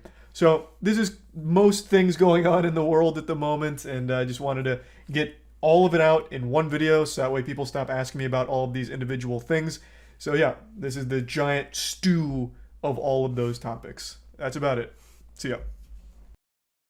I couldn't decide if this was a good idea for a video to make just because of how dark and disturbing it is, but earlier today I saw a thread on Twitter going around listing the most evil artists and musicians of all time, and absent from the list was by far the most evil singer to ever hit the mainstream, Ian Watkins. And I was just shocked that not a lot of people seem to know about this. This was a story I followed as it unfolded back in 2012 because Ian Watkins was the frontman to my favorite band when I was a kid, Lost Prophets. In fact, if there's any archaeologists watching this and want to unearth some unholy relics, if you're able to find any re-uploads of my old Gears of War montages from 2007 and 2008, you'll hear Lost Prophets music that they're set to and edited in sync with. I used their music all the time in videos growing up because I was such a massive fan, so you can imagine how fucking disgusted I was when I learned the truth behind their singer. Ian Watkins' crimes are some of the most depraved I've ever read about, and in fact, the senior investigator said it was the most disturbing child abuse evidence he had seen in nearly 30 years on the force, and it's not an exaggeration. Ian Watkins was a serial child sexual abuser and even convinced some of his fans that were mothers to give up their kids to him to abuse, and would even convince the mothers to abuse their own children on video calls that he'd masturbate to. His sex crimes spanned years and even included the sexual abuse of a 10-month-old baby and attempted rape of a baby. Not only were his crimes some of the worst you could possibly imagine, but he was blatantly open about them as well. He'd even brag about fucking kids to some of his ex-girlfriends at the time. I feel like if the police officers had just asked him, hey, are you having sex with minors? He would have hit them with a, hell yeah, brother, and then went up for a high five. The whole story of Ian Watkins and his arrest is also the story of terrible police work from the department. There were years of reports and people desperately trying to get him behind bars, and they just wouldn't look at the evidence. They refused to look at all of the overwhelming evidence that was constantly being provided to them. The reason he ended up getting arrested was on unrelated drug charges, and they just happened to find this absolute fucking mountain, like a goddamn Mordor. They wandered in there and happened to find all of this child abuse evidence, but they were there for drug reasons and continued to turn the other cheek and ignore all of the reports coming from victims or people that had already compiled evidence and submitted it to them. Now, like I said, he wasn't very secretive with what he was doing. He wasn't exactly like some kind of cunning, sly, criminal mastermind. He was very open with the fact that he was a pedophile. Just look at this excerpt here. Look at one of the passwords he'd use for his computer. Ian Watkins is a sick psychopath who's currently serving 35 years in jail, which isn't nearly enough for his crimes. And he's not remorseful about it either. Like, just read this quote here, where he said he did it for the mega lols, talking about abusing and raping kids. So anyway, after reading that Twitter thread about evil artists and musicians, I really think it's worth talking about this guy and his history, since it seems it flew under the radar for a lot of people. So I'm just going to give a brief summary of everything Ian Watkins and Lost Prophets related. As I mentioned at the beginning, they were my favorite band when I was a kid. Before I even got into rock and metal like with the other mainstream bands, I was listening to Lost Prophets. You know, this is way back in the day, but there was something called Penguinz0, which allowed you to make your own websites easily. And when I was in 4th grade, I made my own Penguinz0 website called coldflames.penguinz0.com. Don't even bother searching for it. It's dead and buried 6 feet under, went straight to hell. Not even on archive.org. But on my Penguinz0 website, the very first thing that would happen when you went there is the music video for Lost Prophets' Rooftop song would play. That's right, I was like an early adopter of the K-pop stan culture where they just spam music videos everywhere to farm views for them. That's what I did for Lost Prophets on my website. So their music video for Rooftops would play, and then if you went to any of the other links on the side, a different Lost Prophets music video would play. I don't remember everything I posted on that website. I know a lot of it was RuneScape related, like giving updates on my character. But when I was giving updates, you would always be having a Lost Prophets music video play, like Shinobi vs. Dragon Ninja or something like that. But yeah, all that to say, I was big into the band, so this shit hurt a lot learning about this. I've always had that mentality of you need to separate art from artist when it comes to things, but I've been unable to do that for this band. They were my favorite band when I was a young kid. I can't listen to them anymore after learning everything about Ian Watkins. It's impossible for me. I can't separate the art from the artist, especially considering Ian Watkins in one of their music videos even subtly hints at his crimes. In the music video for A Town Called Hypocrisy, Ian says at the end, "Hi kids, welcome to Town Time. We have an amazing show for you. You're going to learn all kinds of important lessons." And in hindsight, it's pretty clear what he was like saying here, knowing his history and what was actually going on behind the scenes. And it's so fucked up. Now let's get into the actual timeline as well as history of Ian Watkins and the band. I'm not going to be showing much footage at all here. I'm mainly just going to be telling the story. It just doesn't really sit right with me to show anything from them. Knowing what we know now about Ian Watkins, it just feels fucking weird and yucky. However, there is a great breakdown of this whole situation from a channel called Gamers Inc. And they do show footage from the band as well as interviews of Ian Watkins. And they do a great job with it, so I recommend checking that out if you're interested in seeing more from the group as well as Ian and who he was as a person. But for me, I'm not going to be showing any of it, so let's get into it. Ian Watkins was the stepson of a Baptist minister and was an honor roll student. He basically fucking straight A'd his whole career as a student, graduated with honors from the University of Wales, and then in 1997 formed the Lost Prophets. They saw moderate success with their first album called The Fake Sound of Progress, but it was in 2004 with their follow-up album Start Something that they really broke into the mainstream spotlight. They sold 2.5 million copies and were propelled into stardom. They had their music videos on MTV. They even had Last Train Home on the soundtrack to NFL Street, which was a great game. NFL Street had a fucking wild soundtrack, but yeah, they were there. They were everywhere. Montages, back when Halo 2 montages were just starting to get their feet, Lost Prophets really took it by storm. They were a mainstream success, pretty much overnight with Start Something. With all the success came a lot of fans, many of which were underage girls that Ian Watkins would invite backstage after gigs. And from a couple of sources I've read, there were even rumors circulating around this time from media outlets that noted that there were minors backstage at these concerts around Ian Watkins, which made them uncomfortable, but they didn't really report on it or do anything on it, so I think that's a big fucking blunder from them. That is absolutely something that I think they should have raised an eyebrow with and looked into a bit deeper, but regardless. 2004, they had Start Something. They were blowing up. Ian Watkins was already abusing his status and starting to bring underage girls backstage. Then around 2008, he started getting addicted to hard drugs like crystal meth and cocaine. There was even a Music Insider that revealed more information to the depravity that was happening behind the scenes. They really blew the lid off the case of what was exactly going on back there. One of Ian Watkins' exes gave an extremely in-depth explanation for all of the awful shit that he was doing and interested in, from child pornography to bestiality to him believing he was invincible and untouchable. Her name is Joanne, and she spent years gathering evidence against Ian Watkins in order to get the authorities to take him in, investigate, and arrest him, but was ignored at every possible turn. I think Gamers Inc. video does the best concise breakdown of the timeline here, so I'm just going to play a short clip from it before getting a little more in depth. But did find it strange that there were so many young girls around the band that often. Joanne began receiving disturbing text messages from Watkins in 2008, following an incident in a video discovered by the police, in which the two are having sex, and Watkins is heard to tell Joanne that he can't wait to get you pregnant so they would have a child to abuse. Joanne then received a text message from Watkins in 2008, in which he bragged to Joanne that he had sex with multiple underage girls. Joanne, disgusted by this, went to the police immediately that same day, but unfortunately this would be the first of many instances in which Joanne was ignored. It is worth noting that she did also say some horrible things to Ian. However, her side of the story is she was trying to gather as much evidence against him as possible to submit to the authorities to trap him and bring him to justice. So I think that's worth bringing up. She went to the police multiple times with her phone and laptop and asked them to look into it. Here's all the evidence, now please use it. And they never did. I don't know what their excuse was for not investigating further. Maybe because she was a sex worker for a time, so they didn't take her seriously, but they just wrote her off as an angry ex. Ian Watkins would regularly brag to her about having sex with kids.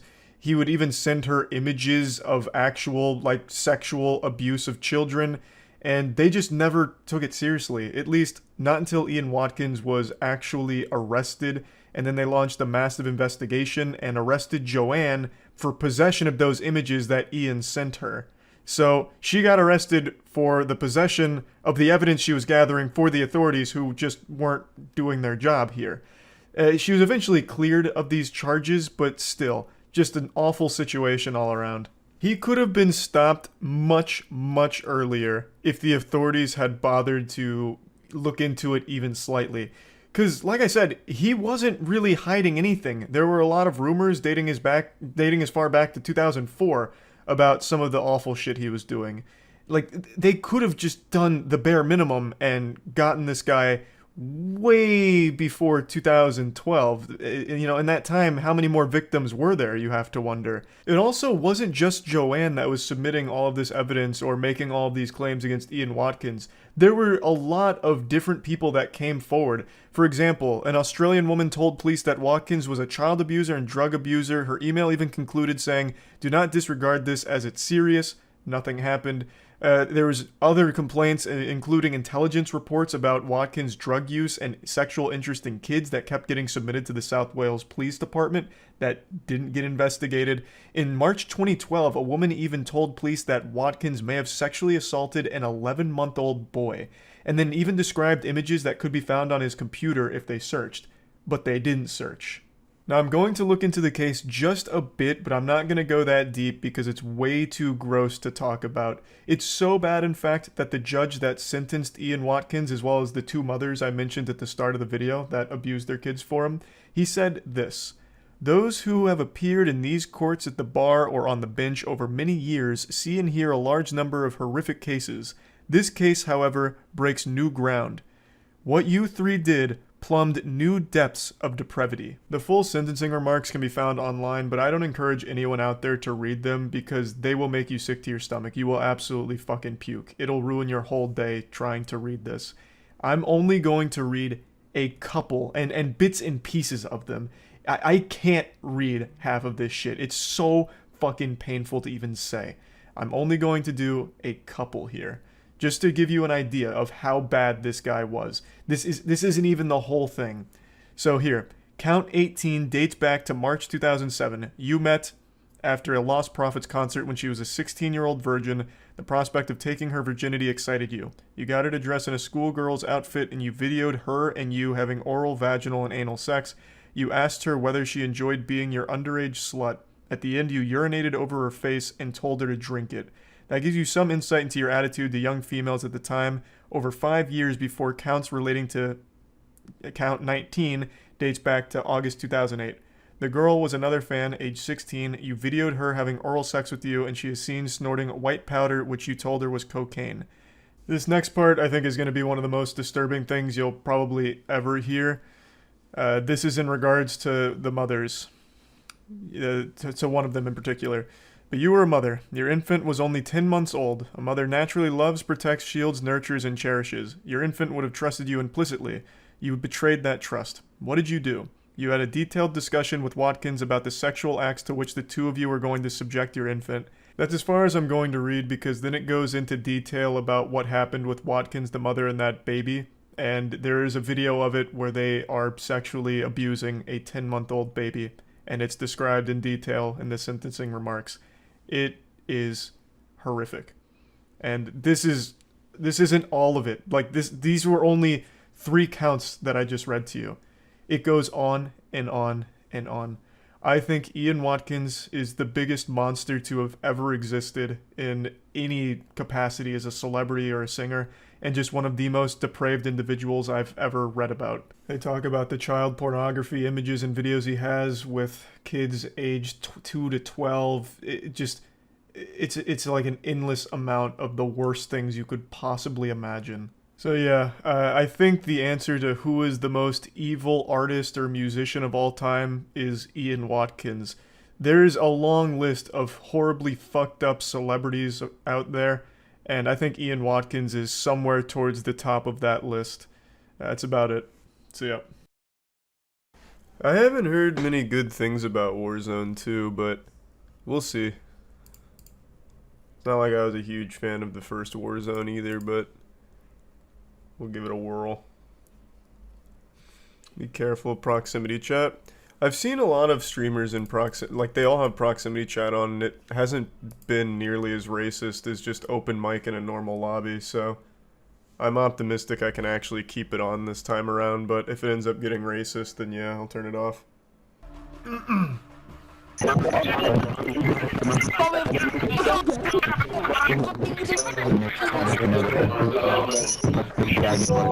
Pretty awesome start. That sounds fucking amazing.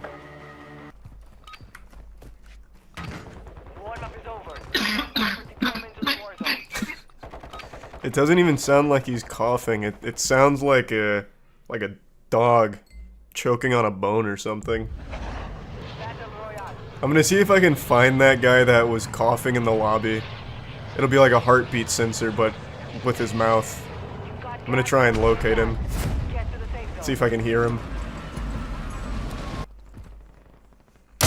Oh my god, that's rough. What a bad shot.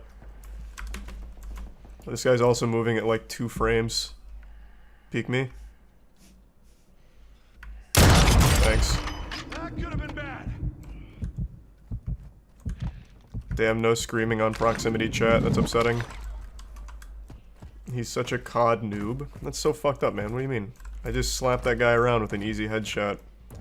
Can you get on that train? Yeah, you can. Oh, that's hype. Come back. Man, this train is... It's moving at some wacky frames right now. Come back. I'll catch you eventually, I'm sure. So what is up with all, like, my screen tearing? Is that just, like, a known issue with the game right now, or something wrong with my settings? Because I'm seeing, like, in-between dimensions every now and then with these, like, flashes of another reality. What? Oh my god, what is all these... Oh my god, all these pop-ins, holy shit. I see somebody watch this shot. Oh! You should have just died. You should have just fucking died from that. So, he was so far away, his animations weren't loading. Could you see him sliding backwards? What a fucking shot, too. Come on. Why do that to me? Damn, that was such a good shot. Hang on to your britches. Oh. Oh, fuck. You're mine. Watch this.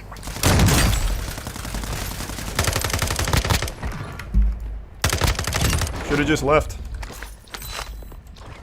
I don't even know what I looted, it doesn't matter. Give me your car. Get this self-res. I don't even know what I was looking at there, it's not a big deal. I really wish he had whined on Mike, though. So far, proximity chat's been a bit of a letdown, no one's been screaming.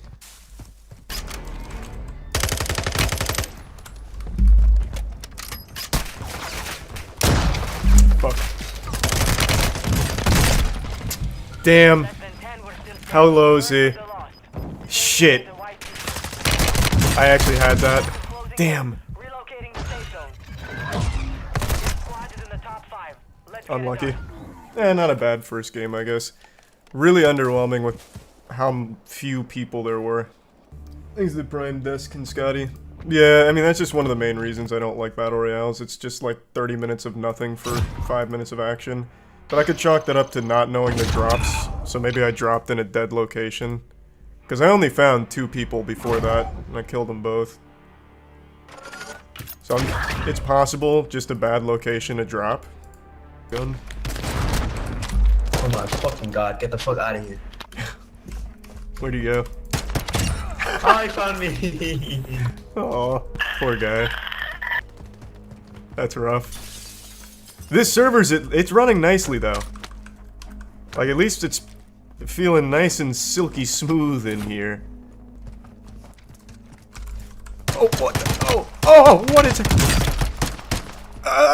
what is happening? Come back, coward. You afraid to fight me and all of my shadow clones?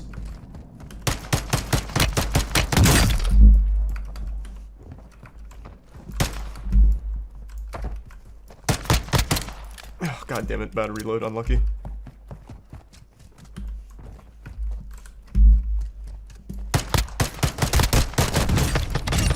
He almost clutched that up. That would have been huge from him.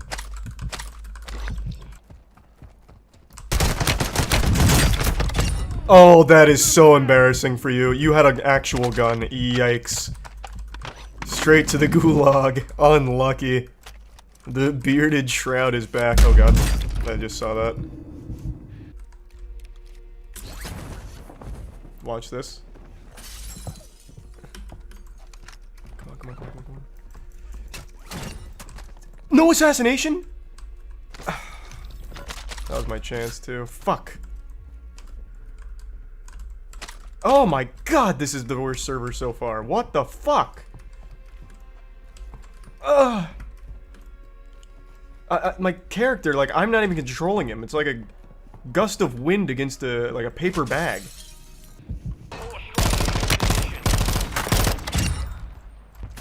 Got one.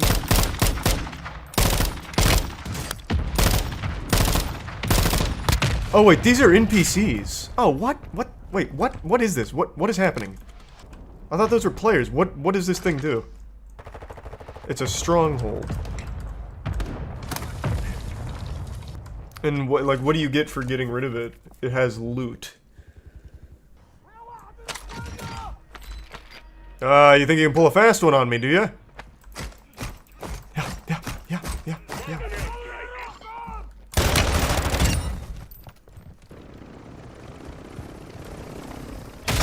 Oh god, Ravenous! Sweet heavens. My precious boy. You're an American hero, a patriot. I'll never forget what you just did for us. Charlie just observing. Well, these are bots. They're fighting just NPCs that we've already killed. They just keep getting dropped off. And for some reason my team doesn't know that or doesn't care. So they just keep coming over here and killing these NPCs. He just died to the NPC. I'm coming. You actually, waste yourself to revive. That's a good idea. Yo. Big man, what's going on? What's good, gang? You ready for some absolute domination? Yeah, are you good at this game or shooters in general? I don't think I've seen you play a shooter. I used to be good at COD when I used to bash it out before Rocket League happened, but I've played like 2 games of this COD so far. Nah, you play one COD, you've played them all, you'll be fine. I hear a tiny toy car or something. Oh god! Blown up. What's good? We're gonna get hard pushed now. It's gonna be fun. I got you. Okay. I picked up all of the fucking loot around you. Perished. That's so great. I couldn't pick you up without picking up all of your fucking loot. Alright, here we go. Oh wait, rival chopper. Let's ride. Wait, no, Ooh, wait. rival chop? That's an NPC, I think. Is it? I don't know. Hey, pull over. Oh God. What the? Moving beam. Okay, it despawned. Yeah, I think that was NPCs. 300. Here. Jumping out. I'll see you guys. I'm gonna try and land on him. Oh shit. You fucking cowards! Oh my god. On the roof. Oh my god. He's cracked up, mate. Okay. Pro is dead. That did not go down as quickly as I wanted it to. Charlie, no! Ever seen Lucas? Oh! Get him! Push him! Push him! Oh! Oh, he fucked him up. That's so clutch. Holy fuck. That's so clutch. So good. I told you I never seen you lose any of those, bro. Yeah, I don't lose that. I'm ice cold in there. No, that's good, man. Buys Paradox coin. Charlie can buy us back. True. On the opposite side of that wall, like to your right. Would you? Can you ping? Fuck. Can you ping? No. Are you okay? I've still got a cough. I've been feeling better, but I've still got a bad cough. I'm gonna try and scare him in proximity chat. This is meant for them, not you. You bitch! Stop running. People are gonna think you're a soundboard. On top of the roof, I'm coming. He's pulling his cock out. You should say that. People actually think it's a soundboard. Yeah, I'll just hit him with famous lines. Yeah, you pretty much need a vehicle in this game because the map's so Oh, fucking big. I see a team up there. Oh, Alright, yes, oh my god, finally, maybe something can happen. Oh, I just got shot. Oh, behind us, wait. Behind us in that building. No, turn around, let's get those guys. No dead. Alright, easy. Alright. No, there's another team, They're across. I didn't know there was a team still here. There's another team that I was shooting at across. Why are they here? God damn it. I'm just gonna run slowly over there. Actually, there's a helicopter here. Oh my god, you just got. What the fuck? You didn't even tell me that mortars were coming in. Alright, Charlie, it's all up to you. I killed one guy over here. Hey, can you revive me? Yeah, I'll be there soon. Go! Wait.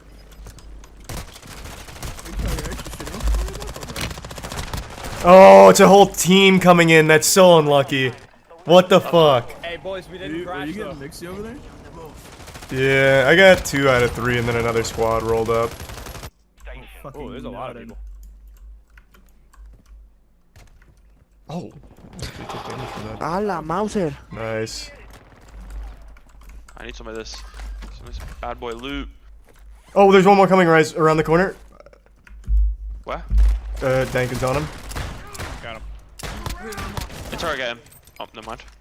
Let's go, boys. Oh, This yeah, I forgot you could fucking interrogate. There's still another team. This revolver feels very bad. Holy shit.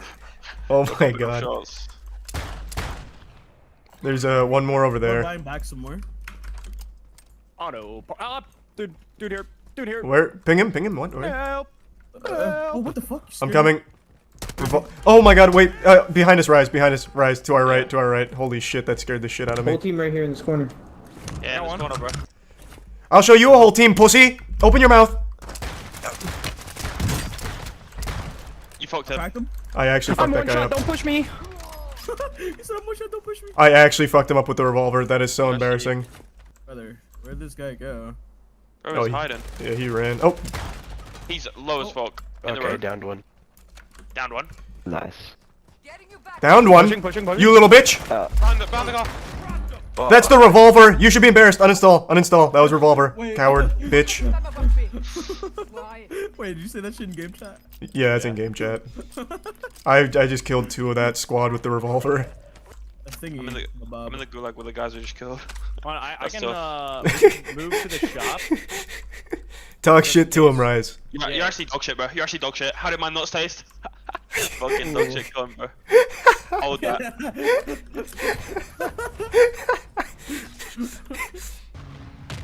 the fuck are they? Whoa, behind, not behind. He's down on the hill, kind of behind. Diablo. One squad. It's gonna be the team to the left, I bet, unless we finish them. Oh my god. Nice. Hey. I got so many snipe kills at the end. Good shit. That was fire. Hey, good work, squad. Let's go. GG. Carried. God carried. Now where are these fellas? There's the people in there, right there. I'm just gonna hit him with a precision airstrike. This guy right there too. Right here. Whole team in that. Oh, yep. Dude. Yo, this guy down here is so hurt. Knock. Oh, that guy's down. Oh my god, team wipe, easy. I got one. Oh my god, that's a win. Never mind, no, it's not. I lied. I pulled out my airstrike. Right here. My UI. I precision airstrike them. I got one Team wipe, again. Team wipe. Yep. Sure. Down here. Where is he? On ping. He's got self-revive though. Oh, money bags. Money bags.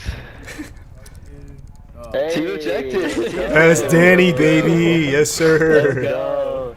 Survivor. Let's go. I thought that would be unless for sure. Sniper gang. That should have been me. That's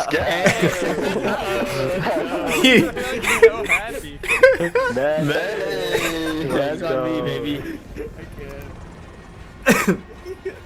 Gang First place, Perk Nowitzki. Oh, look at the XP stack up. That was so cute. Oh my god. Not that much. GG's. Where's my damage at? Just let me know. Hey, Doc. Yo, can you hear me? I'll be friends. Yeah. Yo, wait, do you guys? Let's go. I'm not even kidding. Do you guys want to team up in 6-tack at the very end? Yes. Yeah. Okay, where are you? Right now. Can you drop down so we can send invites? No, come under us and we will fucking send you I'll invites. come on Don't you. do that. Alright, we're coming. Do that. Come on, we have loadout here for you guys too. You guys Did you get can literally that? get your loadout. Okay, I sent an invite to the guy up top. Did you get that? Here, I'm sending it to you guys. Let's go. Wait, right here. Dankin, right here. They're right here. Okay, cool. Yeah, boys, this is gonna be big. Like, I'm not even kidding. If we 6-tack, we win. Well, we might shoot each other later though. No, just stay with each other. At this point, we're just staying next to each Yeah, other.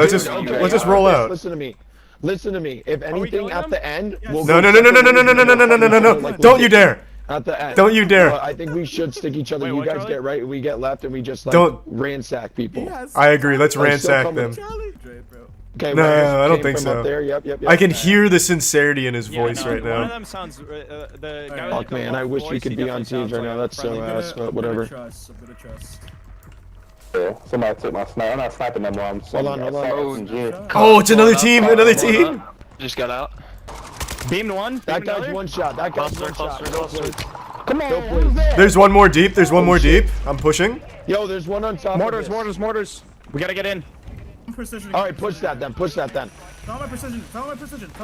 He precision strike. Good precision. No, that's yeah.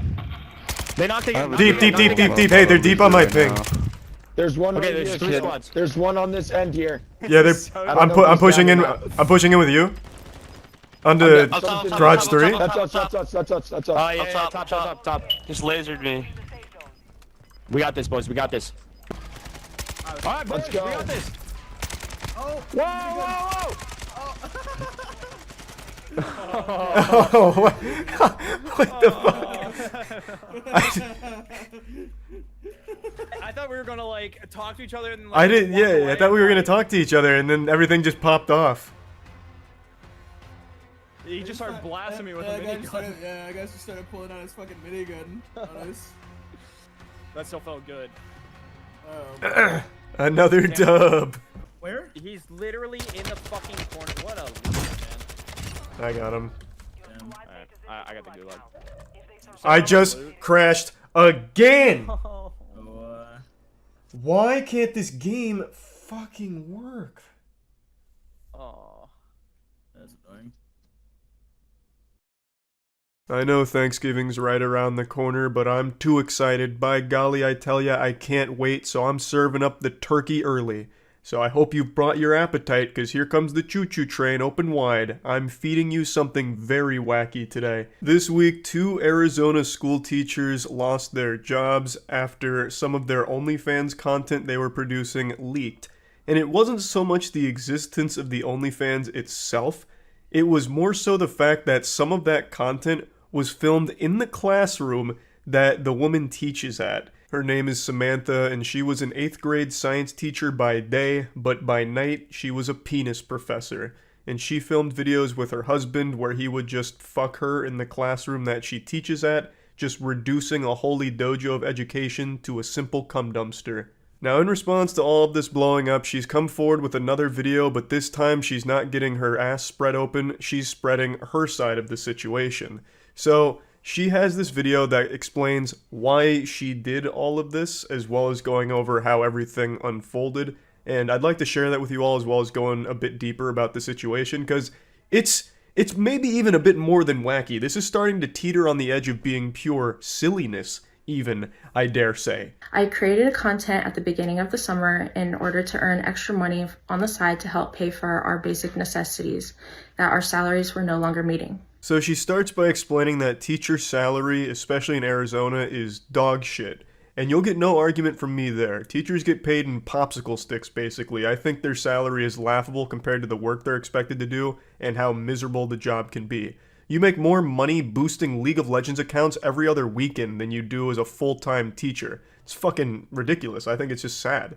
And her husband is also a teacher, so a 2-teacher salary isn't exactly like hitting the jackpot. That's not an infinite money cheat code or anything. So she says that her and her husband started to struggle with being able to meet the basic requirements for their family and their children, which is why she looked for alternative income methods and chose OnlyFans.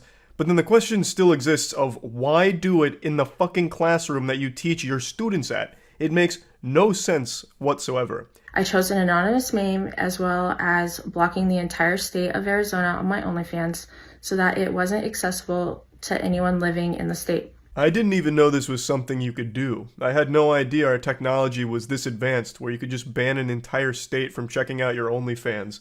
It makes sense that she'd tried this approach here, so that way no one in the immediate area would ever find it, but clearly something went awry. The technology must not be bulletproof because they still found it, and rather easily, it seems. Just listen to this. One student reportedly told his mother that his teacher was spread over his desk.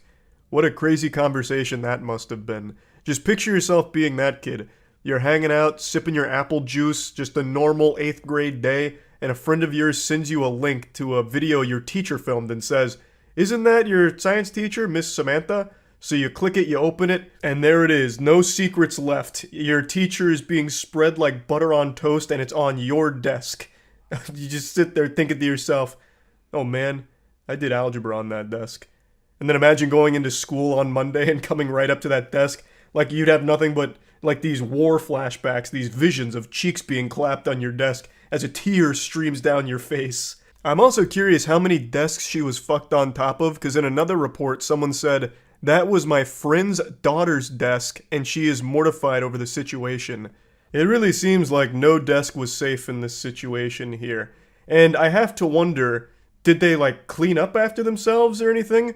Because they didn't set it up like it was a scene out of Dexter where he puts up like all of the, you know, sterile environment, like surgery operating room kind of shit. They just went in there raw and like in the actual classroom and fucked. Did they at least bring Clorox and wipe off the desks when they were done using it? Or did students then go into that classroom after the weekend and wonder why their desks smelt like asshole? This whole thing just doesn't make any sense. But you know what does make sense? How great my G Fuel flavor is. Divine Peach. Anyone that's tried it has had their lives improved for the better, I have no doubt about that. And now I'm happy to report that the cans are here and they're a GNC exclusive right now for stores. So if you want to find your closest GNC, there's a link in the description for that to pick up a can of Divine Peach. Now, I've mentioned this on stream, but I'd like to mention it here as well. The caffeine content on my flavor is 140 milligrams as opposed to the standard 300 milligrams for other cans. And I'm really happy about that because that's the caffeine that I prefer. So I wanted to bring that to your attention as well. And there's also a sweepstakes going on right now for anyone who buys a can and takes a selfie of themselves dressed as me. You stand to win a G Fuel mini fridge or a 12-pack of Divine Peach. The video that was created and advertised was made after contract hours on the weekend. No minors were ever present or involved in the videos. I don't think anyone was ever trying to make the accusation that minors were present or somehow involved in the content, because that would be a whole different ballgame. This would be an entirely different conversation. That would be a massive, massive, massive crime. Now, what people are saying is even though minors weren't present, the fact that you're using their space for adult content is a problem, obviously. So although there's no kids there, like Junior's not knocking on the door to the classroom, Miss Samantha, I've got my extra credit homework. Oh, jeepers! Like, even though there's no kids actually there, the fact that you're fucking in their playground is an issue. You can't just go to a kid's space and film this kind of content. It's not okay. You can't just like venture on over to Chuck E. Cheese and get your back blown out in the ball pit, film it, and expect nothing to come from it, expect it to be all honky-dory. And again, why did you want to use the kids' space for your porn? Why? It's not like that was your only option. You could have done your OnlyFans anywhere else, like at home. Why did you take it and film fucking porn in the space that you teach children? It is so fucked up and weird. And also, I'm sure all of you have realized this by now, but after school hours and on weekend doesn't necessarily mean there's no kids on the campus. I remember growing up, there were always club activities and shit that would go on weekends. So it was still very possible that there were kids in the nearby vicinity. It doesn't mean that there was no kids ever even close to their situation. It just, luckily, none of the kids ever, like, walked in on this shit. The whole video also isn't helped by the fact that she's clearly reading something she wrote in Microsoft Word and is trying to, like, keep up with it. So she'll take these long pauses to scroll, and you can see sometimes she loses her place in the document. So it also comes across as very insincere since she is blatantly just reading it very monotone from her monitor. So I don't think that helped anything that she was saying here, to be honest. I am already paying the consequence by losing my teaching certificate as well as losing the job that I loved most. I thoroughly enjoyed working with my coworkers, teaching my students science, and it brought joy to me every day. Looking back at the situation, I wholly regret creating the video in the classroom after school hours. But I felt trapped in my financial situation, and I felt this was the only way that my family would be able to survive. Really? This was the only way? The only option? Having your husband give you the Big McThankies from McSpankies in the classroom you are a teacher of. That's the only way your family could survive? How? And why couldn't you just film yourself getting fucked by him at your house in the safety and comfort of your own house, in private, away from everyone else, and certainly away from the area that kids go to learn? Jesus Christ, if the whole idea was to sell a fantasy to perverts about a school teacher being fucked on the job or whatever, why not just set that up at your house? Just get a little desk, a TI-85 calculator, and a ruler, and then still have your husband give you the business there, away from actual schools. Like, it just seems like a no-brainer. So yeah, overall, a pretty wild and wacky situation. Again, I do understand teachers do not get a fair salary. Their pay is pathetic for what they do and how important teachers are. They're like probably one of the most important jobs, and yet they make no money from it, basically. So I do understand the financial struggle, but that doesn't excuse what Samantha and her husband did here. All of their actions fucking in the classroom that they teach kids at is despicable and sick. So it's no excuse for their actions, but I do understand that the teacher salary is terrible. And yeah, that's about it. So yeah. I've said for months now, many moons, that Andrew Tate is one of the most entertaining clowns the internet has to offer. But today, the circus finally closed, Andrew Tate and that zit that has latched himself on to Andrew Tate like a leech, Tristan, his brother, have both been arrested on human trafficking charges. The clip of Tate being escorted to the police vehicle instantly went viral, and I really love how the officers are dressed in this video because it looks like they're ready to fight the Teenage Mutant Ninja Turtles, but then it's just this goofy goober Andrew Tate. Now, this isn't Tate's first rodeo with human trafficking charges, but last time he just blamed it on swatting, calling it all just fake and a hoax, and all the meat riders that attached themselves to Andrew Tate's butthole like a hemorrhoid of course wrote this off as corruption and a bunch of baloney, but now it's happening again, and this one seems a lot harder to just dismiss.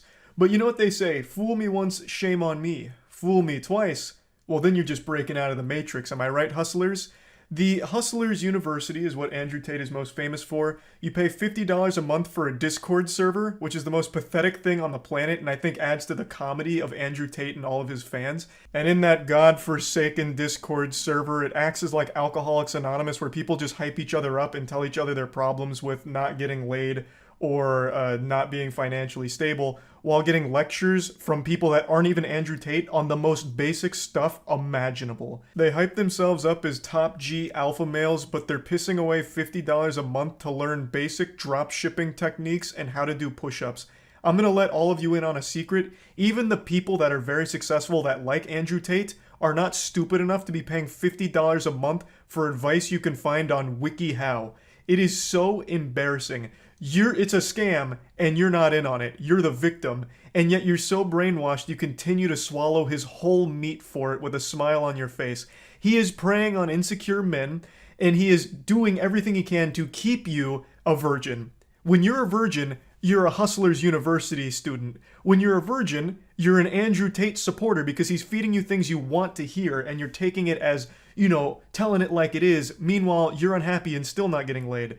And he's also giving you bad financial advice because when you're making money, you'll learn that everything he's saying is fucking worthless. So he needs to keep you just broke enough to afford the $50 a month that you're wasting on his awful, awful techniques and awful advice. Andrew Tate's entire business and career relies on you being insecure and financially unstable. So obviously he doesn't actually want you to succeed. You're just paying money for hopium. Snap out of it.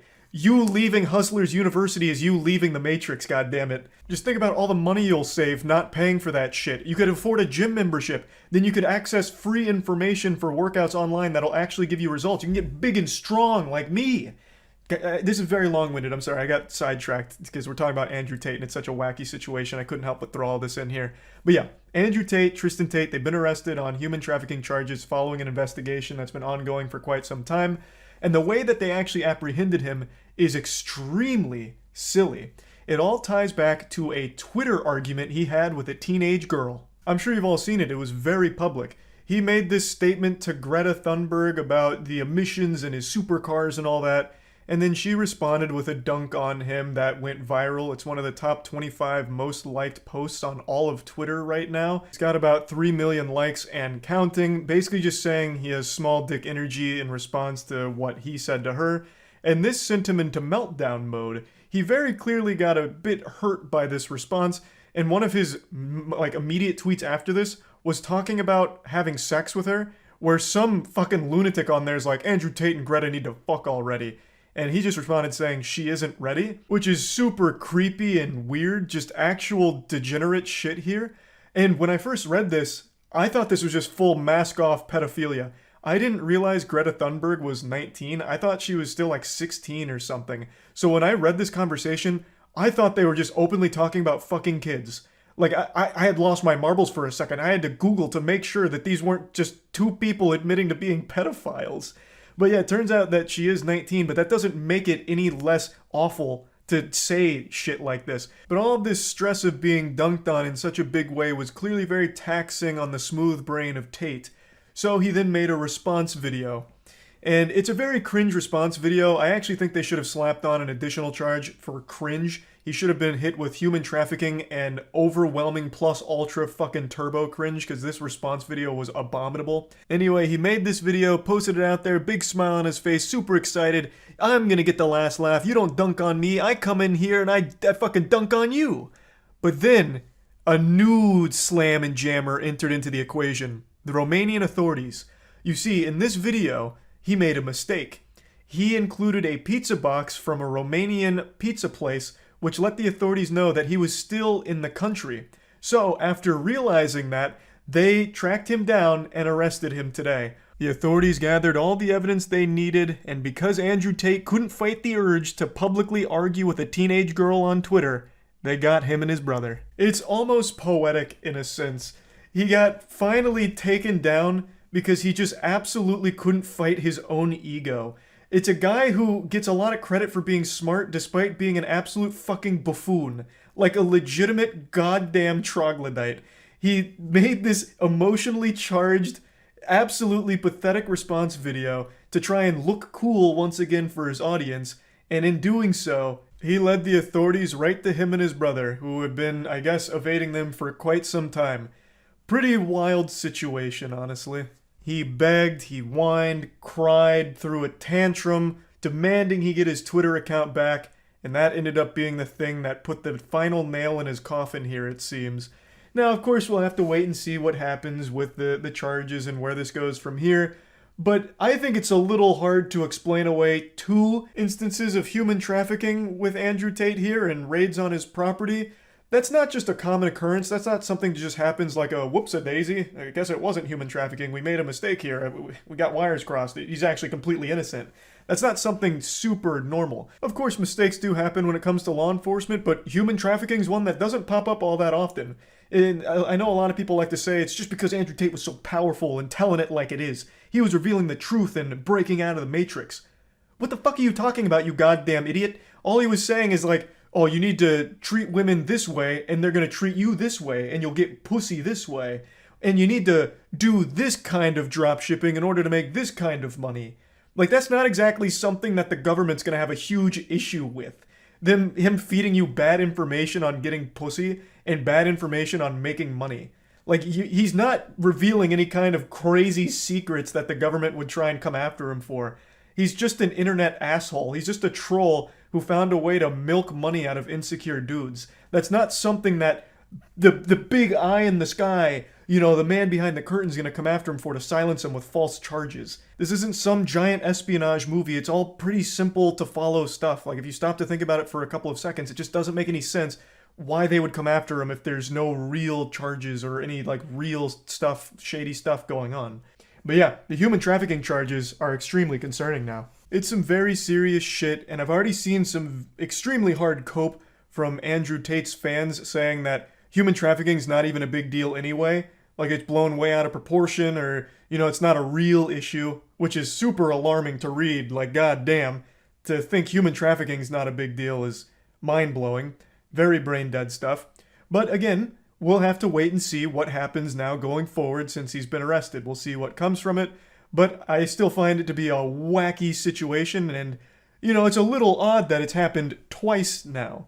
So, yeah, pretty crazy stuff that I thought was important to talk about, and that's about it. So, yeah. You couldn't even begin to imagine how wacky my day's been. I've spent so long researching one of the most useless topics I've ever invested time into. Celebrity drama, but more specifically, Harry Styles and whether or not he actually spit on Chris Pine. I swear to God, I spent more time studying this phenomenon than I did studying for the SATs back in high school. I don't even know why I've been so captivated by it, but I've truly just been drawn into it, and it's not letting me go. It's just strangling me by the neck like Homer Simpson on Bart.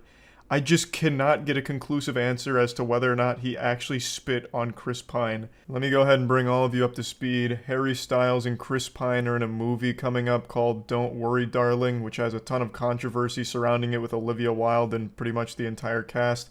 But I'm not here to focus on that. I'm here to get to the brass tacks, the really important stuff, the conspiracy side. Whether or not Harry Styles spit on Chris Pine at one of their premiere things yesterday. I showed the clip on stream and gave my take on it. I thought it was pretty obvious that he hawked a loogie on him, just treated him like a fucking human spittoon. This is the video that kicked off everything. This is the patient zero of the conspiracy. As you can see, it looked like Harry Styles spit on Chris's lap, and Chris responds with bewilderment and a bit of shock. My initial response to seeing that clip was, wow, this unhinged goofball just spit on Chris Pine for some reason. And that was the end of it. You know, this whole movie has had a really super silly history to it. In fact, the same day Harry Styles did an interview, and when he was asked what his favorite thing about the movie was, his response was, I shit you not, this is verbatim, his response was, I think, you know, my favorite thing about the movie is that it feels like a movie. And then he continued saying, you know, it feels like a real, like, go to the theater film movie. You know, the reason why you go to watch something on the big screen. Now, I can't play the interview clip, so I just had to read the transcript here. The interview's obviously copyrighted. But when you listen to it, it sounds like Harry Styles has been fucking lobotomized. Like, it sounds like he's delivering this answer after he's been hit by a tranquilizer dart and he's about to pass out.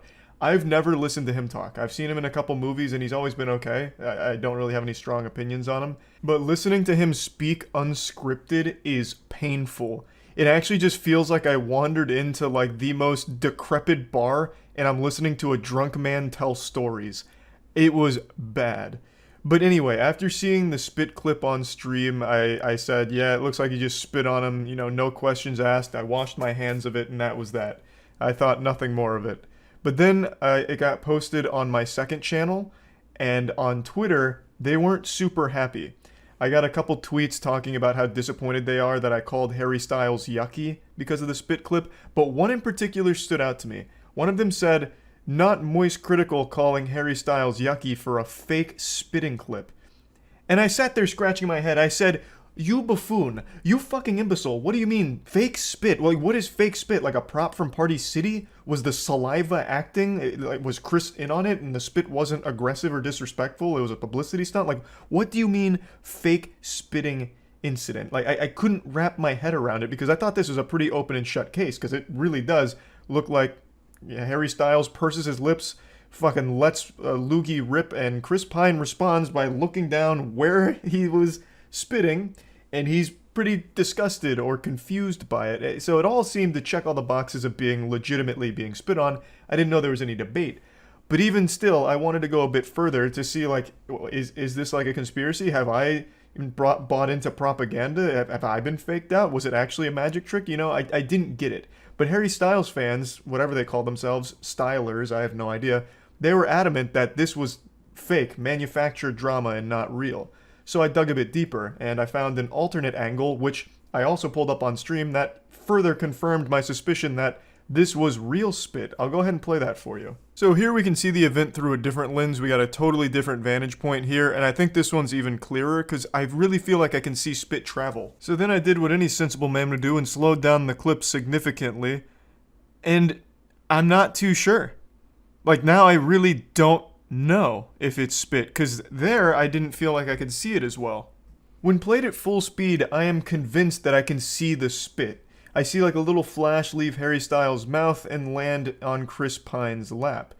But I don't know anymore if it's my mind playing tricks on me. It's got me questioning everything I thought I knew about the universe, honestly. Because when I slow down the clip, I can no longer see that flash. Unless, of course, Harry Styles can spit faster than the speed of light, which, you know, it is a possibility, I suppose. But what makes this even more confusing is the statement that came out, like the official statement to explain this away, did nothing to squash this conspiracy. Because if it's not spit, then why did Chris Pine react that way immediately after the spit would have landed on him? You know, like, nothing really checks out, but here's the official explanation. This is a ridiculous story, a complete fabrication, and the result of an odd online illusion that is clearly deceiving and allows for foolish speculation, Pine's rep said in a statement to Variety. Just to be clear, Harry Styles did not spit on Chris Pine. There is nothing but respect between these two men, and any suggestion otherwise is a blatant attempt to create drama that simply does not exist. This is a dog shit response. I'll just go ahead and give Chris Pine's rep a little free advice. In order to, like, actually squash these rumors, you needed to explain what happened. Because clearly something happened. Chris responded to something. There was some stimulus there that Chris looked down and then had, like, a confused moment there, you know? So you needed to explain it, which you didn't. You just called everyone fucking stupid, basically. This is ridiculous, and it's an illusion. Even though it's not an illusion, like, it's a video we can all see, and it's a little fishy that Harry Styles does something weird with his mouth, and Chris Pine responds to it. You didn't explain anything. You just said, you guys are wrong. source, trust me, bro. Like, that's it. That's not super helpful here. But luckily, Chris Pine's rep might not be smart enough to explain it, but I saw a couple of theories on Twitter that I'm starting to believe as well. So the leading theory and the explanation I'm starting to subscribe to is that Chris Pine was wondering where his sunglasses went, and when he noticed they were sitting on his lap, he was a little embarrassed and felt silly, which is why he gave that response.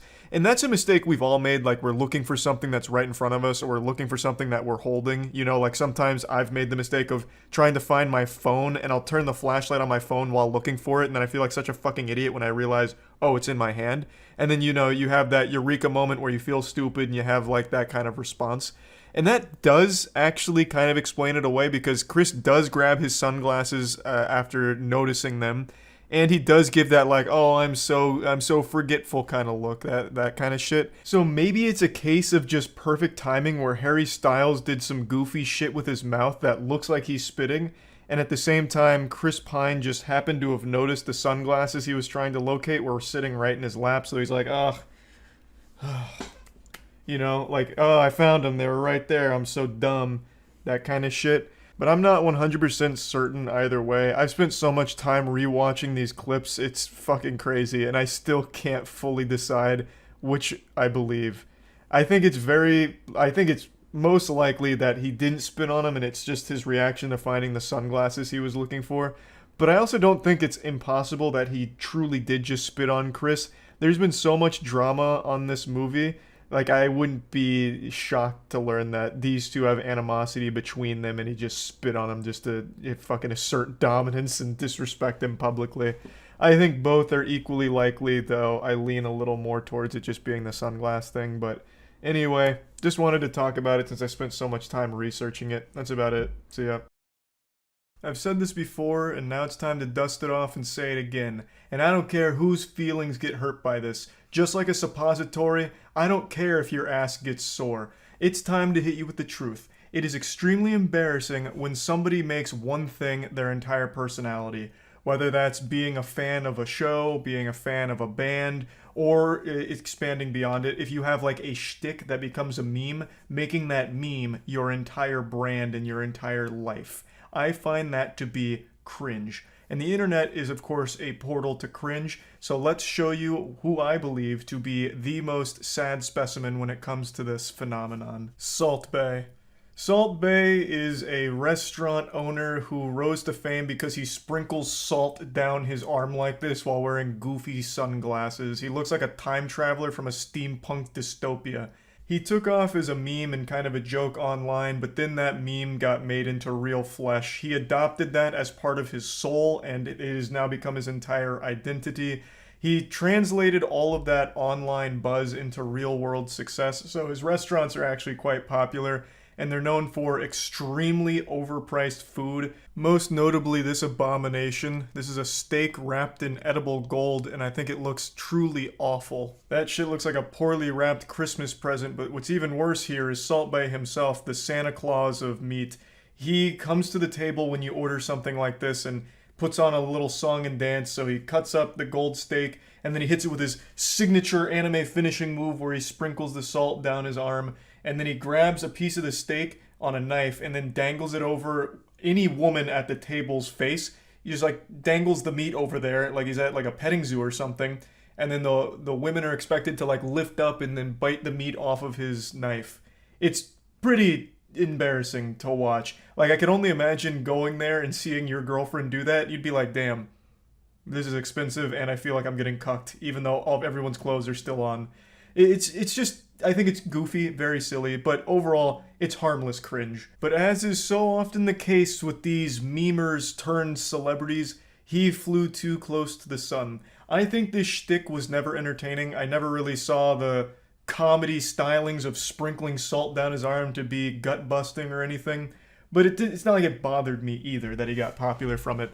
But he became way too pretentious with it, and to the point where he felt entitled to be on the field during the World Cup when Argentina won. So he went onto the field after Argentina won the World Cup, and he tried to make the entire trophy ceremony and everything about him. If you go to his Instagram, it's so many pictures of him holding the World Cup, you'd think he was part of the team that won it, even though he had nothing to do with it.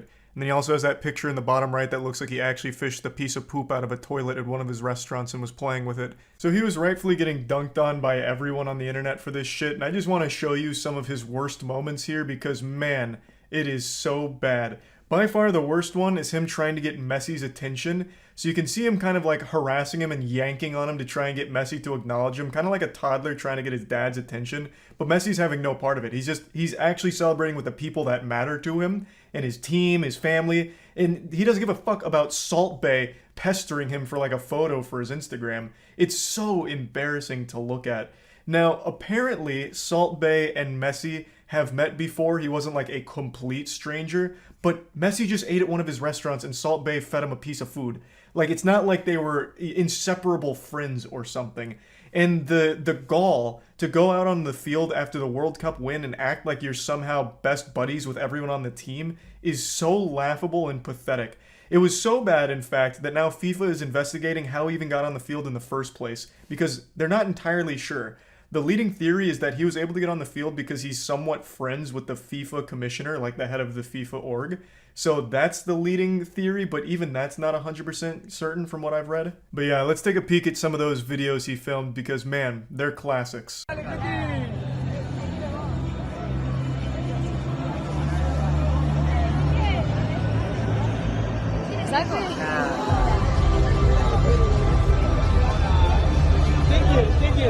Just like taking a trophy from a baby. So Salt Bae continues to like yank on the trophy until finally the player just relinquishes control to it, and Salt Bae hoists it up as if he's somehow responsible for it. He also shakes his finger no to the baby, letting him know that it's his turn, it's his trophy, he fucking deserved it. He put nutrients in that team's body one time fucking 4 years ago. So he's just as much a part of the crew as anyone else there. He has every right to this trophy. The delusion is remarkable. It should almost be studied. And of course you can't go for a single video without hitting him with that salt sprinkle. Because man, that's so good. It's so iconic even, man. You can't get enough of that one.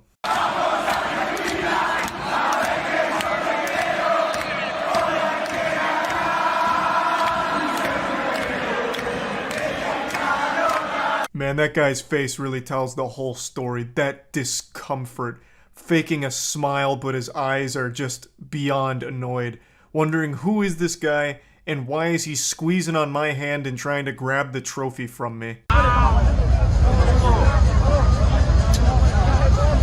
This one's a real quick one, hitting him with a wow and then spanking the trophy, giving it a little slap on the keister there. And you can see yet another player very uncomfortable with Salt Bae's presence. He's just this like miasma of uncomfortableness. He swoops in like this absolute plague of awkwardness. He shouldn't be there. And everyone knows it, and he is there, ruining the moment. It's so fucking weird. Oh, here's a great one for the scrapbook. Yeah, biting on his medal there. I'm sure he really liked that. A guy that he is not friends with, doesn't even really know, coming out of nowhere for a photo op, and then surprising biting on the medal. Though I guess in Salt Bae's defense, the medal does look a bit like a waffle, so maybe he got a little confused. Maybe he was hungry. There were a couple more sightings of Salt Bae out there making a fool out of himself, but I think these are by far the worst, so there's no reason to keep dunking your head in here into the cringe. I just wanted to make it very clear that this is some absolute clown behavior. I never think it's a good idea to try and make one thing your entire identity. Whether it's a meme, whether it's you just being a fan of something, I always think that that's always just going to be a path to cringe. Just imagine getting a huge ego because you sprinkle salt down your arm on overpriced steak. This isn't the only case of this happening though, by the way, and I've talked about one other before that I'll briefly mention here since it's related. You might remember during E3 a couple of years ago when Keanu Reeves made a surprise appearance.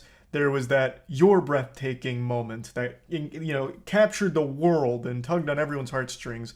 Well, the audience member who shouted out, "No, you're breathtaking," which became a huge, online deal. The guy who shouted that tried to make an entire career just off of that one line, that one moment, trying to capture that lightning in a bottle over and over again. He became a YouTuber and streamer who tagged everything with hashtag "you're breathtaking" or hashtag breathtaking and called himself the breathtaking guy. I think. I can't quite be certain if he called himself the breathtaking guy. I don't really remember exactly what he gave himself, but I do remember everything he did. He did it with the "you're breathtaking" as the forefront. That was his whole brand, and that was his whole online identity, and tried to make a career out of it. It didn't really work. It kind of worked in the beginning because it was still like a wholesome moment, and it didn't seem like he was trying to clout chase off of just that one thing. But then it lasted for over a year. Like, I still kept up with him like a year later to see if he was still doing it, if he'd finally like graduated from that and started to maybe pivot into a different kind of shtick, or even no shtick at all and just being a streamer or a YouTuber. But he never did in the entire time I was checking in on him.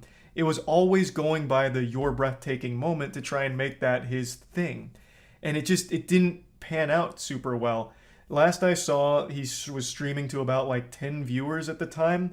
And I just felt really bad for him because this is one of those moments where you have this huge blow up almost overnight because of one thing that you did that everyone loved.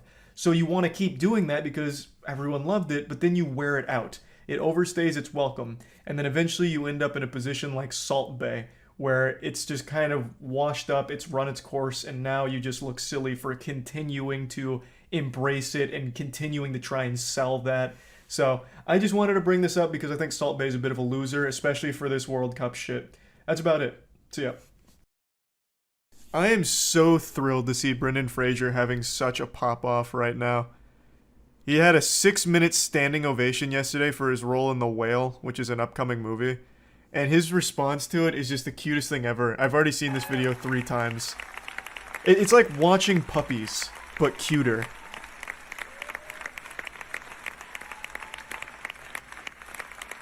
He is, bar none, my favorite actor, and has been since I was a kid. No one deserves it more than him.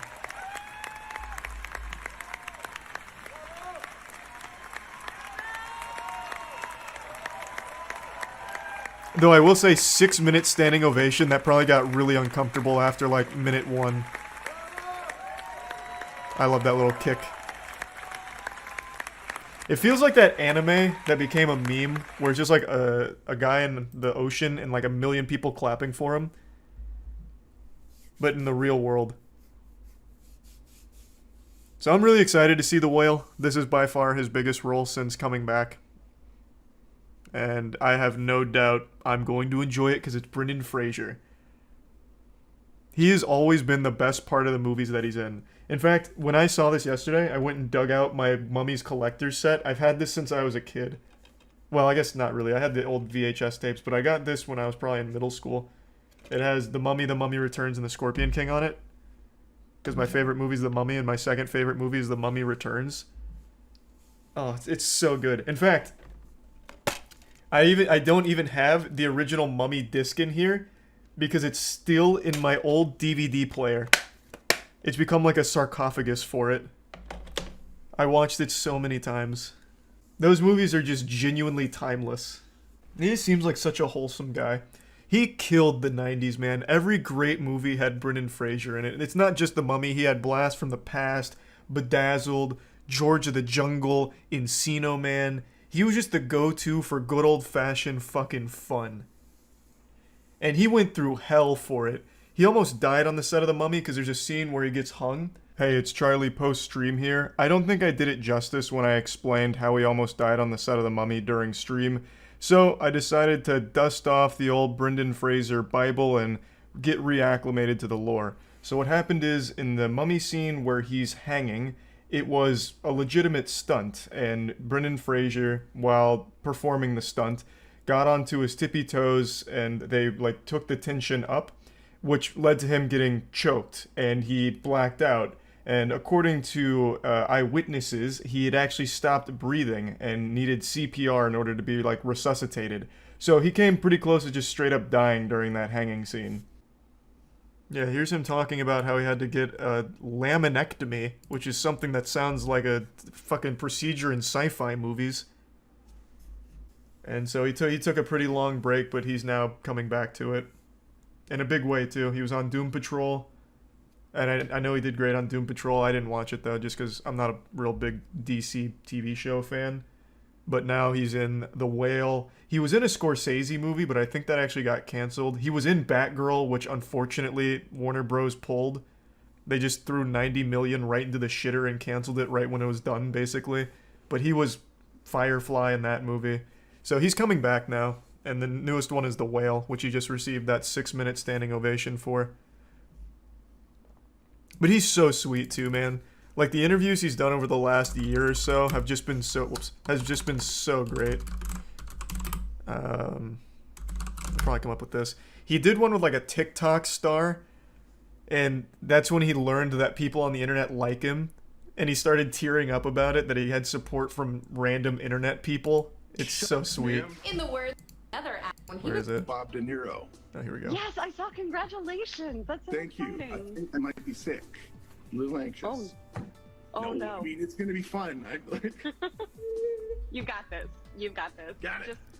Just know that the internet is so behind you. We're so supportive. There are so many people out there who love you, and we're rooting for you, and we can't wait to see what you do next. That a boy. Shucks, ma'am. He's just so sweet. He's like just a giant fucking teddy bear. I love that guy. Yeah, he just seems like such a sweetheart.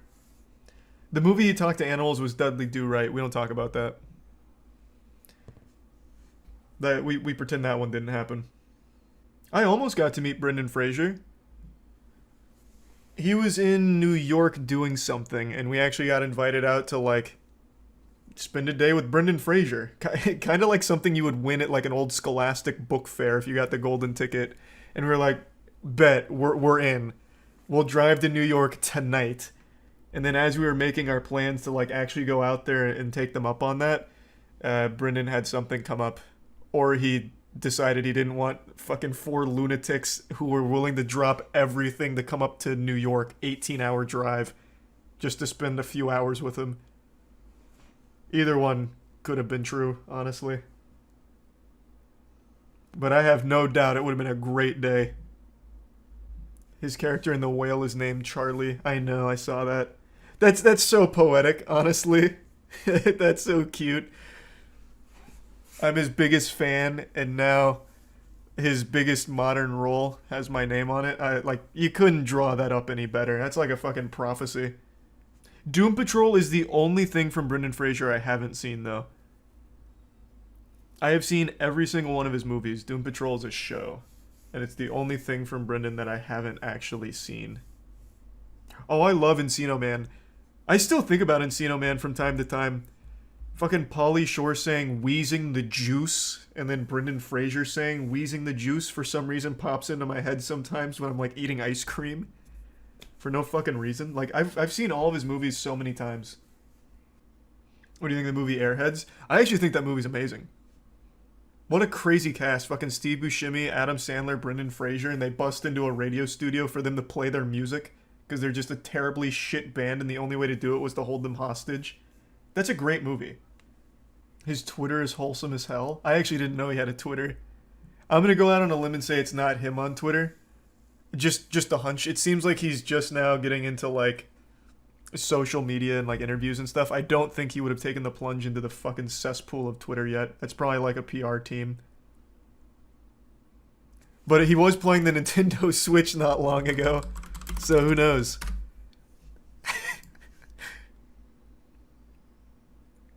Just another beautifully wholesome Brendan Fraser clip, honestly. I think this was before another Zoom interview. But it's super cute because he has his name on the back of his Switch here. It's hard to see on the video right now, but he just has, like, the old style, like, label with Fraser on it. It's so good. What's he playing? Probably Splatoon. Fucking clapping cheeks in Splatoon. Or maybe Pokemon Unite. This was 2021. He might have been swiping his credit card just like I was, just to absolutely clap. Just fucking ruin kids' days on that game. A Brendan Fraser movie tier list? I did one already. Well, kind of. It wasn't like a full tier list. I did a breakdown of all of Brendan Fraser's best roles. Alright, fine. Let's talk about Just Stop Oil, the saviors of soup, the mashed potato paladins.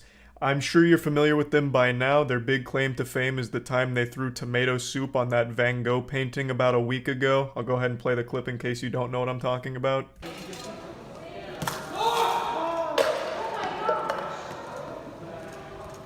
Security. This was their big protest here that lit the fire under everyone's ass and immediately made us stop using oil and saved the planet. Now, the painting wasn't injured in this stunt. There was no damage done to the painting or anything like that. And they said they wouldn't have done it if they thought there would be the chance of, ruining the piece. It was behind glass. Their intention with this wasn't to try and get people rallying behind them to start a movement of, throwing food at paintings. Like, gather your kids together and get their Lunchables and go to your nearby museum to throw them at the paintings. God forbid French onion soup into the fray. Lord help us all if that was the case. The main purpose behind this demonstration and all of the other demonstrations is to try and get a conversation started on the deeper meaning behind their protests. But because it's all been so silly and stupid, the only conversation that's been had is roast sessions on them, calling them clowns and just focusing on how outrageous this whole thing they've done is. This was a huge deal that I didn't really bother talking about because I thought it'd be a one and done kind of thing. But since this, they've become very brave and bold and really fighting the good fight out there by throwing mashed potatoes on another famous painting, as well as employing the oldest trick in the book, a timeless classic everyone loves, blocking traffic and crossings. But anyway, Just Stop Oil is an activist group that is doing everything they can to keep their names in the headlines, hoping that through these controversial demonstrations, people will dig a bit deeper into the organization and support them. They're trying to convey a positive message through terrible means. The message is climate change is a serious problem that needs to be taken seriously and we need to start acting on it. And the first thing that must be done is cutting our reliance on fossil fuels, ending certain licenses regarding oils, and look for more alternatives like renewable energy sources and stuff like that. But their demonstrations obviously aren't directly combating climate change or doing anything to help. Mother Nature isn't healing because some tomato soup got thrown on a painting. At this point, they're not even really seen as climate change activists, they're just seen as cereal soupers. But I guarantee local grocery stores are seeing a massive boom in soup sales, so that's great that they're helping local businesses, I suppose. But I also think it is a bit silly because they've taken a real message, and a message that I, as well as many people, do agree with when it comes to climate change and the importance of it. And they've turned it into a joke, a laughingstock, and turned people against it. It's made even more pathetic by the fact that they come across as massive hypocrites during their own demonstrations because they're wasting food and using cell phones. Those cell phones alone have contributed far more harm to the earth than the paintings that they're vandalizing. So it just doesn't even really seem like they believe their own messages. I feel like they're just doing it for their own personal attention or their own personal feeling of moral superiority. I don't really know, but there was a clip I saw just the other day where during one of their blocking moments where they're blocking traffic, one of them superglues their hand to the road and throws the superglue in the drain right next to them.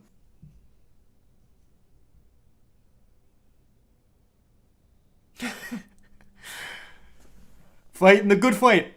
I'm not 100% certain that this was from a Just Stop Oil protest. This could have been Extinction Rebellion or something else, but even still, all of these similar organizations are now using similar tactics, and I feel like it's all started because of Just Stop Oil. But Just Stop Oil is by far the biggest here at the moment, and it's also the one that has some very weird shit going on with it. For instance, it's backed by an oil heiress. An oil heiress named Eileen Getty has donated a lot of money to this group, and that immediately throws into question the legitimacy behind the organization, because it's an oil heiress. Right? That immediately raises some red flags. Now, I've done a little bit of research on her. Of course, I'm no expert. I don't know her life or anything like that. But from everything I've read, it seems like she's never directly been in the oil business herself. She's been more focused on philanthropy. But again, I'm not 100% sure. So, take all of this with a grain of salt, but she does back Just Stop Oil, and I do think it is a really weird look that an oil heiress is someone that's kind of behind this. I don't know if this is conspiratorial, but I do think there is merit behind the belief that Just Stop Oil is purposely silly and useless with their protests in order to belittle the message behind Just Stop Oil, to try and make people turn against it and only look at climate change as like a joke and equate climate change with soup throwing public protests, where they're immediately just going to be like laughing about it and just not take it seriously and weaken the message, because all of these protests are dumb. They may be throwing tomato soup on paintings, but the entire public is throwing tomatoes at them. And it just completely takes all of the real messaging down. It's been doing more harm than good to the cause that they're supposed to be rallying for. And it's also weird that they're not actually targeting anything directly related to what they're protesting against. They're not targeting like oil locations or, higher ups in the oil field or anything like that. They're just sticking with very public things that only affect normal people as opposed to the people in power. The whole thing does feel very fishy. And I've seen a couple of takes from people that support Just Stop Oil about how, it's ridiculous that we care more about art, this old painting, than we do life on Earth and the environment. And I think that's an argument in bad faith, because no one's comparing this art to life. Nobody's doing that. No one is saying we care more about this art than the planet. That's just not a conversation that's been being had. The people that are talking about the art more than your message is because they're talking about you throwing fucking soup on it and how silly it is. They're not saying that that art is more important to protect than the planet. You've just done something so outrageous that everyone is now focused on the actual outrageous thing you've done, which happens to involve that art. So I feel like a lot of wires are getting crossed here. And I also see a lot of people saying, well, what else are we supposed to do? How do we get, the higher ups' attention? We've tried everything and nothing's changing. So why don't we do these big public displays? And this perspective I can kind of understand, feeling powerless and just trying to do anything to put the message out there. But why does it have to be something overwhelmingly negative and negatively affecting the people around you? You can absolutely get this message across in a positive way. Let's take, for example, Mr. Beast. I know this isn't exactly the best example, but Mr. Beast built his entire career around doing extremely positive things, and now he's the biggest YouTuber on the planet.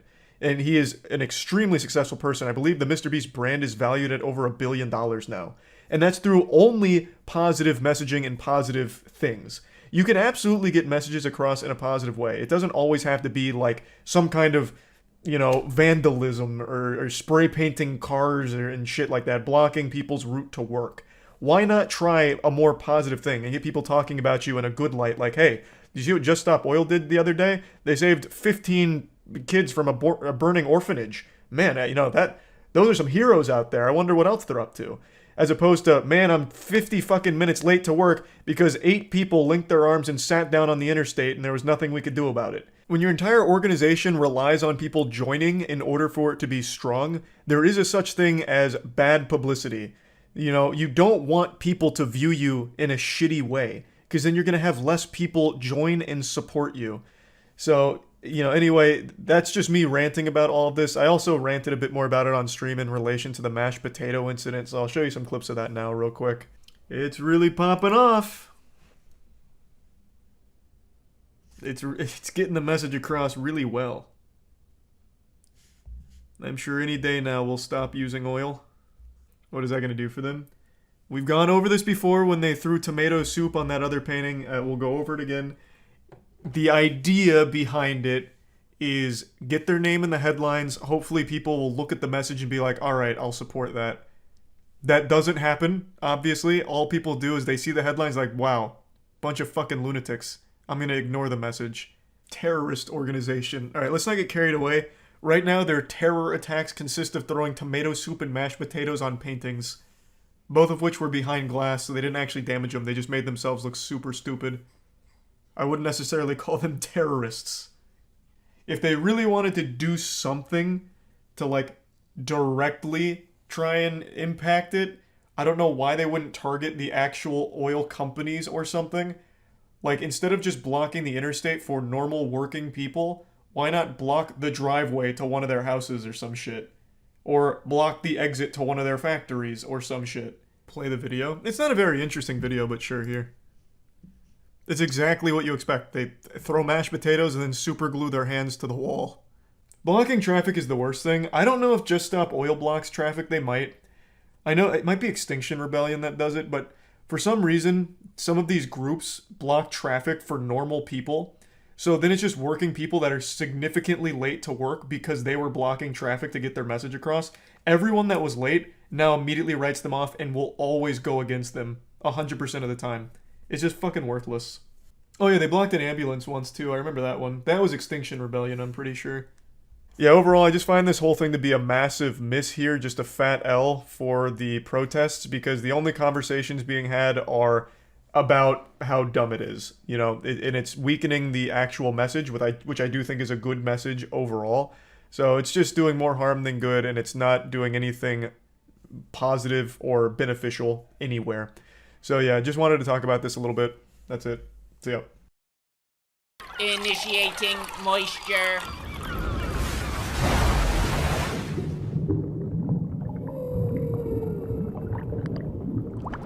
Welcome to the Moist Meter. Today we're taking a look at Sonic Frontiers. Now, I was very public about how awful I thought the early trailers for this game looked, and I'm happy to say I was pleasantly surprised with how the game actually turned out. So, let's just get into it right away. Now, I think the game overall has a lot of great ideas, but the execution is lackluster in a lot of areas. It has wonderful ingredients, but the recipe's a little fucked up, so it ends up tasting a little shitty at points. But overall, I still really enjoyed the meal. So, the big thing with Sonic Frontiers is its open world. Obviously, that was like their main selling point. And it was the most concerning thing for me. From all of the early footage, it looked like a bland, empty, lifeless open world with nothing to do, nothing in it, and then just random obstacles thrown all over the place for some rails to grind and some pads to bounce off of with no rhyme or reason. And now that the game's fully out, I can say with confidence that's exactly what the open world's like. But it's still a lot of fun to play, and I see the potential for the formula here. The worlds are huge, so well, I don't want to get into spoilers, but there's more than one world. I'll tell you there's at least 3. And they're all pretty similar. They're large, and they just have a ton of haphazardly thrown together boosters that'll take you on like a short little adventure in order to get a memory fragment, which you use to progress the narrative. So you collect these memory fragments by going off of the rails that are throughout the levels, and when you collect enough, you use them on your friends in order to help save them. And on paper, it sounds bad, but playing it, it's really not. I really enjoyed it, especially in the first world. The first world I actually thought was the most fun world, but it is very empty. There's some enemies in there, but not many.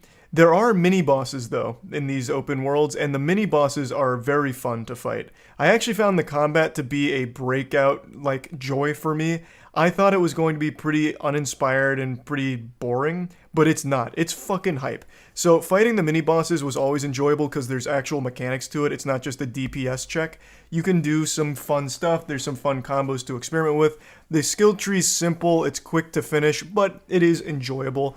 So fighting the mini-bosses in the world is the most fun to have in the open world. But yeah, there's not a lot in there, and it also has a huge problem with pop-ins, especially on World 2. Oftentimes with these floating rails and shit, you won't even see them until they're right in front of your fucking face. So you'll be going through like the booster, you hit the bounce pad, and then it seems like there's nothing there until you like do a double jump and then some shit pops in. It seems like the game had a really tough time rendering everything at the speed you go. So there's just tons and tons of pop-ins, which is super rough and noticeable when the game open world hinges on you being able to figure out what path you want to take next. It really feels like there wasn't a whole lot of design thought that went into doing these things because they don't really connect to each other. Like you'll go through one of them, you hit the booster, you hit the bounce pad, you jump off a wall, you take another booster, you grind a rail, it sends you through 3 rings and then you get your memory fragment at the end, and it's just you floating above like the open world. And then you come back down to earth. They don't connect to anything, they don't go to anything. Like in most games, there's a rhyme and there's a reason for why things are placed where they are. Here, it just seems like they dumped a ton of these assets all over the place in order to make you farm these memories. And it was fun at first, but by the time you get to like World 3, it really starts to lose its luster and becomes more of a chore. But of course, they're not the only thing in the open world, like I mentioned. There's also a fun progression system where you can even increase things like Sonic's speed, his overall speed, his power, his defense, ring capacity, shit like that, by getting the materials through fighting the mini-bosses or through fighting just normal enemies or finding them in the world. There's even fishing minigame with Big the Cat, which is great. So there is stuff to do in the world, more than I expected based on the early footage, but overall, yes, the open worlds are pretty lifeless and it does feel pretty uninspired from a design perspective as well. but I don't think it's trash or anything, and I can absolutely see the potential because going fast, like you can collect 400 rings and you get like a fucking turbocharged super boost and you're just going at light speed, fucking Mach 25,000, and you can zip around the map, and it's fun. Like, it is super fun to do that. But it's just not fully realized yet, and I do think they can get there in the future as long as they commit to like improving this formula. They got the great groundwork right now. Now, I want to highlight World 3 in particular because I think that's this game at its weakest. World 3 is some of the worst design I've seen in a fucking open world game. There's a bunch of islands that are not connected super well, so you have to go way out of your way to go from one island to the other or find a bird to take you there, and it's just such a fucking headache. It completely puts the brakes on this entire experience and does not go way past cool. It goes way past fucking frustrating. It's miserable to play World 3. It slows everything down, and it is awful. I hated World 3. Everything's too spaced out, and you have to go to very specific paths in order to find the right rails to get where you want to go. And when you're doing like the little exploration stuff for the memories, it'll lock you into the 2D camera perspective so many times, and you can't break out of it until you get out of that little section, the rail section, or that whole area. And that's another complaint. The camera has a mind of its fucking own, and it hates you. The camera wants to make your life as miserable as it can. You are not only fighting enemies in this game, you are fighting this camera. The camera loses its fucking mind, especially starting in World 2. That's when it really started to stand out to me. Now, the highlight of this game, I think, is the cyber worlds. So that's the shit within the open world where once you defeat like a mini boss, you get your portal access and you get the key in order to unlock a cyber world of your choosing that's throughout the world. And that's the more focused traditional Sonic levels. Some of them are 2D, some of them are, full 3D, everything. And they are really fun. There's only like a couple cyber worlds I thought were kind of shitty, and that's only because they were really, really short.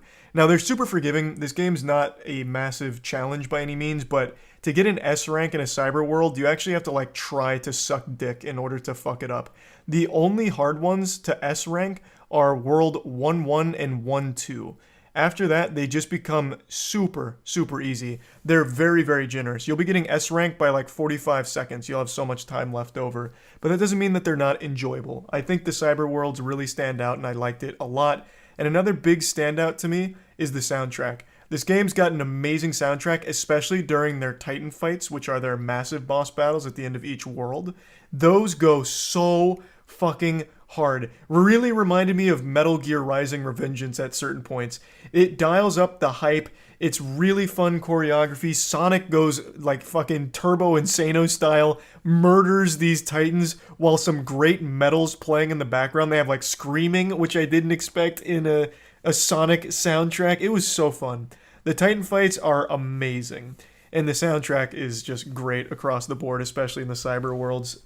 Another thing that I found really surprising is the depth to the mechanics here. There's a lot of mechanics in order to like traverse, in order to fight. Like there's just a lot that you can master. So there was a lot more depth to this than I was expecting, which I was pleasantly surprised by. Now, I don't know how important the narrative is to Sonic fans, but I will talk about it here because, there's a story, and it's not bad by any means, but it's very standard, what you're expecting kind of story. The power of friendship, I'll do anything for my friends to save everyone. Sonic's got his classic snark, but none of the other characters really get a chance to shine except for a new character named Sage, who is introduced in here as kind of like the antagonist, and I think that character's pretty solid overall, and Eggman's great, but the story isn't anything that anyone's going to be like writing home about as like a powerful, profound piece, but it allows for really hype moments. It gets you from point A to point B to allow these amazing set pieces in the world, and I think it succeeds at what it wants to do, so I don't think it's bad. I just wanted to like briefly talk about it, that it's nothing super special. But I do like a lot of the callbacks, and there's a bit of fan service in there as well, and I just overall didn't mind it whatsoever, but I don't think it's great either. Plugging Sonic Frontiers into the moist meter, I'm giving it a clean 70%. This turned out a lot better than I expected it to. I went in there with very low expectations, and I was very pleasantly surprised. I always approach games with an open mind, even if it's one that I don't think is going to be great, and I'm always happy when it turns out that I'm wrong and the game is good, and that is the case with Sonic Frontiers. It's got a lot of problems. There is a lot of jank. I didn't even mention this. Let me mention it now. The combat when you're fighting a lot of these bosses is fun, but so fucking janky. Sometimes you just shoot across the world for no reason because momentum gets carried in a weird way after you use some of the combos. So the combat gets very, very janky, and with the camera being as unpredictable and shitty as it is, it can just become really nauseating sometimes and lead to some unfortunate deaths that sometimes are just straight up out of your control. So yeah, there's some jank to it, but overall, I do think Sonic Frontiers is a really great attempt at making something special with Sonic. It's not a full, swing and a hit, like knocking it out of the park by any means, but they don't miss here either. There's a lot of execution that's sloppy, but if they stick with something like this, I think they can make something amazing in the future. So I think there's a lot to look forward to for Sonic fans. That's about it. See ya. I've been back and forth for a little while now on whether or not to make a video about this topic because it's not exactly goofy, but the more I read about it, the wackier it becomes and the more unbelievable the story is. I'm sure you've seen all the headlines by now that Brittany Griner is being exchanged for a Russian criminal known as the Merchant of Death. Now I'll go ahead and bring you up to speed on the lore if you don't know exactly what this is referring to.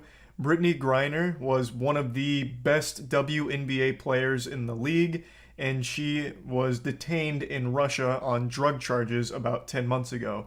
The drug charges were super minor. It was like 2 tiddlywinks of weed. They basically threw her in the slammer for thinking about marijuana.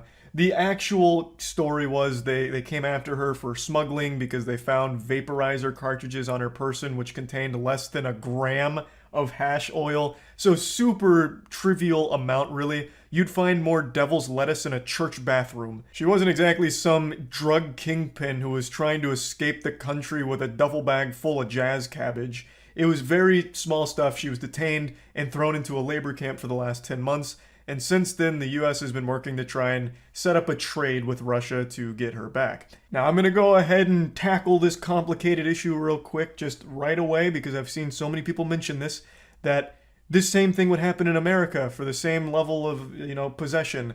People in America get thrown in jail for years for very minor drug charges. And you're right. That's horrible, too.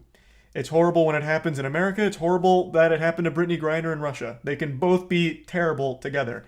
I think we can all agree on that. That's not some big gotcha moment. Now getting back on topic, today the US has finalized the trade agreeing to swap Victor Bout, the Merchant of Death, for Brittany Griner. And a lot of people have been scratching their heads saying that this seems like an unfair trade, a pretty lopsided deal, because the Merchant of Death isn't exactly some lightweight. And that title alone is scary. That's like releasing Cobra Commander, like freeing him from the G.I. Joe prison.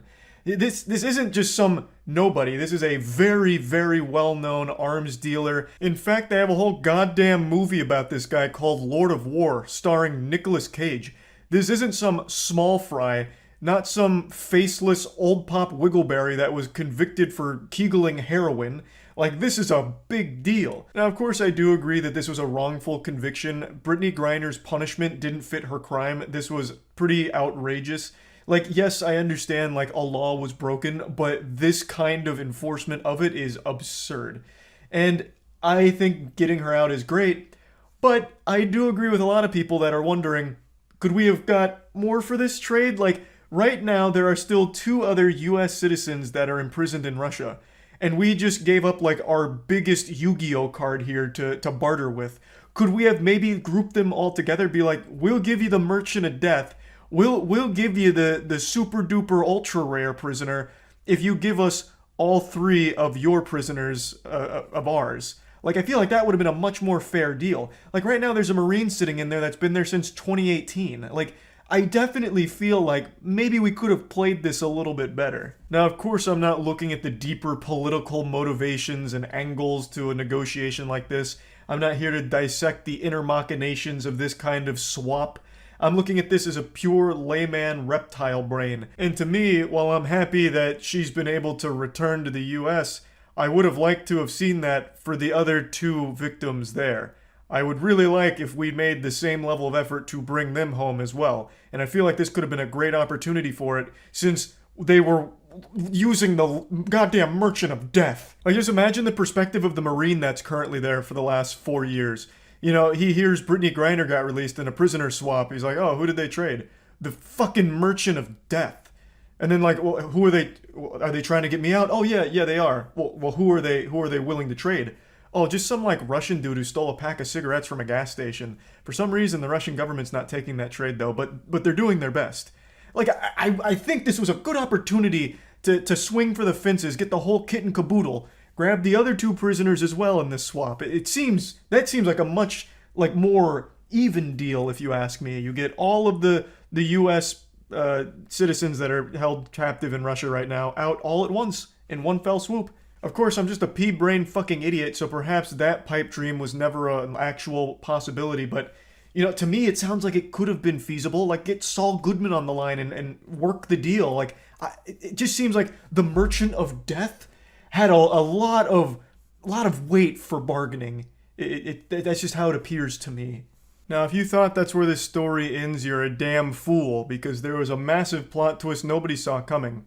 Vin Diesel may have played a role in this. He may have been the one that actually saved the day here. A lot of people are praising him for an Instagram post he allegedly made last month, where he had a picture of himself at a Lakers game giving a thumbs up with the caption, "I need Brittany Griner home before Christmas." Now, when I first read about all this, I assumed this was a fake screenshot. I mean, it doesn't even have a verified checkmark on his name. It just seems like a meme that was made to troll and get a little goofy on Twitter. But Rolling Stone and Yahoo both seem to think that this was a real post Vin Diesel made and then deleted shortly thereafter. So who really fucking knows, honestly? I just love to toy around with that fan fiction that Vin Diesel somehow scared the Russian government into accepting a trade to get Brittany Griner home after he made his Instagram post. Like, they're all just panicking at the headquarters, going from phone to phone. No, I saw it. No, I saw it. Yep, I know. Jesus Christ, I understand. It's all gonna burn down. Vin Diesel's gonna come over here with his goddamn Dodge Charger, and he's gonna kick our ass. He's gonna beat our fucking ass. It's just such an entertaining idea that they never had any intention of ever trading Brittany Griner until Vin Diesel made his post, and they're like, oh my god, we're on a tight time crunch now. Now we're on the clock. This is a cutthroat schedule. Vin Diesel wants her home by Christmas. Okay, get the Americans on the line. We'll orchestrate a trade ASAP. We cannot allow Mr. Diesel to get involved in this. Like, that is just so, like, amazing to think about. But yeah, I just wanted to talk about this situation a little bit because it's a pretty wild one, and really, that's about it. So yeah. Yeah, good old hamster yoga. Where did you get these potatoes? So I wonder who's ahead now. Let's. Oh, you can't do that. Yeah, you'll send a crack right through the countertop. He's right. The garlic immediately burns.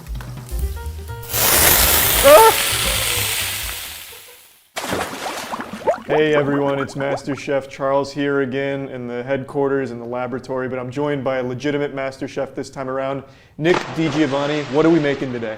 We are making filet mignon with a red wine reduction and mashed potatoes. Perfect. So I'm going to be making my own version based on how he's doing it, and I'm going to see how it compares to like an actual high quality chef. You ready? Yeah, I'm ready. Let's ride. You cooked steak before? Nope.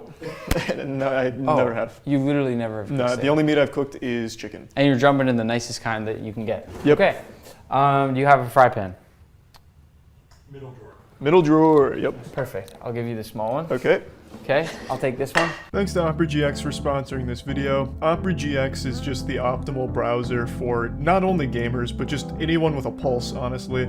Ever since switching to Opera GX from Chrome, I've never looked back. I've been using it for about a year now exclusively, and it's just a much better browser. It's not a resource hog, so it doesn't tank performance. It's fully customizable. You can just immediately set it up exactly how you want it. You can import previous settings that you're used to. Just everything is so convenient, so easy.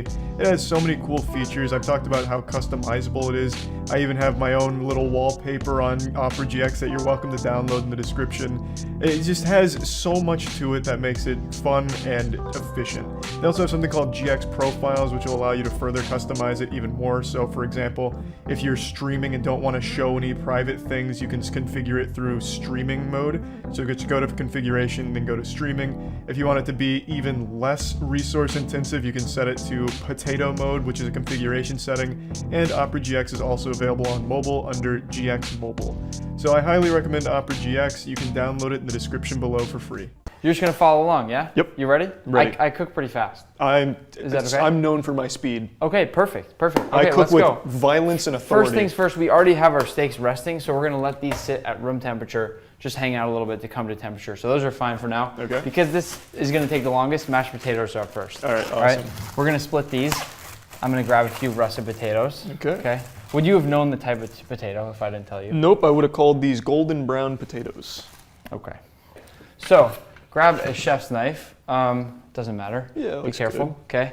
You know how to hold a knife? Yeah, I think so. You pinch the blade first, and then you go. Oh, nope, didn't know that. Okay. Is this real advice? Oh my god, I This had no is how idea. you hold a knife. You pinch the blade, and then you have more control with it as you cook. Okay, that's Yeah. huge. Okay, so chop up your potatoes into nice little cubes. Some people would leave the skin on, but we're trying to make a really fancy dish here. That's where we're gonna take it off. Just do your best at just removing all the skin. Oh, jeez, all right. I was making like a, okay. I don't know what you're doing. Yeah, that, we're already off to a rocky start on the... I don't think we have a peeler, right? No. We don't have a vegetable, we don't have a... we do somewhere. No, we don't. Right. You don't know what We you're definitely talking. don't have a vegetable peeler. I No, don't he think. doesn't know what he's talking about. Okay, all right. Chop that into cubes. And make sure they're pretty even. Okay. Okay? Here. Fill that with cold water. Otherwise the potato starts getting all brown and a little bit disgustingly colored. Just make sure you go pretty fast because we're trying to... I'm all about speed running. You got it, right? I'm keeping up. Okay. Okay, so... This potato's going much smoother. Good. Get enough potato that you can make sure that you're gonna have enough for your mashed potatoes. You're only making one plate, so you don't need much. I might do one more just to be safe. Yeah, why not get a little wacky? I'll do This another. one is way too soft. This one is like a... I don't know what happened to this one. It's like a bendy. Look at this. So that's not how potatoes are supposed to be. I've never seen a potato like this. Oh yeah. Feels like a hamster. That's it. Yeah, good old hamster Where did yoga. you get these potatoes? Okay, toss that in, and that goes. Okay, good. Crank your heat up a little bit. Okay. Make sure you still have water left in there though. Okay, next thing up is going to be our steak. I'm gonna let you pick your fillet, okay? Okay. This is the nicest cut of meat essentially. I mean, this is the best of the Oh best. yeah, and I've got So- an eye for quality. I'm gonna take. You got an eye for quality? Yeah. Oh yeah. Okay. Yeah, I'm gonna take this bad boy. Okay. Perfect. Why did you take that one? Why did you take that one? I probably would not have picked that one. I probably would have picked the other one because that one's a little, this one's kind of nicer, rounder, like a little bit thicker, as you can see, right? And then his is really chopped up on the front there. Hacked up, there's a big hole in it. Well, someone's got to give care to the misfits. It might as well be me. You're just a good host. Yeah, honestly. Okay, good. So now you got to season, okay? Okay. And I'm just gonna let you figure that part out. All right, yeah, so, yep, I'm gonna start with some salt because that can't be wrong. Is this good salt for steaks? It's just like, it's like hail. Yeah. Definitely not gonna work. Definitely not No, gonna work. not good? Okay. No. I had a feeling once That's I saw coarse. I mean, that's not gonna work. The second I saw how large these chunks were, I had a feeling. And then you also dropped a couple of them into the hole in the middle of your It'll steak. be a little crunchy surprise inside, I think. Just salt and pepper all over is probably what I would do for these. Yeah, I think that's probably what I'll Yeah. do as well. And then once you salt it, and make sure you do enough. You really got to make sure you do enough, and then just roll it across your board to make sure it's evenly done. And yeah, you definitely did not pick the nicer fillet. I mean, this is a pretty solid looking Well, we fillet. don't know that yet. I think the jury's still out. I mean, you go into a restaurant, you're gonna pay $50, $60 for a steak this size on the plate, and then you come and you have a bunch of chunks and a big crack through the middle. Not gonna be happy. No, they'd be upset. But this is all part of the process. You guys cook at about the same speed. Yeah, I feel like I'm keeping up. I'm waiting a lot. I'm happy to move forward if you want me to. Yeah, don't let me hold you back. Oh, okay. I'll speed up if you want me to. Okay. I'm just gonna start going on my steak here. And then here we go. Oh, the stove was screwing me with my potatoes. They weren't going. So I wonder who's ahead now. Let's I'm gonna add my special seasoning actually, now that I think about it. You're gonna add a special seasoning to the filet? Yeah. Oh, I know what's gonna I hardly see any salt and pepper on there to begin with. Well, that's because it's already, like, you heard of osmosis? Yeah. Yeah, it's kind of like diffusing in there already. Let me come over here and steal that bad boy. You're gonna oil the pan? Did you not oil the pan? No, you can oil the pan. Oh, okay. Yeah, totally. Never seen anyone do it off the stovetop, but. That's a really good point, actually. Yeah. Come on. All right, so my potatoes are pristine. Yeah. Wait, don't put that out there. Oh, you can't do that. Yeah, you'll send a crack right through the countertop. A brief lapse in I was focusing on flavor instead of safety. So he's got onions or garlic and You can use that. plants. You're allowed to use that. Okay, where are they? They're next to him. Oh, he's got all of them. Oh yeah, you can take one here. Thank you. Go for it.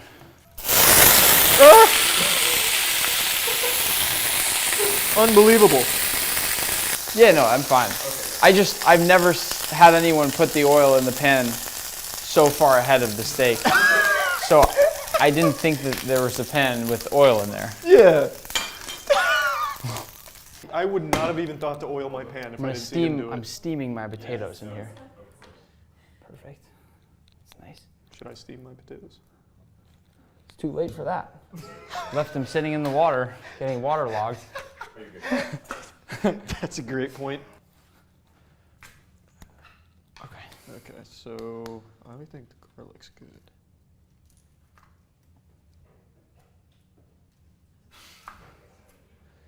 The garlic's not good?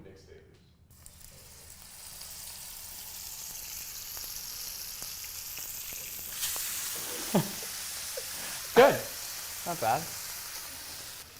It's gonna burn the garlic pretty bad. Oh, that's not good? Oh, okay. He's right, the garlic immediately burnt. You're looking for a nice crust though, and I actually see that you got one, which is great. You're looking for a really nice crust there. Okay. Great. It's a little too much oil. See, mine is just a little bit shorter than yours. Can I pour it out or no? Well, if you want to, yeah. I get it now. I know where I went wrong.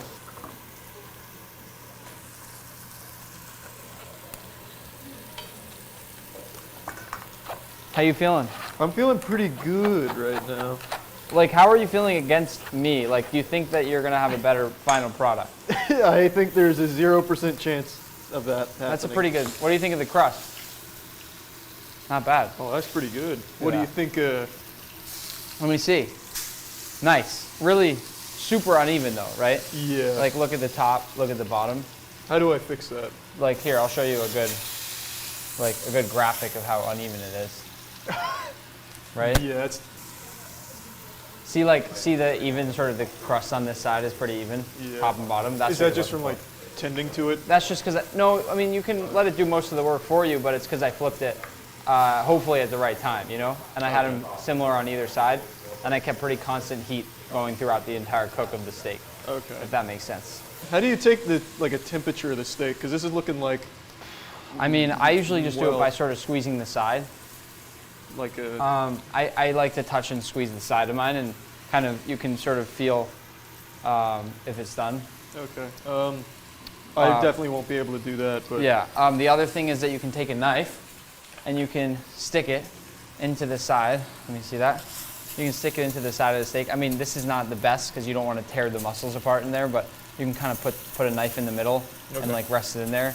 And then after a few seconds, you kind of pull it out. And if it's warm in the center, right? A warm pink center is what you're going for. Okay. Now you're done. I mean, your oil is like dark black and pretty, I mean, I don't really know what to tell you. That doesn't sound like a glowing review, to be honest. Do you think, just off that preliminary attempt on my steak, do you think it's pretty much done I mean, here? your steak is just jet black at this point, right? It I looks mean, like it is just jet black. I mean, show the other side of the camera. It's pretty dark. Here, you can do a comparison. But like you got kind of more of a golden one, and then like a pretty. So you've gone a little bit. Yeah, I mean, I'm almost nervous about setting the fire alarms in a different building, not even this one. Yeah. Okay. I would take care of your mashed potatoes a little bit. Make sure those are done and ready to go. Okay. You're probably right. Huh? Oh yeah, no, I'm just mashing a bit more. Season. Mine are also done. They don't look bad. They look like mashed potatoes. They look fine. They're very chunky. His are a lot more like puffy. Oh, yours not creamy? Oh, I did. Yeah. I would redo that to make it look nice, maybe, unless you're happy with that. No, if you're not happy, I'm not happy. I want yours to look nice as it can at the end here. Okay. Okay. Oh, that's a game changer. Just gonna. There we go. Woo! And then this is our red wine reduction, so it'll get nice and thick, and that can be on the plate eventually. Okay. What else should I add to potatoes besides the cream? Besides the cream? Yeah, and the salt and pepper. I mean, can I use a little piece of butter? Yeah. Whatever you really want. I mean, that again, didn't you have a secret? You said you were known for seasoning. I'm pretty sure. Well, Didn't you my say that? seasoning of meat. Oh, so not of potatoes. No, so look, this pretty is what a fresh. red wine reduction should eventually look like. It's like that nice, like light, sort of purple color. Okay. And that'll taste really good with the steak. God, that does look good already. Right? You just keep emulsifying it with the butter till it's nice, and that's done. Okay. I'm not gonna let this rest. I'm gonna peek in. So that's like just how I like my steak. All right, let me take What do you think? I mean, that's just how I like my steak. And we leave that for another minute, and it's like nice and warm still, perfect medium rare. That's how I like my steak. I'm guessing it's going to be very, very pink in here. It might even be blue. I'm not gonna lie. Oh God. Yeah. I think I'm gonna go ahead and guess for you as well. I'm gonna guess this is gonna be maybe medium, a little bit over medium. Really? Okay. That's my guess. You cooked it a while at a high temperature. That's the wrong way to cut it. Other way. Which way? Oh, this way? You want to cut against the grain. You go with the grain. It looks about medium. Yeah, he's right. I think it's going to be about medium. I mean, you really cooked it at a high heat for a while there. Okay, well I'm just glad that it's at an edible temperature. No, yeah, it's better than having it be raw. Make it look nice. Clean up your plate, whatever, however you want, you know? Yeah, I'm trying to make it look pretty nice. Is it looking presentable? Yep. Rosemary and kind of deglove it. But I'm happy. I'm happy with mine. I'm good. I'm happy. Here, do a comparison. Yeah, here. I mean, yours is. I mean, I think it just. Yeah. Same thought in both of them. I think the idea was there for yours, for sure. It's like a Wish.com version of it. Right. I think for you, the idea was definitely there. Yeah, there was. I think it was more in the execution is where you. It's struggled. just a lack of talent, not a lack of trying. You want us to dig in on them? Yeah, so I'm gonna try. Okay, I'll try yours? Yeah. Okay, are we just gonna reach over or what? Yeah, we'll just switch sides here. I don't even know where to begin. It all just looks so happy. There's no wrong answers. Different. You also didn't use the can whole hide steak. You used the best parts. I used the nicest everything. parts. Yeah, you used everything. Like this, nobody wants this, right? I mean. But let's try. Yeah. I'm gonna take a little piece of potato. I'm gonna take a little of your beautiful elixir. Cheers.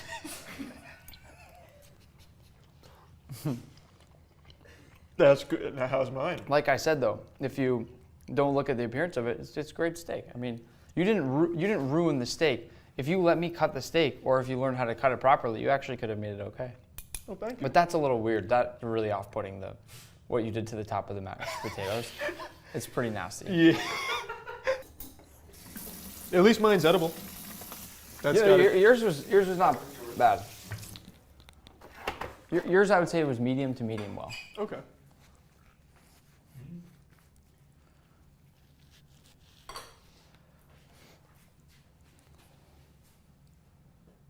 Yeah? It's not bad. Alright, fuck You yeah. cooked steak and potatoes. Nice. And this is the whole reason we had you come. So that I could get your steak.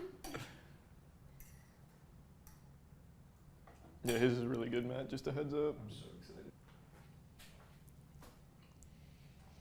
So which is better, you think, huh? Yeah, I know. This was a lot of fun, though, man. Thank you. This was awesome. Thank you so much. So I've never even tried cooking steak, so the fact that you got me to a it. point where it worked is impressive in and of itself. Like I said, if you cooked it, if you cut it the right way and focused on it a little bit more, it would have actually been pretty good. Thank you, man. Hey, I appreciate Good you work. coming out. I'm gonna give you a high five because that was awesome. Thank you. Bye, everybody. Please check out Nick DiGiovanni's channel on YouTube and TikTok. Oh, nice. What the fuck? That started so quick. Jesus. Wait, that killed? That killed? Jesus Christ. Absolutely. That's Fox McCloud. Why'd he Professional player, by the way. Lol. All right, I missed the first stock. That's all right. That's all right. Yeah, this is the biggest Smash tournament of the year. It's Summit. So this is Gauntlet stage. This is for tomorrow. Getting out of the ledge. Oh! My goodness. I always had a feeling. Okay. Wow. Oh, man. Jazzo's playing very well today. That's all right, though. Let's go, Light. Let's feed him the vegetables. Lost that first stock early Please, on, God. and then had like a, what I was just saying. There you go, Light. Goodness. This is where There you Ken go. was so beat up. Let's bring it back.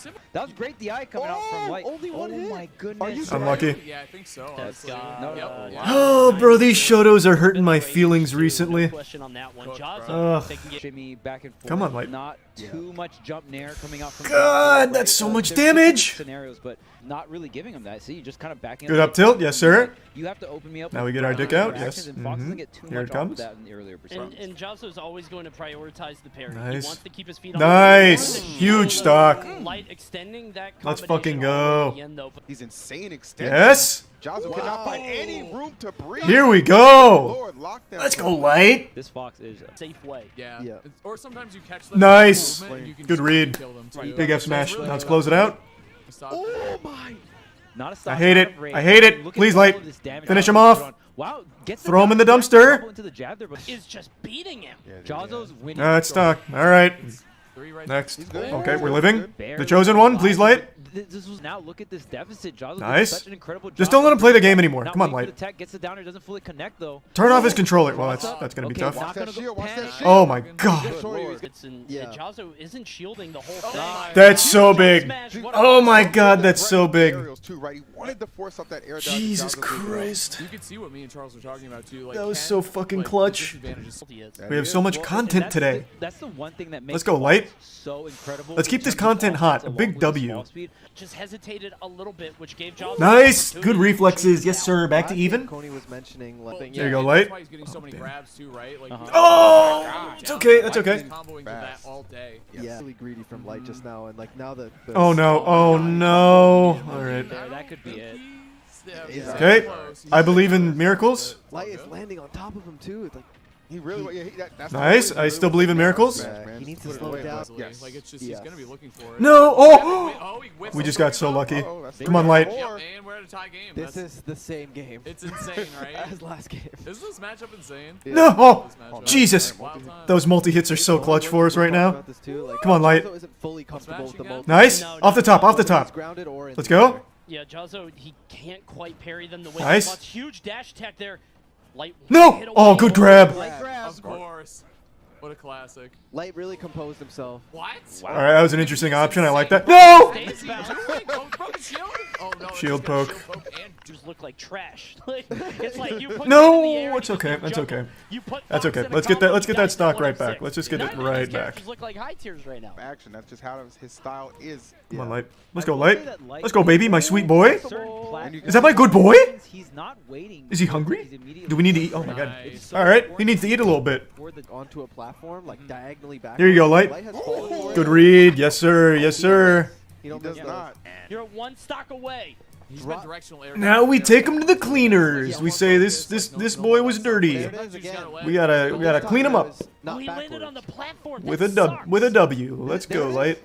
That air dodge. Put some space between. No! Oh, Jazzo cutting him off. Yeah, 60, 65. Look at that. Done. Oh Nice. my Love God. that. Love that. Game 5.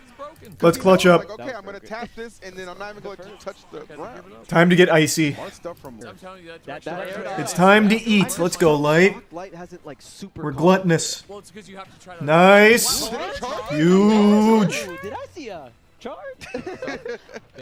Now let's extend this a bit. Yeah, there we go. Let's expand that. Let's spread them out. I can't believe that up tilt didn't hit. Putting together a classic. Must have just barely shaved him. Yep, the control is perfect. Oh! That drag down was so hot. For that one, I'll say it. Maybe. It really might. Oh, baby. Oh, baby. All right, finish it off. Close it out. Let's go, Light. Yeah. Let's close it out. Come on, Light. The focus didn't come out. Jazzo committed to doing the attack out of it. Good jabs. Fuck, those jabs were a little close. Got the combination. Oh, Okay. he saved that. He saved that the whole time. He had been getting hit by it every time. He knew. Oh, Yes. Pressure, corner pressure. Thank God. From Fox is Actually. Oh, God, that was scary. Okay. immaculate. A bit of a tight squeeze. Seriously. Kudos. Jazzo played very well. All right. And they're both mad good, obviously, but. All right, let's go, Cola. Yeah, definitely. Yeah, right. Let's get it, baby. Had so many sets First that are like hit. that. Love Like, to you see have the that. slower matches, obviously, Nice. earlier, Yes, but then you have sir. Things like Jazzo Light and now obviously Cola and Ouch getting into it. You can see Yes, Scrap sir. making There we the go. There we go, first 10 Cola. seconds about- Had to have been an input error off that jab, but Okay. connect the back All right. anyway. It's Now we need to Cola extend this. starting things off Stretch this lead out a little bit. Let's get some extra credit in there. Let's go, Cola. Really good read. Yeah, this early. It's a classic, right? I feel like jump off the ledge. Oh, is such a wow. pick for That every was player. bold. Like, it's like a classic. It really smells like my cat just took a shit. Tactical crouching. Tactical crouching, yes, absolutely. That's a good omen. But No, oh god, that was scary. Man, Ouch going for the throat. This feels like it's Let's go, Cola. 50. He's like, hey, you gotta drop shit. Oh, all right. We take that. We'll take that. So much Oh god, scary. Nice. Like that against the upbeat, and as long I really thought that was going to kill. To square one, but you're on the left side here. Ouch God, these grabs are so nice. grab more and more. Nice. Once again. Oh, nice. Let's go. Wasn't the strong hit there, but we'll take it. Yep. Still just enough. And It's true. I was matching my air dodge, dude. Oh god, that's okay. That's okay. That's okay. Yeah, already. All right, let's buckle down. Let's buckle down a little bit. All right. Nice. Let's get slightly goofy. There we go. Come on, Cola, please. Come on, baby. Let's bring it back. Let's get that stock out. Right, like, and you can't really get like a hard Okay. This one's a little scary. I still believe. like that. And Okay, we go next. not gonna do it. Or we just win now. Come on, Cola. Somehow win this. This would be nuts. Imagine. Oh, that's it. Oh, no punish. That's my piece. Nice. Imagine. Just imagine. Nice. Imagine. Big damage here. A 40 is nice, dude. Using the Yeah. fence there. Yeah, had another jump. Ready. Okay, just gonna go back to the roll. God, we're living. Imagine. 91%. Border might do it pretty soon. Damn it. Charles, we've talked about this before without. He has some of That would have been kind of nuts if he had that. Nice. Like they both just mix up the tempo off Come on, stage baby. and, Let's. angle they recover. We just gotta get our dick out. That's all. Main thing you gotta notice. There it is. There we just let it hang. Actually, when you're in tumbling, Yes, you sir. have to do aerial to have access to your fast Now we just forward. gotta And stretch you've this seen out a bit. lot of top players even Mhm. punish that. So you Usually empty hop, you look for Not a grab huge or punish. anything, trying to get out of the way, Oh, but- good tech. Oh, now Unlucky. Oh my god. Didn't grab ledge. Went right through it. Unlucky. good That was a great tech, though. And spacing around that up B off the tech and Nice. All right, close it out. Look at this Cole answering right. Come on, Colo. Let's close it out now. Down till getting a grab. Oh my Such god. a Oh my big god. deal. Gonna be so much damage here. Oh, Okay. That's fine. I got a little goofy. All right, we'll take that trade. We'll take that trade. Yes, sir. Now banish him to the Shadow Realm. Especially when you're going up against a tool that is Roy Jab. Okay, unlucky. That's all right though. Let's make sure we finish it off. See, Io's coming up now to watch. Let's go, Cola. I've got my cat here now. Now you can win. One singular game. Right. Please stop biting that. Like, please, Jesus Christ. And right now, I mean, Oh God, come on. Come on. Where are you gonna go? Good grab. For real, dude. One good back air, you can set up Roy off stage, get a ledge trap or something Oh. here, but right now it's the Cola show. There we are. with Let's go, punish, Cola. Good spacing, yeah, exactly. Just Play game down, get openings, and just Cola says. Stinky cat for good luck. We're gonna scrap. That's right. She smells like shit. Let's go. That's good luck. Barely goes to the laser. He likes to fight. Why? But why do you smell so fucking bad? When you have that destroy. Let's go, Cola. Let's close this out so I can bring Io downstairs and away from my nose. Let's go, Cola. Even if you get that sour hit. Oh. Yeah, it's the mad gasser of Mattoon. Jab just barely missing. Okay, not gonna be the KO. Good grab. More and more damage. Come on, baby. Another sour hit rolling away. Let's get this strong hit of that back air for me. Or the strong hit of literally anything for me. Let's just get strong. Oh, fuck me. He was point blank. Come on, baby. Ultimate moment, yeah, fair enough. Let's take Bikini Bottom and move it over there. Yeah, Rage, Wolf's Light. There we go. Let's go, Cole up. Come on, baby. Nice. Ooh, he went the other way. Oh, yes, sir. Way to read him. The single side B. Oh, God. So Scary. That got scary. Nice. Finish it off, baby. Finish it off. Toss this shit in. Oh. The pop up with the down air. I hate that pops up sometimes. That makes me so upset. In the back air and stuff like that. God, these fucking sour spots. Oh. I don't know if he didn't. Did he know? Let's go! All right, I need to move Io. She smells very, very stinky. Let's go, Cola. I've been talking to Cola a lot this weekend, and he keeps I can breathe again without it smelling like shit. Let's go. Come on, Cola. Let's go, my big boy. My big strong man. I believe there's no double jump. God damn it. Can you make it back? Absolutely bare. So active right. Oh, is this mini quest? Is the mini quest just completing one of the runs? Just completing a run? Show world. 481. Now you can do this raid solo if I remember correctly, right? One of the invocations lets you try and solo it. Yeah, you can. Okay.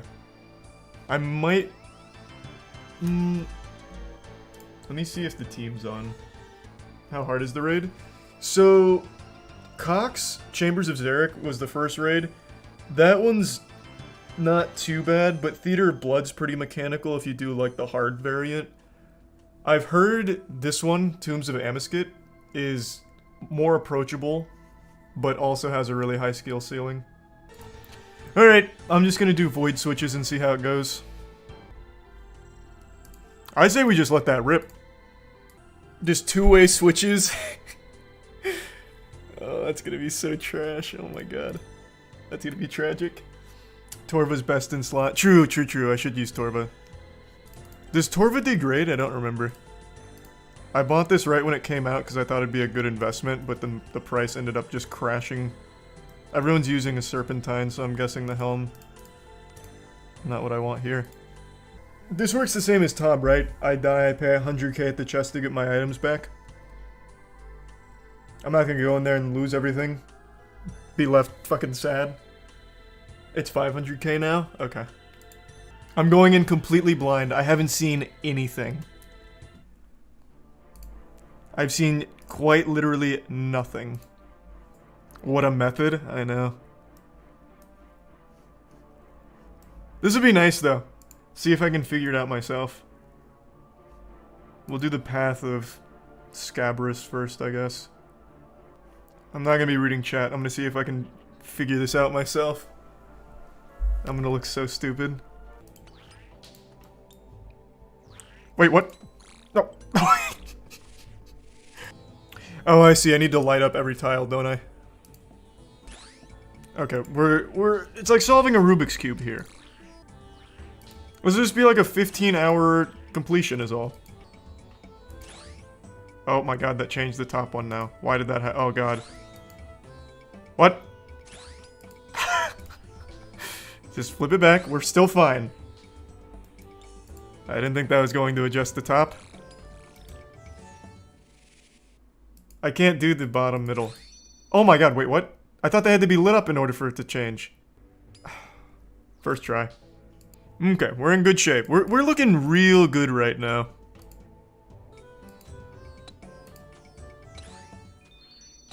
There we go. So what is this side?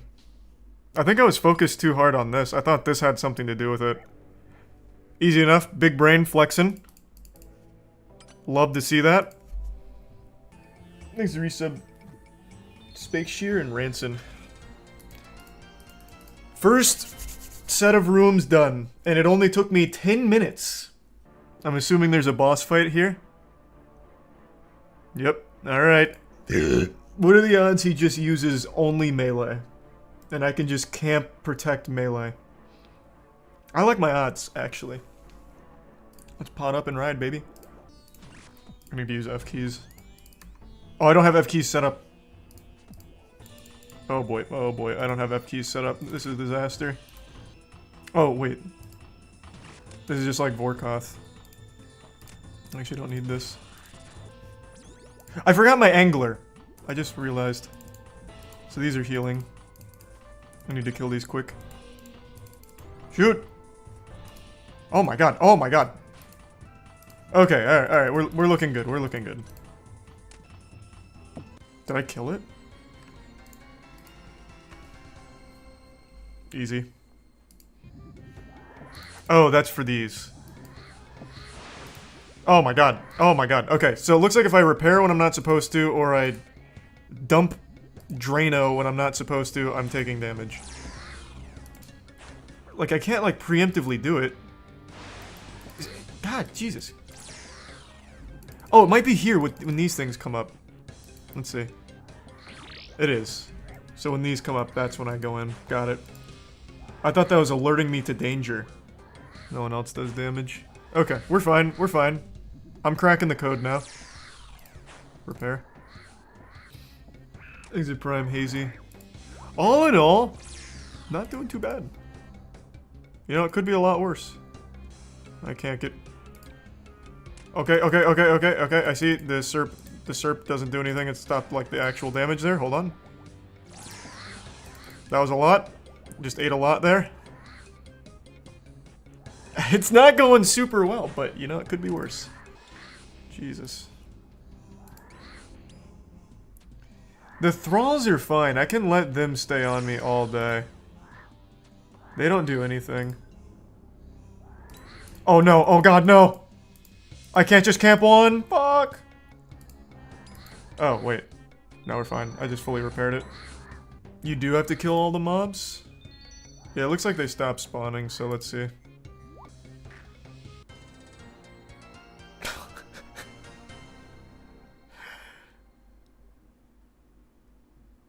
Alright. Could have done that 10 minutes ago. So it looks like it's just about killing the mobs and not about repairing the room. Alright, another boss. This one doesn't look as straightforward. It looks like I'm probably gonna have to, like, run up to him. So kind of like the 4th room in Tob. Or 3rd room, whichever one has the beast. Oh, I can attack these. Oh god! Oh shit! Oh, this is bad news bears. How the fuck do I hit these? Ah! Oh, it looks like there's only one. Oh, fuck me. Oh, and I still got hit by that last one. I see. It's not just choose one and use and hit it. There's only one. Oh! I'm eating every single one of those. Oh no. I'm not ready. I'm not fucking ready. Okay, it's middle. Oh shit, I forgot to drink this. Save me! Oh fuck! Can I not melee these? Oh god. Okay, it has to be range, I guess. This is where the run ends. Just tank it. I'll try and defeat him with no stats. No! Well, fuck. One shot, that's huge. This one, this one, this one. Shit. Splashed. This one, stay, stay, stay. Time to clutch. Middle, middle, middle. I'm dead. Oh, if I'd actually hit it, I would have been able to survive. Overall, though, for the first run, that really wasn't bad. I think the main problem was just not bringing appropriate switches. I think that would have been huge for me.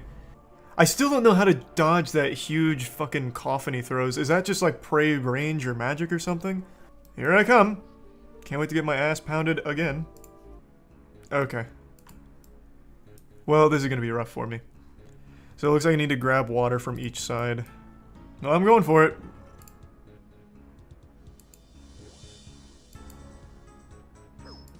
Actually clean. Actually so clean. Oh my god. That was almost perfect. That was almost perfect.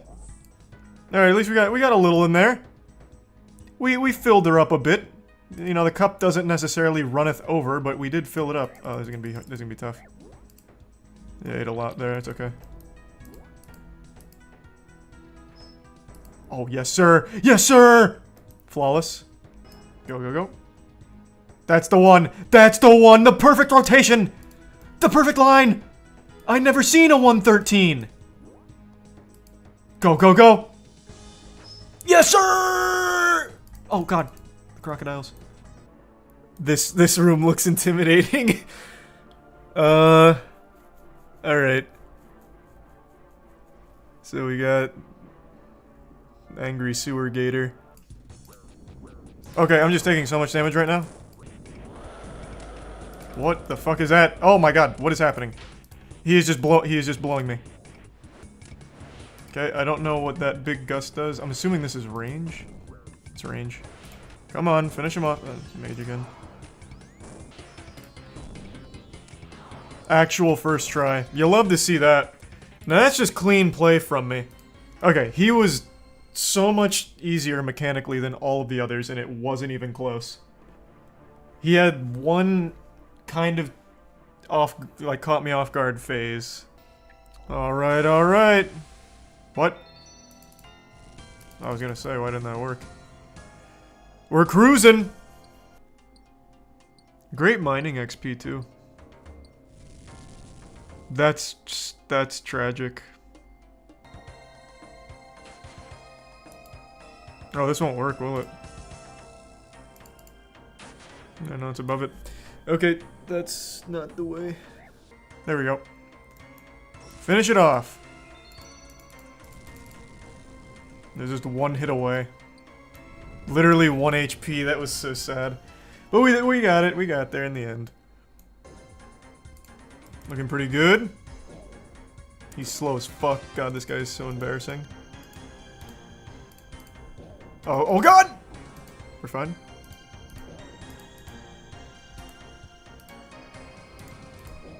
Seems like a room that really values the stamina potions I didn't bring. What do these guys do? Oh, they're like filling this shit up. I don't know what happens when these fill up. Okay. Okay. That was a lot of valuable data. Unlucky. Okay, unlucky. What the fuck? Okay. Okay, it's still going. Okay. I'm learning. What is happening? Okay, so it looks like each one of these has its own thing. Come on, baby, finish him off. Almost there. Jesus Christ, please. Push through. One's not gonna do it.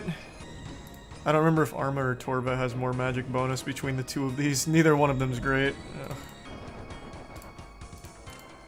There we go. Oh god, what the fuck? Okay, wait, we're not done. Oh, Jesus. Is that it? Alright. Well, that was fucking confusing. Jesus, that was a brain buster. Wow. But luckily, I prevailed. I'm nuts. My god. There has to be a way of knowing which shadow's not immune instead of me just guessing. Right? That was absolutely me just not knowing exactly how it works. Also, all my books just vanished. Alright. We're in good shape now. Now we're feeling it. Final boss, I think. Okay. It's only taken me an hour and 20 minutes for a single run right now, you know, like I think we're on world record pace. Yeah, I'm ready for the final challenge. It's alright. I'll figure it out, I'm sure. Is this the boss? Ah, Jesus. Spec it again! Actually, I changed my mind. Don't spec it. Yeah, yes. Good, good, good. Save spec. So this is charging these guys, so I bet they're about to come out. What in the fuck? Oh my god, I'm getting melted. Okay, we're fine, I think. Alright, so one of them got charged, which is fine. This is not correct? Okay, this is not it. This is not it. No, this has to be it. Maybe I just, like, overcharge him. Oh, god. What? What is this? Oh, god. I see. Oh, I'm hitting it with my fucking dragon warhammer. Oh, motherfucker. Okay, unlucky. What is that? Oh, my god. Oh, lord. It's like a bullet hell game in RuneScape. Oh, fuck. I just keep going right into it. Stop it! Stop it! Stop it! Stop it! I'm so close already. There we go. Okay, phase 2. Here I come. Oh, maybe not. What is happening? Ah, that no run energy is a real bitch. I'll tell you what. Luckily, I'm going back and forth, getting hit by both sides. How do I? Oh god. I'm just running up. Come here. I'm just getting right up in there. Tank it. Push through. Oh god.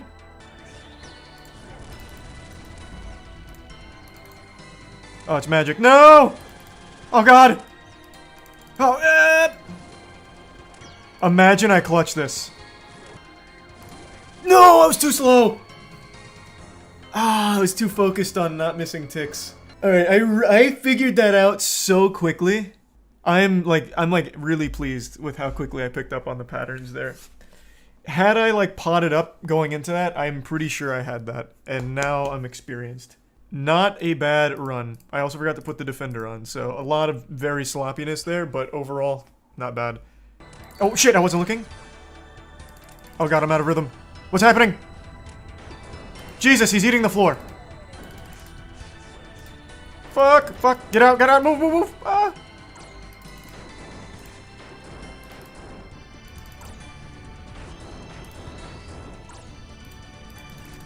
I don't know what's happening. I am panicking. Do I have a weapon out? What am I doing? Am I just raw slapping him with my fists? There we go. That got a little hectic at the end. I hadn't seen that yet. Too free though. Too easy. Soloed it. How many deaths did I take? 6? That's really not bad. Like, that is really not terrible. And I didn't bring any real switches. If I had brought real switches, I think that would have went a lot smoother. Though I was having an entire fucking brain meltdown just from clicking 3 things, so maybe more switches would have made it worse. Not really sure. Imagine I actually get a purple chest. Let's get some streamer RNG. Thanks Jagex for sponsoring the video. Let me get a purple chest, please. This is gonna be nuts. Please. Oh no, unlucky. Can you get a purple chest off your first run, I wonder? Ooh, a little goofy dragon med helm. That's kind of cute, though. That's kind of cute. That was good. That was a lot of fun. Alright, let's actually do a team now. Let's get a team together. We're on World 513. Party is Ate, AATY. Alright, I'm coming in. Just tell me what to bring, and I'll do my best. Unironically, a DDS. Oh, really? Okay, okay. Yeah. I need more inventory space. When are we getting, like, backpacks or something? Oh, damn, I'm actually gonna take damage. Nope, no I'm not. I'm so clean! I'll defend now. I actually got completely 100 hitless. Completely fucking hitless. Probably go for one more. It does just feel like One more sepulchre needed? after a while. Completely I'm getting it. I got 100 hitless. coming in. Alright, we're good. It requires 51. That is so troll. Perfect. Hitless again. Oh my god. I I'm had so a solo clean. earlier and I got a. Is it I like think we need so. to work Yeah, out I think how so. it does it, or if it's just an extra piece of damage. So that- if Oh, we have to go towards the blood spawn. he should die. I'm risking it. Oh, I thought I might have been a swimmer. I didn't know if Timo could reach that far. Okay, we're fine. We're fine. I am dialed in. What a recovery. And I'm back. This is really free. I'm gonna attack this one here. I think Come I'm onto on. something here. You're cheesing it. or I'm something, still right? fine. Oh, yes, sir. As long as I just don't die, I'm don't know what you're satisfied. Okay. Let's go. I think I'm a genius. Oh, 15 HP and I stinged till at the end. We got Let's some big brain fucking strats going on go. Yeah, I don't know what you were Interesting. doing. here. So was how we so doing with clean. supplies? How much of Anyone- 3 brews? I've got 7. Is that my how God. many I did you brought take? 4 in. I didn't I die. brought 4 in. Let's go, Nine. baby. Is it because of the supplies? Yes, Didn't wear the armor? Yeah, that's Oh fine. my god, I put Oh, the ancestral Missouri. on. I've not even seen you It's wear so it. nice. Wear the Missouri. Wear it. There you go. Oh fuck. It's beautiful. It's beautiful. Why is Okay, it? okay, What's? okay. Why is that there? So Why did they if get we're good- If we're swapped? good on supplies, let's do monkey. This one's a little confusing for me. When you say east, do you mean like the like that rock that's down right now, or the? Yeah, in okay. contrast to like where Yes. the other is. Gotcha. Gotcha. much. Wait, am I east or west then? You're east. I'm west, right? You and Charlie Oh, are east. east. Oh, Ah, fuck. Oh god. We're Okay. fine. We're fine. watch out for the phase. Ah! It's happening. Oh, see you Is it later. on? That's so unlucky. It's on. I didn't know the phase was on its way. We kind of trolled. We should have said, but Damn it! I I've tried been to playing pot with this up. all day and I still I saw forgot it it's coming up. too. Okay, that's only the I think first we can step though. Skip. Oh, never mind. That's He's fine. wishing- Oh, That's fine. That's fine. no, You okay. moved I got him, the, though. I got the hit. All the way up until right there, I was clean. Right, All supplies right. time. Let's go. Supply time. This is my favorite part of the entire raid. Is like, do I get fucking good supplies? Oh, I already know what I'm getting, bro. I've got 2 Ambrosias. I'm getting that straight away. Oh, I've got a full inventory of Bruce. Oh, I can drop. I didn't take my fucking. What is going on with my You brain? go to the human now, right? The heart Okay, is power. willing, but the mind is not ready. Maxing paying off. Come on, I don't know baby. if- I don't know Wait, if Reynolds who's affected. getting? Someone's getting Hey. 11 there. Who's Oh, getting that- the 11s and 13s? Oh, it that's- does matter on mining level. I have, What matter? We didn't know that. yeah, I have 77 mining, boys. I'm hitting it with a It's not toothpick. horse mining level anymore. This has There's a wonder's this brew has on got the me northeast if anyone needs fucked some. up. I'm kind of low though. Okay, I dropped we're that. back. We're I'm gonna back. grab it. Oh my god. Oh, I'm gonna get the thing. Okay, there we go. I'm not moving. Mark for detonation. shut up. I'm not moving. We're good. We got a dragon. Northwest. I'm gonna DDS. Come on. If you're doing perfect coordination, looks like 2 rapiers is about right, or like 2. Yeah, 2 2 rapiers. I'd send specs if you have them, honestly. I'm No not wonder. dying. I refuse to die. Come on, send the Oh, I specs. think it does work. It does, yeah. Nice, let's go. No, not the specs. It was something else I had in mind. I didn't Like, die. cover Let's menu option go. over him, and then Let's when he go. teleports, you Let's click back fucking on him go. again. I think you can path middle. That That's was pretty the fun. I like it. sloppiest shit Twitch has ever seen in Just its progress right goddamn off, life, yeah. but I Depends if you survived. get like dragged through stuff, I guess. We're good. We're fucking last. good. Puzzle time, baby. Oh This was my like, god. playtesting, like the entirety of this path, and that's like one of my favorites. Jesus. Okay, I think I've got him. Oh no, he's 1 Oh, HP. we should kill the melee scarab though. I would just use T-bow. Oh, sorry, not T-bow. Oh, I'm nearly dead.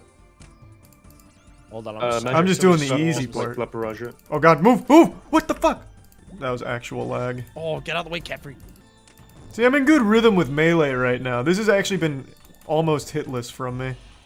Big Goodness. DDS actually this. What the heck? He's getting smoked. Okay, that wasn't terrible. That wasn't terrible. I panicked though. I lost myself. Oh, get the dodge. Treat. Nice, very good. Okay, alright. Through. We're through. Alright, this one's sped up still? I still have the ambrosia. This is I sped up. don't think it's that fast. I'm not sure though. No, bro, I don't think we're turning insanity on. That's for like solos and stuff maybe later. See, like, I've got this second phase down so well. Okay, we're fine though. We're fucking fine. I'm dialed Oops, in. again. That damage is nuts. Careful. Get the ambrosia down. Oh, unlucky. God damn it. He's God. down. Unlucky. Oh, right at the end. Oh, that hurts my feelings. Same positions before. I should have had that. I should have had that. I'm better than that. It's back down to 1 HP now. Oh, the 1 HP now, though. So I should have these just taken the scale, I think. ambrosia. At the last I would have been fine too. I would have been fine. Retroactive, it seems. It is what it is. Not a bad effort. I mean, this is only my second run on it. I've only done it solo. This is my first actual teams one, so the mechanics are a bit different. Just gotta get used to it, and it was overall pretty clean. That's only my second death. And the first one was a team wipe, so... Nice. Beautiful. Good shit. Beautiful. Lovely. Ambrosia's completely broken now. Amazing potion. Surely won't There's get no way I hotfix would next have week. survived if I didn't actually have this. It just instantly re-heals me to max. You know, man, not it's not too bad. That's a Are we ball. good again? I use the Yes, sir. I'm the picky eater. So I will begin inviting more. The leech is propellers good. To the Discord as well today, so The the leech teams will is- be flowing through here. that's good, all day, actually. Today, tomorrow, whatever it may be. White potion good. Cool. Yeah, we don't need to use specs and stuff. But I think we just phase it like naturally. Yeah, just stabby. Just murder. I'm gonna get my brew because it's like where across the map. Well, Alright, I'm saving my... I kept I'm my gonna keep ambrosia. my health low here because I want to test the blood fury actually heals. The blood Alright, is not I working kept the on ambrosia. phase. We're It in good doesn't. shape. It's Yeah, like hard I have to two not do dose, anything two, here. I two swear. dose ambrosia. We're fine. Oh, I had a range. HP here. Oh, Oh God my damn it! God. What the That fuck? was a Oh, stack. Okay. unlucky. Get ready, leading up to this. That's the second time that happened to me. So right there, I was trying to brew up to be a Someone little south side? safer, On but what I was side? brewing and didn't look at the floor Okay. and just got stacked. Short range. Again, damn it. Nice. Ooh, nice, nice, nice. Another one on Good the shit. New PB again. Very good. board. Yeah, 35 minutes. Personally, rewarded for intelligent play, surely, right? You No. Let's go. No purple. No. Oh, I got a cachet of runes. A lily of the sands as well. Interesting. What is this stuff? What? Wait, is that the secondary to the potion? It That's must be, that's That might that's be, just I think it's quite disrespectful. good. That I might go make some. It's the first time I've got that. It's not a collection lock though. Yeah, that was a lot Interesting. rougher that time. The first run I was so take, like, clean. a This run I think I 3 minute break. overthought I've left things. this now. Thank you boys for letting me No worries. leech here. No. I heard you were killing some No. swarms on Capri or whatever the hell the name is. Well, yeah, if you ever need swarms killed, you know who to call. Like, I'm kind of nutty there.